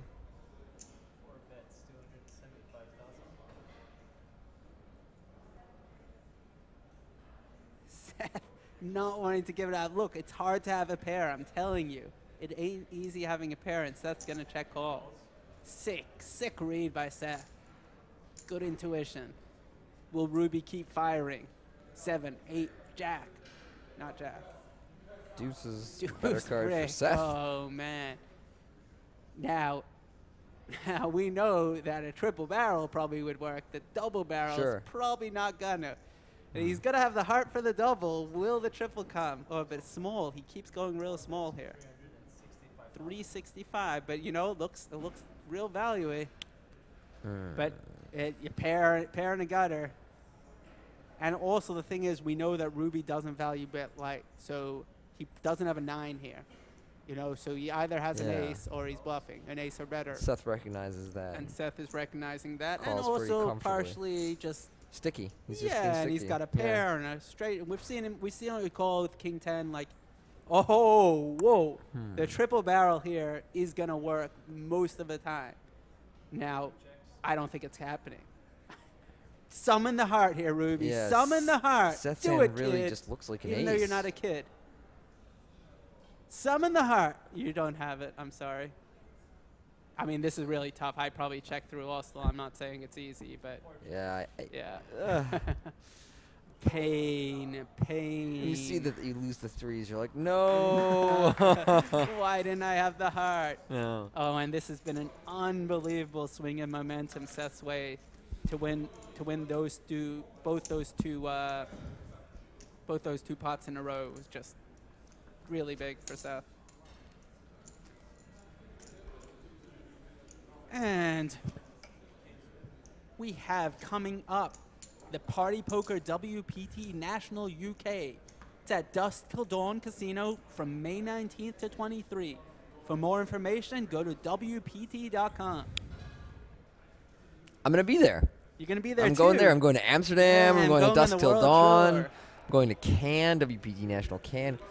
If there's a poker tournament on the WPT Bannister in the next month or so, I will be there. I will be playing. I'm ready to go. I'm Nice. on that Ari Engel level grind. Oh, Yeah. that's a strong That's a strong claim to grind. make. That's a strong grind.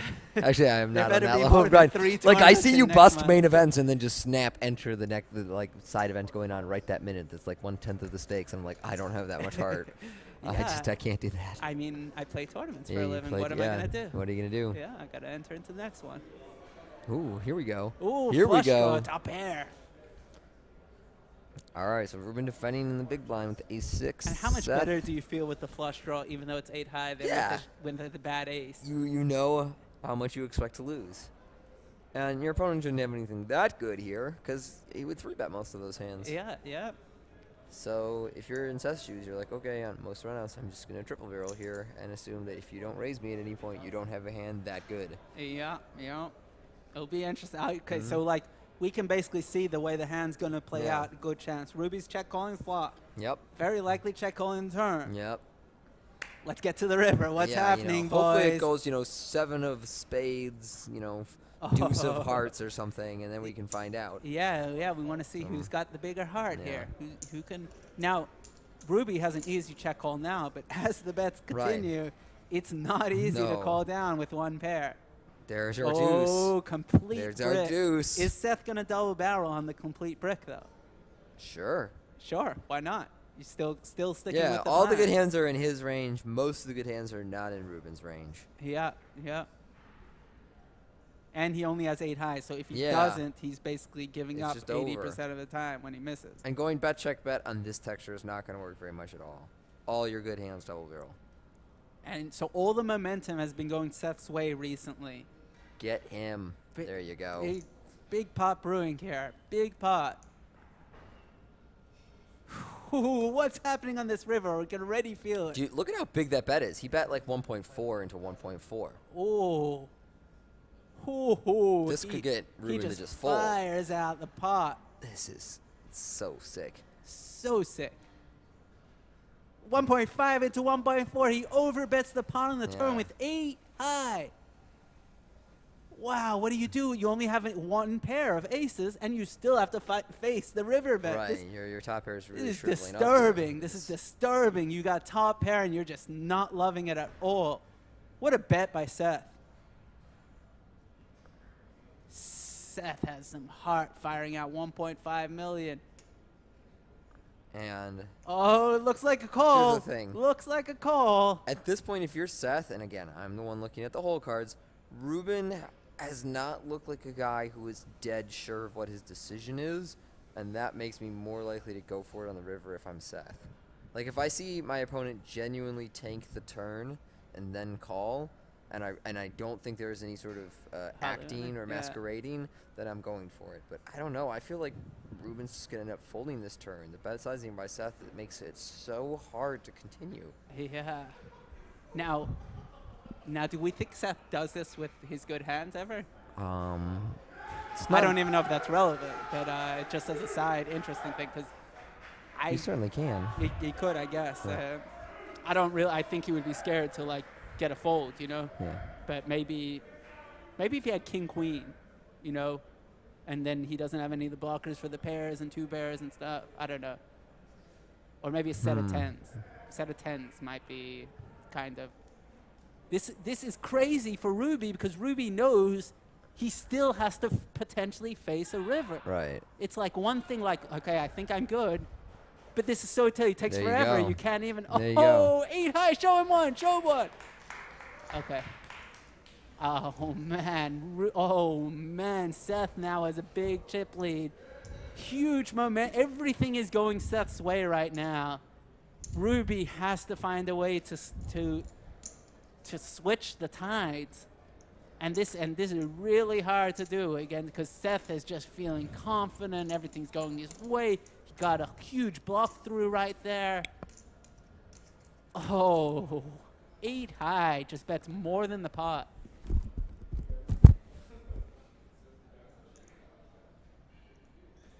Okay, Ruby 8-6 into Queen Jacks. Here comes the 200,000.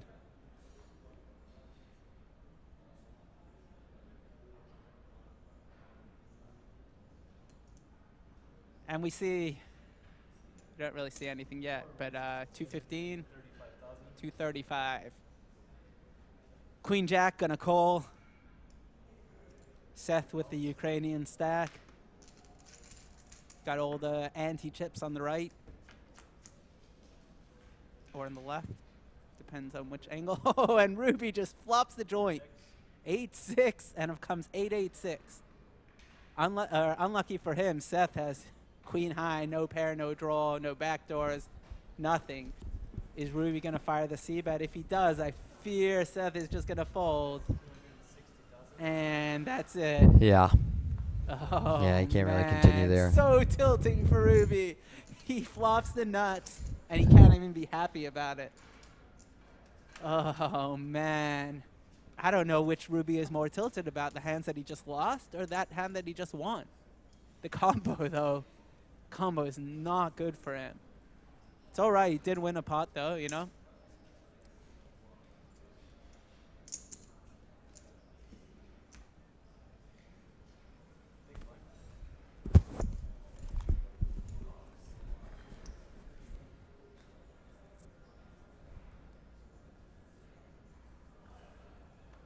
Nope. Everybody's Queen got a 6 real hand suited. here. What's Ruby going to do? Got to expect a 3-bet, but, you know, the flow of the match has really switched away from him, so I think there's a good chance he just calls also. He did this little kind of dance, I want to say. An adjustment. Ruby after looking at his cards. Yeah. That's interesting.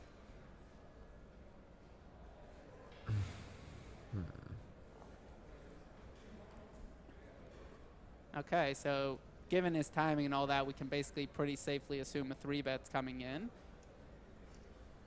Here comes the 3-bet, 2, 4, 6, 7, 725, or 7. What are we at? 705, 710?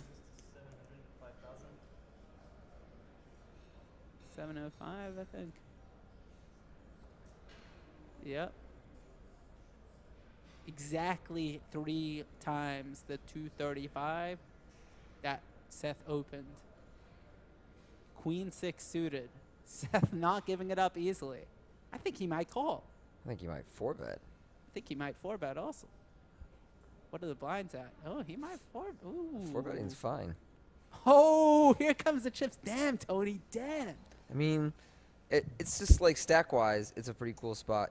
His image is right for it. He's got a blocker to a face card. What are you going to do, Ruby? What are you going to do? Let's do it. Let's do it. Shove. He's made Shove. it really small, so I don't know what Ruben's going to do, but he might peel just because the sizing allows him to get to the flop easily. Seth has gone real small here. He's like, see, he's going to clarify what the sizing is, and then he's going to be like, that's like 500K more. My hand flops really well. I don't know what's going on right now. What a tiny sizing by Seth. Just 500K more, really putting him into the cage. Yeah. What are you going to do, Ruby? I either got the nuts or I don't. And it's on your tournament life. If you shove, you could be gone if I snap call. But I feel Ruby, like, if you do it, oh, he's just calling. yeah, I feel like heads up Oh. specialists probably rip because they're just like, yeah, screw whatever you're doing with your weird bet sizing. I've got ace 10 suited and it's a good hand. Yeah. But I think when you're a little less experienced at heads Yeah. up, you see the odds there and you're like, okay, ace 10 suited is sweet. And Yeah. then I don't have to do the scary thing. Yep. And also not sure. Oh, Seth flops the nuts. Oh, poor Ruby. And Wow. Ruby actually not such a bad flop This for is him. not a bad flop for his hand. Oh, man. So Seth should bet like kind of small here. And if this was another player in Ruby's shoe, a check shove could easily be in the works. I don't think we're seeing that necessarily here. Yeah. But I think we're seeing a check call or something. As long as Seth doesn't bomb it or something. 2.5 million in there. 600K. I would bet like $1 million or something. $1 million, that big. Sure. 800K, something in there. Yeah, he looks like he's doing the 8. 850. That's a good number. Yeah, I am not folding if I'm Ruben. I hate my life, but I'm not 850 folding. into 3.3 million. Oh, man, I'd be out of hate this my tournament life. so many times. I feel so bad for him. Damn. I mean, Ruben's the type of player that might fold he's about to get second for over $100,000, and I feel bad for I'm him. telling you, dude. Ruben might just fold a spot like this. I think he should call, but He's not folding. Oh no! good call. I mean, Okay. he's in bad shape, but Oh. it's a good call. Yeah. He might draw it on the turn. 60%. Listen, man, he might draw it on the turn. King of diamonds, give it to us. Give it to us. Drilled. Oh, that's the gosh. card. Oh, no. Oh, damn. Ace of spades giving Ruben top pair, but Seth the flush. And the tournament is going to be over this hand. Wow. What the hell are you This is supposed the to last do if hand you're of Ruben? the tournament. Ruben's going to check. Seth is going to bet again. Ruben's going to call. And Seth is going to shove the river, and Ruben's going to... Oh, Seth checks! Oh, no, he didn't know Ruby's hand. He better hope there's not a spade on the river. Oh. Okay. Oh, man. So he should get paid on that card. He's going to probably bet like... He made it 800K. He's going to probably bet like $2 million, and he should get paid. But if Ruby bets here, that's his... If Ruby might bet fold here. And Yeah. Ruby might only Which bet is- 750 or 800 or $1 million. That's pretty reasonable. Yeah. Now Ruby might check though. Also, Yeah. if Ruby checks, Ruben might he's, just think he's that gonna Seth be, has he's like it's gonna be a pocket bigger than $1 million tens, bet. pocket jacks or something like that. He's like, okay, I guess I should just bet out here for value, and then Now, Seth rips. now Ruby has. I mean, they both have one of the better hands that they're gonna have in this situation. So they both are liking their hand at this stage Yeah. right now. They At this both moment, they're like, yes, I yeah. got it. Oh, And Ruby more checks. Oh no. All right. Oh no. All right. Ruby is gonna be very short after this hand. As long as Seth doesn't shove. If you think if Seth shoves, he might just let Ruby get away from it. Right. And I think he's gonna do it maybe. I think he's gonna shove and just try and but how end are it you here. Yeah, that's my concern. I think he just said all in. The thing is, if you go all in, what are you supposed to get paid by? No, Seth, you gave up the tournament. What are you supposed to get paid by? That's the issue Oh, here, if man. he would have bet the turn and river, it would be all over. Now, I don't blame Seth. It's just the Yeah. results are entered. But wow, you found a way. If Ruby comes back to win this tournament, this is going to be. And of course, it might just be all over here. Ruby could call this. I don't think he's going. I don't think either of us really think he's going to, given the way. The hand But is played whatever. out. I mean, this is really tough. And especially because he just folded to the huge bet when Seth had 8 high. Ruby folded his top pair. He just folded his top pair. Are you going to fold again top pair? Last time he correctly folded. He's going to make, or last time he incorrectly folded. So he was wrong last time. He's going to be wrong again this time by making the call. Ooh, you I got don't me know. there. I thought that was coming, Ruby. I don't know. This, you know. I think if I'm, I don't know. Maybe I'm crazy, but if I'm Seth, I feel like I just half pot it and expect to get called a whole bunch of the time. Yeah, and I think he would definitely have gotten. We clarified that Ruben's not a hero, so. Now, if you're, yeah, I mean, yeah, the sick part is you just don't expect your opponent to fold this hand. So if you do put him, you know, if you do think there's a good chance he has something like this, I mean, it's really hard to fold to one bet, but it's one huge bet. And it's all of the bets. Oh, do it, get away from it. I don't want this to be over. Let's see a sick hero fold, Ruby.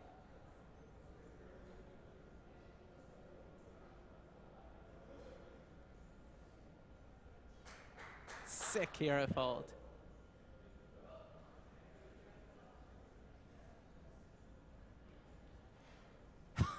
Seth is really hard to play against. He wants to do it so bad. He wants to fold so bad. I mean, this is credit to Seth because Seth does all these sick, unconventional lines, and it's just impossible to play against him. You can't put him on a hand.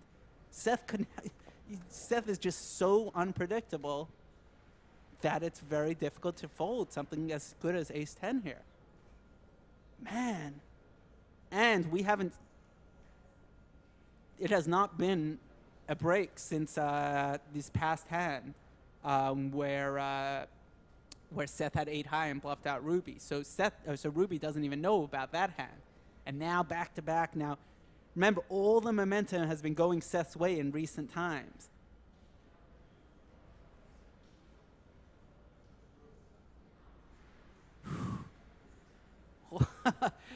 Whoa. So tough here. Are you going to make the hero? If you make this hero call, Ruby, you are going home. It's the end of this tournament. Seth just begging Ruby, please call, I got second nuts. And Ruby's like... Well, after this much thinking, he has the nuts. Yeah, He's got it. Oh, sick fold. Oh, damn. Oh, Seth should have showed him a 6 of spades, maybe.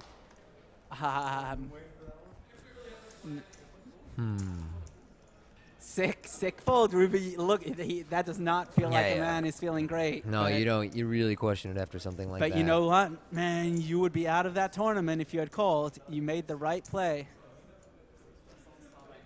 You made the right play, and we have a game still. Now, Ruby is now really short. He's got, looks like 1.8, 2.8, about 3 million. No. And Seth with the vast majority. But it's still a game. Got 30, 40 blinds. Ruby with 4-3. Let's see. Blinds a 61-20 now. With a 20K ante. Big antes here. It's kind of like it's 80-140. Ruby gonna open 4-3, and it's a good thing because this is gonna get through. 8 deuce is not gonna be calling, even though it's the best hand.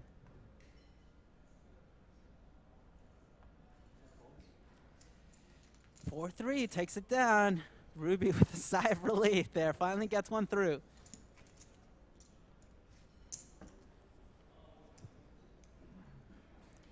Here we are, heads up, Ruby down to 26 blinds, 3.1 million at 61-20,000. Seth Davies, 9.3 million. It's a 3-1 chip lead.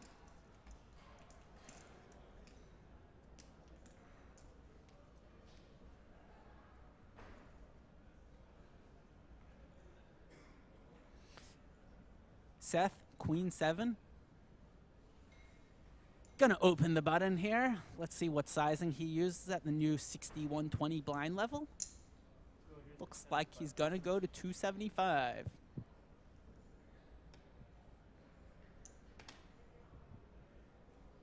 And Jack Deuce, not strong enough to defend. He's gonna fold it, and Seth takes it down. We're heads up in the Party Poker WPT Canadian Spring Championship at Playground Poker Club in Montreal, Quebec Canada. And this is Ari Engel, and we are watching Seth Davies and Ruby Percival heads up for the WPT Montreal title. This has been an exciting match so far, and I'm excited to see the conclusion.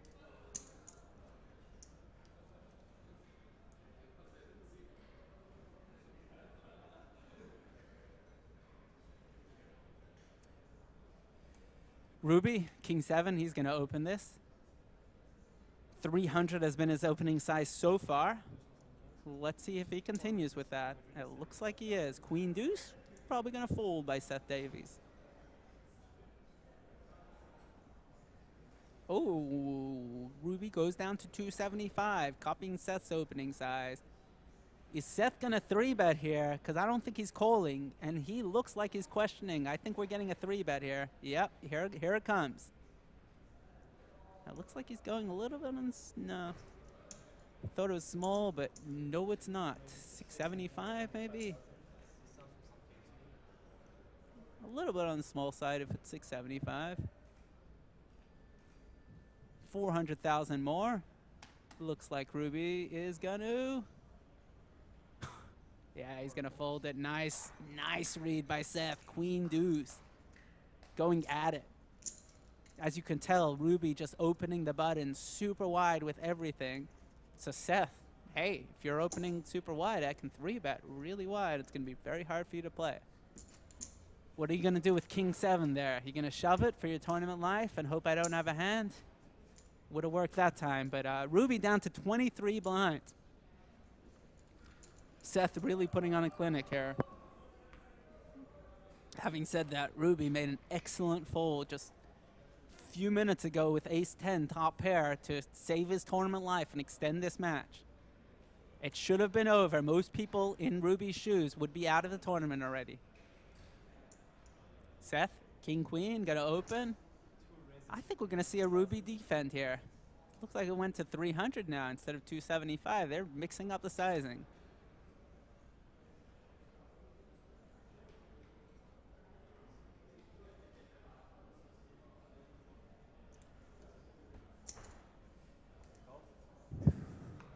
.5 times the blinds here. Ruby's gonna defend with 6-4. And good flop for Seth. Ruby with 1% chance of winning. Probably is gonna go check on this flop.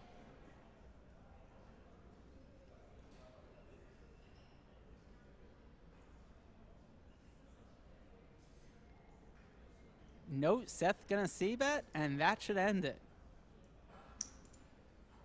C-bet's 240,000 into 640.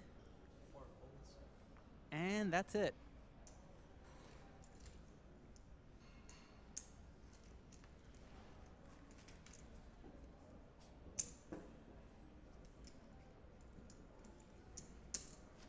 Seth really starting to run away here with this match.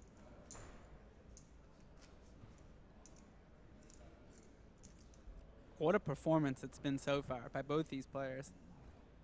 Giving us some really good poker entertainment.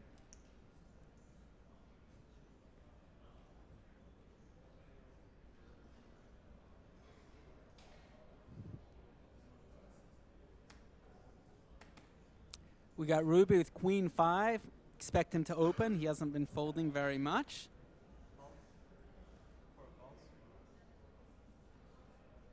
Oh, he just limps in here with Queen 5.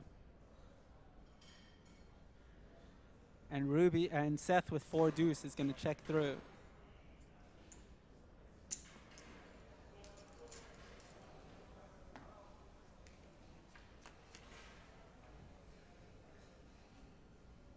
$10.88 flop. Hits no one. First aggressor should win. Check on the flop. Seth just absolutely nothing, close to the nut low, not doing anything. And Ruby just content to check down with Queen High. Queen High is going to win it. Seth's playing the board. I think it's just going to go check here. I don't think anyone's going to fire. If Seth does, nope, he doesn't. And that was really the only question. I can't imagine Ruby's going to bet his queen high. Don't see what he's trying to accomplish here. I think king will probably still call if you want to get a fold. Unless he's trying to fold out a queen. Maybe he could have folded a queen. Was he trying to get value from a jack high? I think that might be a little optimistic.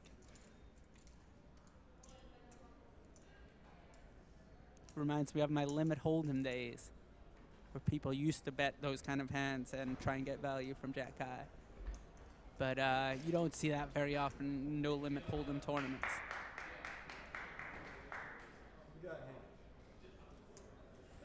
Ruby up to 21 blinds now.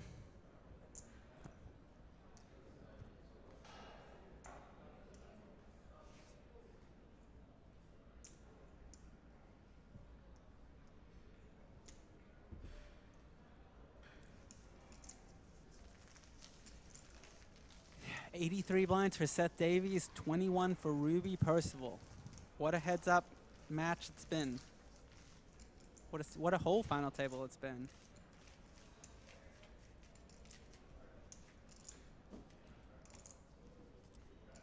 And again, appreciate everyone watching on the stream, on the Twitch.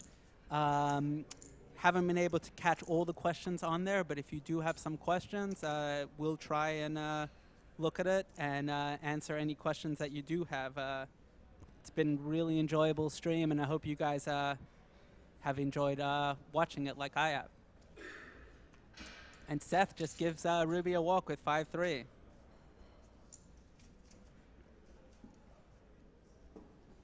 This tournament started with 417 entries, each paying 3,500 Canadian dollars to enter this tournament. And now we're down to the final two, Ruby Percival and Seth Davies.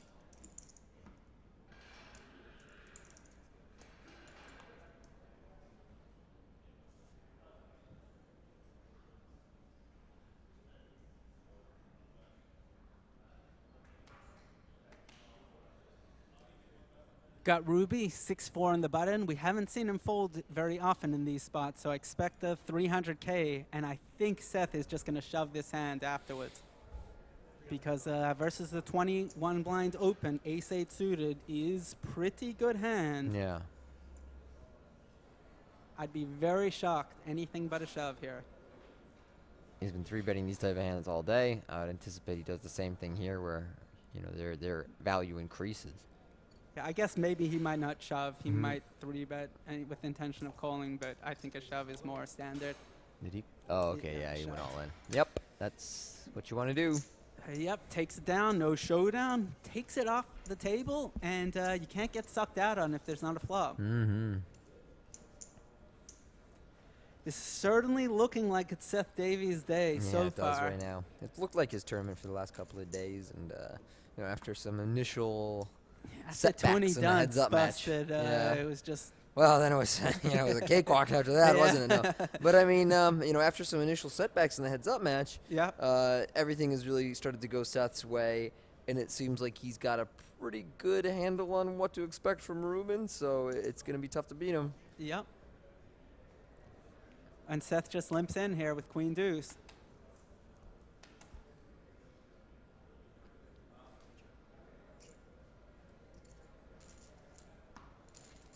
That's approximately $100,000 difference between first and second place. That's what they're playing for. First is 274K, second 180K. Oof, man. And Ruby flops a pair. Let's see how this plays out. Check, check. Oh, why wouldn't Seth hit the #1 card on the turn for him? Yeah, that's the one. And Ruby has to think he's good the vast majority of the time after the flop goes check, check. I still like that he's checking here in this turn. He checks, but it's check not calling. with the intention of folding to a bet. So Seth is going to bet here, most likely, and Ruby's going to call, and we're going to go to a river.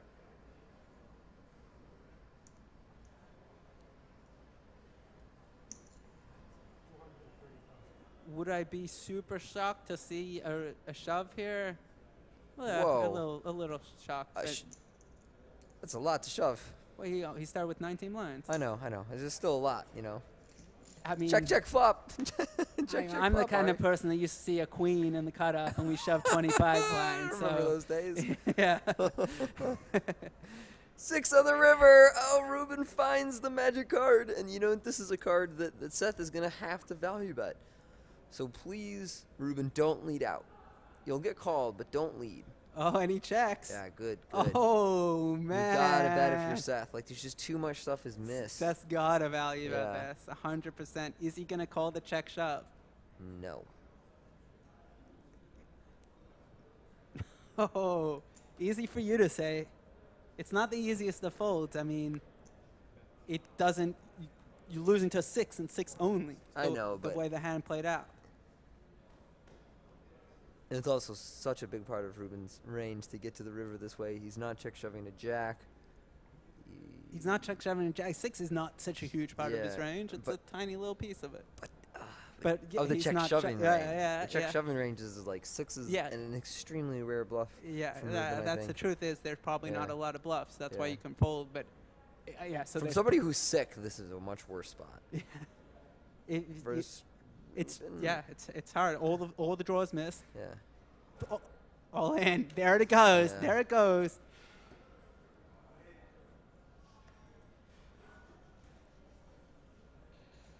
This is not a quick fold, though. And this and is how a happy thinker. is Ruby that he didn't get snap called? Because Yeah. you're a little scared in that spot still. Right. This is a thinking situation. Yeah, clearly a thinking spot for Seth here. We both think that Seth is going to be able to make the correct laydown here. But credit to Ruby for checking the river. Yeah. Really like it.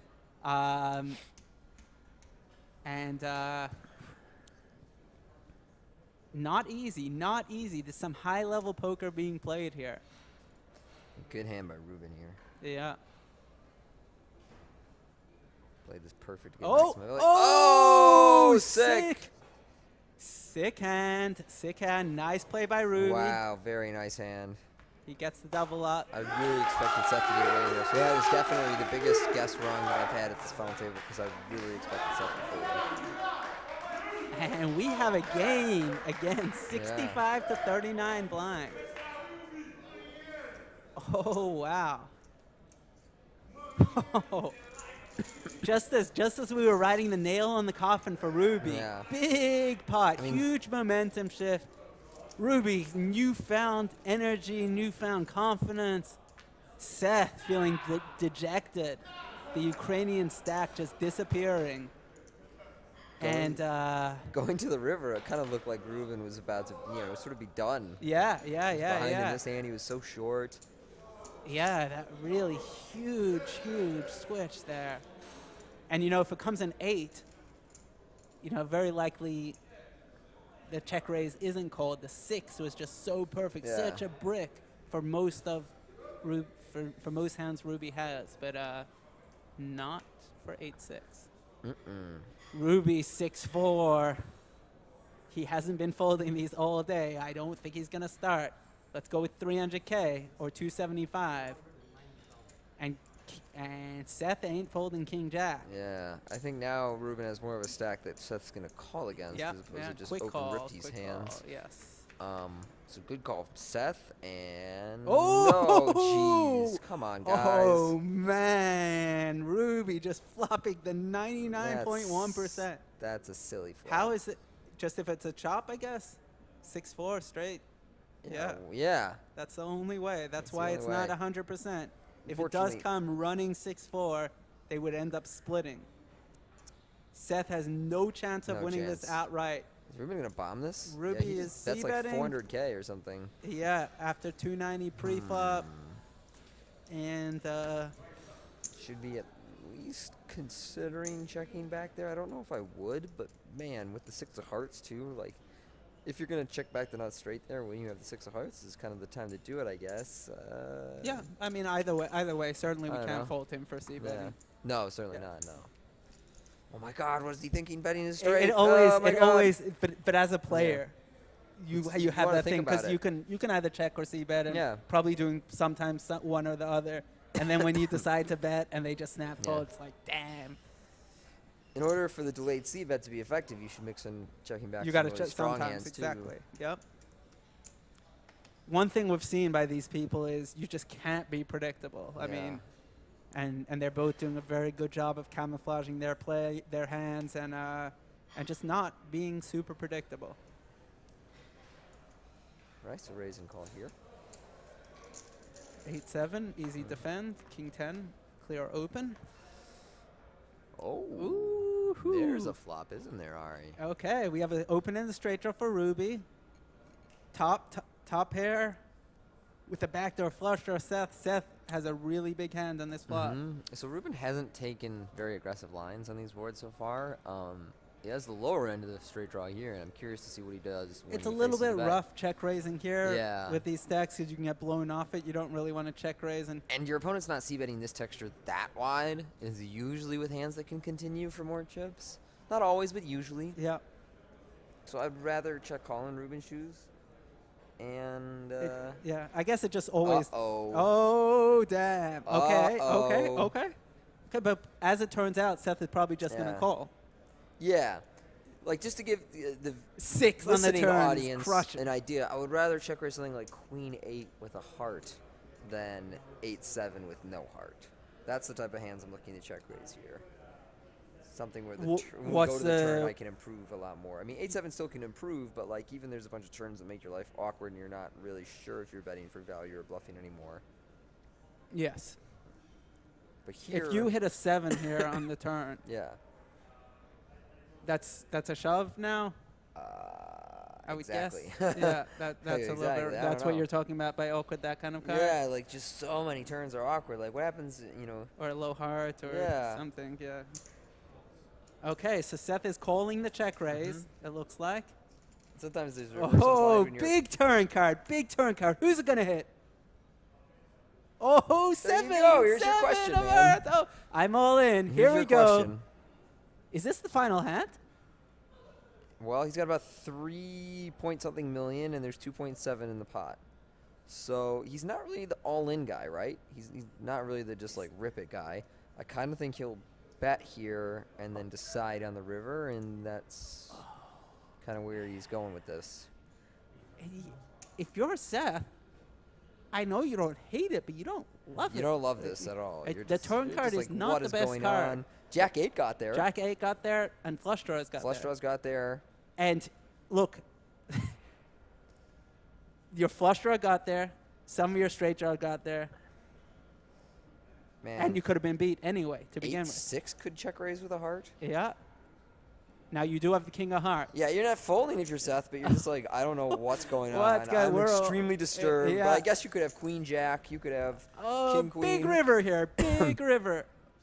No, it looked like it hit him for a second, 5 of but it was a diamonds. 5, not That's the 6. a pretty safe card. Pretty safe card. Now what? Now There's so much in the middle. There's 4.4 in the middle. Seth has a very relevant blocker here, so that's going to come into play. All in. Oh, yes. Oh, he turns his hand Listen, into a bluff.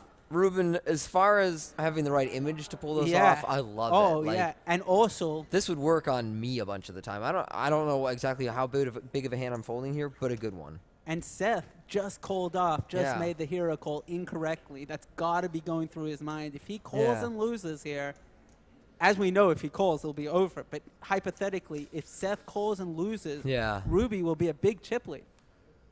This is pretty sick. Sick on line both by behalf. Ruby. Yeah. Remember that heart we were talking about earlier? This is hard. This is heart. You got it. Now Seth here, just using his intuitive skills. He's been playing poker for years and years. He's sniffed out many a bluff in his life. Will he be able to sniff this out? He's got a pure bluff catcher here. There's no hands that Ruby is going to be value betting here, meaning there's no hands that Ruby's going to bet that wants to get called Yeah. that Seth beats. So Seth beats only bluffs. As it turns out, Ruby is turning his hand, which has a little bit of value, into a bluff. This is one of those rare spots where you can make a hero call and end the tournament. Like, it's just, you're right, it's over, you are the champion, you know? Like, it's so sick. Man. Oh, man. Seth just feeling the pressure. Ruby is really having the King of Hearts here makes it so much closer. He's just like, oh, I have one of the most important blockers for you to be taking this kind of line. Gross. Gross, gross, gross. I don't know what I'm doing if I'm Seth. This might work against me if I'm in Seth's shoes. when he looks at the dealer and starts talking, I thought, so much pressure here. So much pressure. There's also some chance that if I'm Seth and I get check raised on the flop, I just shove as a big FU to your equity. Yeah, exactly. Make it a little easier of yourself. Deny them the I don't equity. even know if I do that, though. The King of Hearts is a nice card to have to call and decide on the turn. Yeah, I think the calling is way more standard. I mean, also you can potentially... Oh, that's it. It's over. Good game. Wow. Hero Cola win the tournament. Oh, man. What an amazing final hand that was. That's so vintage. That's great. Fantastic game by both of them. Whew, that was ballsy, boys. That was really fun. Man, both the bluff and the call, that was so cool. I really enjoy this. Ari, thanks for covering me for me today. This was a lot of fun. Wow. Yeah. What a game. All right, well, there you go. Seth Davies, our champion. He earned it, man. He played great. He ran great. He's a tough player. Yeah. He carries himself really well, too. You know, he's the kind of guy, whether he wins or loses, he's just very level-headed and relaxed around the table and around the tournament circuit. So I'm happy to see Seth get this win. Had a great time here in the booth with you and this entire week at Playground Poker Club here at Kahnawake outside of Montreal. So we want to thank both Playground, Party Poker, our sponsors, everyone that works hard here at the World Poker Tour on the online stream, and all of you out there on the internet for tuning in. Yeah, I wanted to thank WPT. Thank you, Tony, for inviting me in here. And what a fantastic show we had today. Big congratulations to second place finisher and to the winner, Seth Davies. What an amazing job. I wanted to, congratulate all 6 of you, yourself too. Amazing final table that was put on. And congrats again to the winners, and we will see you next time. See you next time.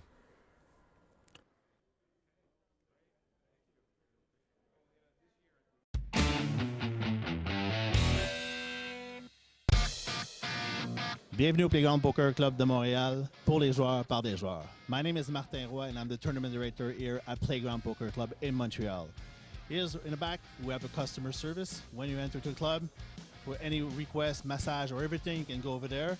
We have a cash game here for all the floors and everything, all the information you need about the games. Right over here will be the right place. And now we'll go see in the tournament hall. And here's is the setup for tomorrow, final table. And we have 54 tables, so we can accommodate a lot of players. Like tonight, we're gonna have at least 200 players, and tomorrow too. And this series was very, very busy at Play on Poker. Now we're gonna go to the tournament desk. And here's our big tournament desk, and with my floors, they were making an awesome job for all this event. It worked very hard to give the best service possible. If you want a sport, any request, we always have it. We always accommodate the player the best we can. Here's an example of what we're doing here. We have every dealer has his chair, and we have 3 colors of light. We have green, orange, and red. The green button, it's for seat open, so nobody's yelling, nobody's screaming. So just open the light, and all the floor is going to pick up the cards and make easier to balance the table. We have the service light for massage or drinks or food. Remember, all the food is complimentary when you play cash games, so everything is free. And we have the red light for floor. So any problem, you just press the red light, no screaming, and the floor manager will go directly to your table to answer the question. And don't forget, we have a lot of action over here, and we have 2 high stake room for big player from big action. So if you like big action, we are the right place. Now let's see the trophy for the winner of tomorrow, WPT championship, and we have the nice belt over here for the champion. Thank you for taking the tour with me to Montreal, best poker place, Playground Poker Club in Montreal. Now I have to leave you. I have some work to do.